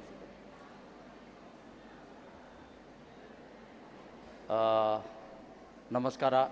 ನಮ್ಮ ಹರಿನಾಕ್ಷಿ ಅವರಿಗೆ ತುಂಬ ಹೃದಯದ ധന്യവാദ. നമ്മുടെ ലേഡീസ് വുമൺ അലനോൺ മെമ്പറാണ്. ഹരിനാക്ഷിനിക്ക് നമ്മളെല്ലാം കൂടുതൽ ഒരു ബിഗ് ഹാൻഡ് ചെയ്തോളാം. നന്ദിയായിട്ട് പറഞ്ഞു. അപ്പോൾ ഇന്ന് കുറച്ച് നമ്മളത് കേൾക്കാം അല്ലേ? വേണ്ടേ? ബോറാണോ? ബോറോ? ബാക്കിൽ ഒന്നും മിണ്ടിയില്ല. നമസ്കാര ബന്ധുക്കളെ, എൻ്റെ പേര് അനിലാണ്. ഞാൻ ഒരു സൂക്കടിയാണ്. Hi everybody, hi. ഭഗവാന്റെ കൃപ ഇന്ന് ഞാൻ ഒരു മദ്യം സേവിച്ചിട്ടില്ല. നമ്മളെ കൂടുതലുണ്ട്. ഇന്ന് 2-3 ആൾ നമ്മൾ കൂടുതൽ ടോക്ക് കൊടുത്തു, സംസാരിച്ചു. കുറേ ആൾക്ക് മനസ്സിലായിട്ടുണ്ടാവും, കുറേ ആൾക്ക് മനസ്സിലായിട്ടില്ല ഉണ്ടാവും. അത് പറയാൻ പറ്റില്ല. എന്താവട്ടെ, നമ്മളിങ്ങനെയാണ് ഈ ബാട്ടിലി അടിക്കാൻ അറിയുന്നുണ്ടോ? ഇങ്ങനെ ടർക്ക് നല്ല ഒരു MC വിസ്കി അതിന് ഗ്ലാസ്സിലിട്ട് അതിൽ സോഡ ഇട്ട് പിന്നെ ഐസ് ഇട്ട് കുറച്ച് ബിയറും മേടിച്ചിട്ട് അതിൽ എല്ലാം കൂടുതലിട്ട് 1 2 3 ഗുളക്. അത് എന്താണ് സുഖം! അത് 6 ഡ്രിങ്ക് ചെയ്തോ അയാൾക്ക് മനസ്സിലാവില്ല, എങ്കിൽ മനസ്സിലാവില്ല. അത് ഉള്ളിൽ പോയ ശേഷം ഒരു ജ്വാലാണ്. സൂപ്പർ. പിന്നെ ഒരു ഠെസ്, അതാണ് സൂപ്പർമാനായിട്ട് പോവും. ആദ്യം ഞാൻ കുടിച്ചത് എങ്ങനെയാണ്? പേടിച്ചിട്ടു. ആരെങ്കിലും നോക്കുവോ എന്താണോ എന്ന് പറഞ്ഞിട്ട് കുറച്ച് കൊടുത്തതാണ്. അപ്പോൾ കുടിച്ച ശേഷം അവരെ കൃഷി ഇത് നല്ലതാണ്, രസമാണ്, ഇത് ഒരു ധൈര്യം വന്നു. സ്റ്റോറിയും പറയാം, ബണ്ടലും പിന്നെ ചീത്ത പറയണം, എല്ലാം ഫസ്റ്റ് ക്ലാസ് ചെയ്ത്. ഇത് നല്ല ബോഡി മസിൽ വന്നു. ഒന്നുമില്ല, എലു പിന്നെ ഇതാണ്, ഒന്നുമില്ല. പക്ഷെ ഇങ്ങനെയായി. ഇത് നല്ലതാണെന്ന് പറഞ്ഞിട്ട് കുറച്ച് ദിവസം പോയ ശേഷം ഇതിന് ഫ്രണ്ട്സ് എല്ലാം കൂടി ഈ ഫ്രണ്ട്സിൻ്റെ ഷാറായി. ഈ ഫ്രണ്ട്സിൻ്റെ ഷാറായി നല്ല നടന്നു. വേണം ട്രിപ്പോ പിന്നെ അതോ ഇതോ എന്തായെങ്കിലും നടത്തിട്ട് പോയി. അപ്പോൾ കുറേ കാലം പോയ ശേഷം ഇതിന് കൂടുതൽ ഈ ഒരു മദ്യം ഒരേ അല്ല, ഈ മദ്യനെ കൂടുതൽ ഇന്നോരുണ്ട് സിഗരറ്റ്. ഇപ്പോൾ പറഞ്ഞു ഈ സിഗരറ്റും ശേഷം ഗുട്കമായി പാനായി പിന്നെ ഗാഞ്ചം ഇത്യാദി ഈ എല്ലാ അമാൽ എങ്ങനെ വേണം അങ്ങനെ സേവിക്കാൻ വേണ്ടി ഞാൻ ആരംഭിച്ചു. അപ്പോൾ വീട്ടുകാരനെയല്ല ഞാൻ ഒന്നുമില്ല, എൻ്റെ ടെൻഷനാണ് അങ്ങനെ കുടിക്കുക, ഇതാണ് ഞാൻ പറഞ്ഞതാണ്. അവൻ ഇങ്ങനെ കുറേ കാലം പോയി കുടിച്ച ശേഷം പിന്നെ ജീവൻ എൻ്റെ മറിച്ചു. ഒന്നുമില്ല, നടക്കാൻ പറ്റില്ല, അങ്ങനെ ജീവനമുണ്ടായി. പിന്നെ ഒറ്റയാൾ കുടിക്കാം, പിന്നെ ലാസ്റ്റ്ലി മരിക്കാൻ വേണ്ടി കുടിച്ചോളാം. മരിക്കാൻ വേണ്ടി, ഇന്നും വേണ്ട, ഇനി ജീവിക്കില്ല, മരിക്കാം. അപ്പോൾ ഇങ്ങനെ ജീവനം പോയി നടക്കാൻ പറ്റില്ല. അപ്പോൾ നമ്മൾ ഈ കാര്യക്രമമാണ് ആൽക്കഹോളിക്സ് അനോണിമിറ്റി. ഇങ്ങനെയാണ്. ഇതിൽ വന്ന ശേഷം ആദ്യം പറഞ്ഞു ഇതൊരു സൂക്കടാണ്. എനിക്ക് ഒരുപാട് ഇതെന്ത് സൂക്കട്, എങ്ങനെയാണ് ഇവിടെ സൂക്കടെന്ന്. അപ്പോൾ ഇങ്ങനെ പറഞ്ഞ കുറേ കാലം പോയി ഇന്നക്ക് ഒരു 18-19 ഇയേഴ്സ് കഴിഞ്ഞു ഡ്രിങ്ക്സ് ഇല്ലാതെ. ഇതൊരു മിറാക്കിളാണ്. ഡ്രിങ്ക്സ് ഇല്ലാതെ ഒരു 18-19 ഇയേഴ്സ് ഈ ആൽക്കഹോളിക് അനോണിമസിലാണ്. അപ്പോൾ യൂണിറ്റി റിക്കവറി സർവീസാണ് കൊടുത്തത്. ഇതിൽ യൂണിറ്റി നമ്മൾ ഒരു കൂടുതൽ ഉണ്ടാക്കി എല്ലാവരും ഷെയറും ചെയ്യും. ആ ഷെയർ ചെയ്തിട്ട് നമ്മൾ എങ്ങനെ കുടിച്ചു, ഇപ്പോൾ പറഞ്ഞല്ലേ ഒരു 3-4 ആൾ ഇങ്ങനെ നമ്മൾ ഷെയർ ചെയ്യൂ. അവിടെ മാട്ടം, മന്ത്രം, തന്ത്രം, പൂജയും പുരസ്കാരം, മെഡിസിൻ എന്തും കൊടുക്കില്ല. അപ്പോൾ ഷെയറിങ് ഓൺലിയാണ്. അപ്പോൾ ഈ ഷെയറിങ്ങിൽ ഈ മദ്യസാരം പോവും, വിട്ടിട്ട് പോവും. എൻ്റെ വിട്ടിട്ട് പോയി 18 കൊല്ലമായി. അപ്പോൾ ആദ്യം ഇവിടെ വന്ന ശേഷം ഫസ്റ്റ്ലി ആൽക്കഹോളിക് അനോണിമസ് കയറിയപ്പോൾ എൻ്റെ കല്യാണമായിട്ടില്ല, പെണ്ണ് കിട്ടില്ല, ആറ് കൊടുക്കില്ല. അയാൾ കുടിയാണ്, അയാൾക്ക് ആറ് കൊടുക്കാം, പെണ്ണ് ആറ് കൊടുക്കില്ല. അപ്പോൾ പെണ്ണില്ല. ഇവിടെ വീട്ടുകാരെല്ലാം ഇങ്ങനെ നോക്കും, അതാ കുടിക്കാർ വന്നു, ഇപ്പോൾ എന്താണ് എല്ലാം സംശയത്തിൽ നോക്കും. ഒരു 2-3 കൊല്ലം കഴിഞ്ഞ ശേഷം എൻ്റെ ഫാമിലിത്തിൻ്റെ ഒരാൾ വന്നിട്ട് പറഞ്ഞു, ഇതാ മോനെ, എൻ്റെ അമ്മാവൻ്റെ ഒരു ഫാമിലിയിൽ ഒരു പെണ്ണുണ്ട്, കല്യാണം ചെയ്യുമോ, നോക്കാം. അപ്പോൾ ആ പെണ്ണ് എൻ്റെ നല്ല പരിചയക്കാരാണ്, ഓക്കെയാണ്. ലഗ്നം കഴിഞ്ഞ ശേഷം എനിക്ക് ഒരു പേടിയാണ്. നമ്മൾ ആൽക്കഹോളിക്കാണ്, ഇന്ന് മക്കൾ ഉണ്ടാക്കുവോ ഇല്ല എന്നറിയില്ല അത്ര. പിന്നെ നോക്കുമ്പോൾ എൻ്റെ ഭാര്യയ്ക്ക് ട്വിൻസ് മക്കളായി. അതാണ് ഒരു മിറാക്കിൾ. 2 കുട്ടികളായി. എൻ്റെ ഫാമിലിയിൽ പറഞ്ഞു, ഇയാൾ കുടിയാണ്, ഇയാൾക്ക് 2 എങ്ങനെയായി. അടിപൊളിയായിട്ട് എല്ലാവരും ചിരിച്ചു, ഇയാൾക്ക് എങ്ങനെ 2 ആയി. അപ്പോൾ ഇതാണ് ആൽക്കഹോളിക്സ് അനോണിമസിന്റെ പവർ. എല്ലാവരും കൂടുതലേ പറഞ്ഞു, ഈ അനിലേട്ട വേണ്ട, അയാൾ വരണ്ട. 154 കൊള്ള ഈ ഗണപതിയാണ് നമ്മൾ വീട്ടിലെ, നമ്മൾ കുടുംബക്കാരൻ്റെ വീട്ടിലുണ്ട്. അപ്പോൾ അവിടെ ഗണപതി ഇടൂ. ആ ഗണപതിയെ കാണുമ്പോൾ ഞാനും പോയി ആദ്യം കുടിക്കാനുണ്ടായി. അപ്പോൾ ലൈറ്റ് കുടിച്ചതാണ്, കുറച്ച് നാമം ഇട്ട് അത് നല്ലതായിട്ട് പോയി. ഇങ്ങനെ അയാൾക്ക് കണ്ടുമ്പോൾ അറിഞ്ഞു ഇയാൾ കുടിച്ചിട്ട് വന്നതാണ്. അപ്പോൾ എൻ്റെ മാമൻ 6 മാമങ്ങളുണ്ട് എനിക്ക്. ഒരു മാമൻ വന്നു, എന്താ മോനെ, എന്താ വന്നത്? ഒന്നില്ല, ഗണപതി കാണാം. നിന്റെ ഗണപതി ഇവിടെ എന്താ പോയിട്ടേ? ഹോ, എനക്ക് മര്യാദയാണ്. ഈ ഗണപതി ഇവിടെ നിന്ന് പോയിക്കോട്ടെ, നീ പോയിക്കോ മോനെ. ഞാൻ എന്താ ചോദിച്ചതാണ്, ഒരു മാമം 20 രൂപ. അപ്പോൾ 6 മാമം കൂടുതൽ 120 രൂപ കിട്ടും.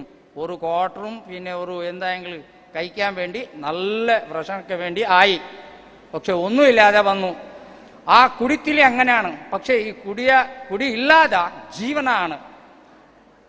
ഇപ്പോൾ ഭാര്യയ്ക്ക് ഒരു ഹസ്ബൻഡായിട്ട് ഞാൻ ഉണ്ട്, എൻ്റെ മക്കൾക്ക് ഒരു അച്ഛനായിട്ടുണ്ട്, സമാജക്കാർക്ക് ഒരു വ്യക്തിയായിട്ട് ഞാൻ നടക്കുന്നുണ്ട്. ഇതിനാണ് ജീവിക്കാൻ വേണ്ടി.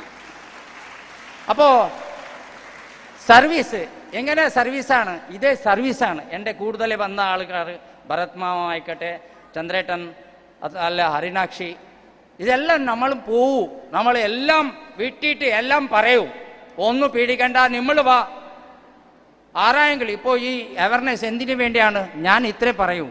എൻ്റെ മക്കളെ, ഇത്രയാണ്, വേറെ ഒന്നുമല്ല. നിങ്ങൾ കുടിച്ചിട്ടില്ല അഥവാ കുടിച്ചിട്ടുണ്ടോ അതെനിക്ക് മനസ്സിലാവില്ല, അത് വേണ്ട. പക്ഷേ ഒരു കാര്യം ചെയ്തോളാം, ആറിനെ കുടിച്ചാൻ ശേഷം പിന്നെ കുടിക്കോ, കുടിച്ചിട്ട് അയാളുടെ വ്യക്തിത്വം രൂപം ബദലാവ് അയാൾ അങ്ങനെ ഉണ്ടായാൽ അയാൾ ആൽക്കഹോളിക്കാണ്. അപ്പോൾ അയാൾക്ക് എന്ത് ചെയ്യാൻ പറഞ്ഞാൽ, ഈ നമ്മളിവിടെ ബാനറും പിന്നെ ഇതിൽ നമ്പറെല്ലാം ഉണ്ട്. ഈ നമ്പറിൽ ഒരു കോൾ ചെയ്തോ, ഹെൽപ്പ് ലൈൻ എന്ന്, അതിൽ ഒരു ഫോൺ ചെയ്തിട്ട് ഇതാ ഇങ്ങനെ ഒരുണ്ട്, അല്ല മാഡം അവരോട് പറഞ്ഞാൽ പറ്റൂ, ഏതായെങ്കിലും ഒരു ഇവിടെ മൈൻഡിൽ വന്നാൽ മതി. ഈ ആൾക്ക് എന്തായെങ്കിലും ചെയ്തിട്ട് ഈ ആൽക്കഹോളിക്കിൻ്റെ അനോണിമസിനെ ഉള്ളിൽ കൊണ്ടുവരണമെന്ന് പറഞ്ഞിട്ട് നമ്മൾ ഒരു കാര്യം ചെയ്ത ആൾ, ഒരു വീട്ടിൽ ഒരു ആൽക്കഹോളിക് ഉണ്ടായി, അയാൾ നല്ലതായ ആൾ എൻ്റെ അങ്ങനെ ആവും, ഇത് ഉറപ്പാണ്. ഇത് നമ്മൾ ചെയ്യണം. നമ്മൾക്ക് വീട്ടിലേക്ക് പോയിട്ട് പറയും, അവയർനെസ് ചെയ്യും. പക്ഷെ എൻ്റെ ആശ എങ്ങനെയാണ്, മക്കളോട് ഞാൻ ഒരു വിനയപൂർവകമായിട്ട് ഞാൻ പറയോളാം,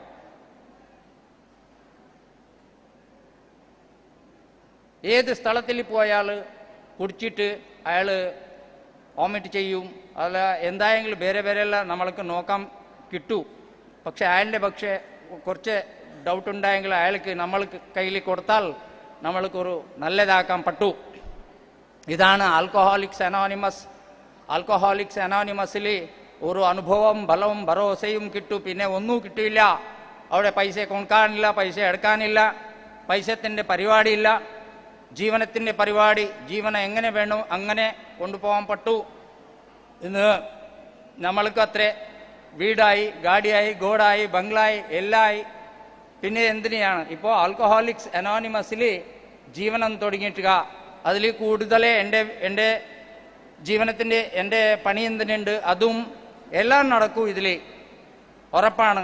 ആരായെങ്കിലും എൻ്റെ ഫ്രണ്ട്സ്, എൻ്റെ എല്ലാ ഫ്രണ്ട്സ്കാർക്കും ഞാൻ ഇതേ പറയാം, ആൽക്കഹോളിക്സ് അനോണിമസിൻ്റെ ഒരു സഹായമായിട്ട് ഞാനൊരു പറയാളാം. ആരായെങ്കിലും കുടിച്ചിട്ട് അയാളുടെ കുഴപ്പമുണ്ടായെങ്കിൽ മാപ്പ് ചെയ്തിട്ട് അയാളുടെ ഈ ആൽക്കഹോളിക് അനോണിമസിൻ്റെ പരിചയം ചെയ്തോളൂ. നമ്മൾക്ക് ഭഗവാനെ നന്ദി തരട്ടെ. അങ്ങനെ ഈ ആൽക്കഹോളിക്സ് അനോണിമസിൻ്റെ ബാന്ധവ്യത്തിൽ 180 രാഷ്ട്രത്തിലുണ്ട്, 14 lakhs ഗ്രൂപ്പ്സ് ഉണ്ട് ഓൾ ഓവർ വേൾഡിൽ. WHO ഹെൽത്ത് ഓർഗനൈസ് നമ്മൾക്ക് ഒരു ഇത് കൊടുത്തു, എന്തിന്, ഇത് ഒരു സൂക്കടാണ്, ഇതൊക്കെ മറന്നില്ല, ഇതൊക്കെ ഇഞ്ചക്ഷനായിട്ട് അല്ല മറന്നായിട്ട് ഒന്നുമില്ല. അപ്പോൾ അങ്ങനെ ഉണ്ടായെങ്കിൽ ഞാൻ സേവിച്ചിട്ട് ഒരു 90 അടിച്ചോളാം. പക്ഷെ ഇല്ല, അതിനു വേണ്ടി ഈ ആൽക്കഹോളിക്സ് അനോണിമസ് ആണ്. ആൽക്കഹോളിക്സ് അനോണിമസിൻ്റെ ഈ വേദിക്കിലെ എനിക്ക് സെക്കൻഡ് ടൈം ആണ്. വന്ദന മാഡം നന്ദി ചെയ്യാ. സോ എന്തായെങ്കിലും എൻ്റെ മലയാളി അത്ര ഒരു ഫാസ്റ്റും അല്ല, പിന്നെ അത്ര ഒരു ഒത്തിരിയൊന്നുമല്ല, മനസ്സിലായെന്ന് കാണുന്നു. എനിബഡി ആൽക്കഹോളിക്സ് അനോണിമസിൻ്റെ ഈ സഭത്തിലേക്ക് നമ്മൾക്ക് ഏണപ്പയ്യ ഹാളിൽ നമ്മൾക്ക് ഈ സന്ദർഭം കൊടുത്തു. ഈ സന്ദർഭക്ക് നമ്മൾ നന്ദി ചെയ്യുക. പിന്നെ എല്ലാ മക്കൾക്കും എൻ്റെ നന്ദിയാണ്. ധന്യവാദം, ധന്യവാദം, ധന്യവാദം.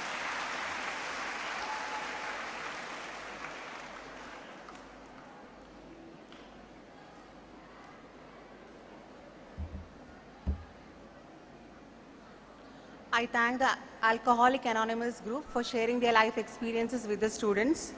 Now I call upon Ms. Manisha, Assistant Professor and Program Coordinator of Neuroscience, to hand over the certificate to the group.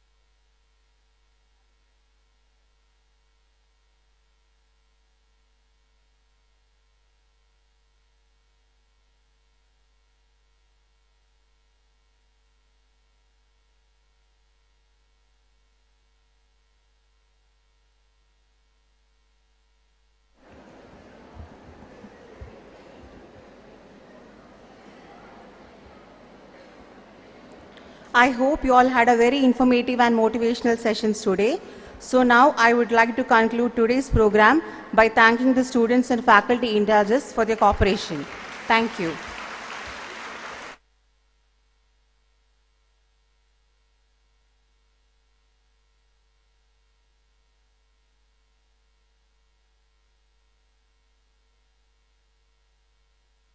Okay.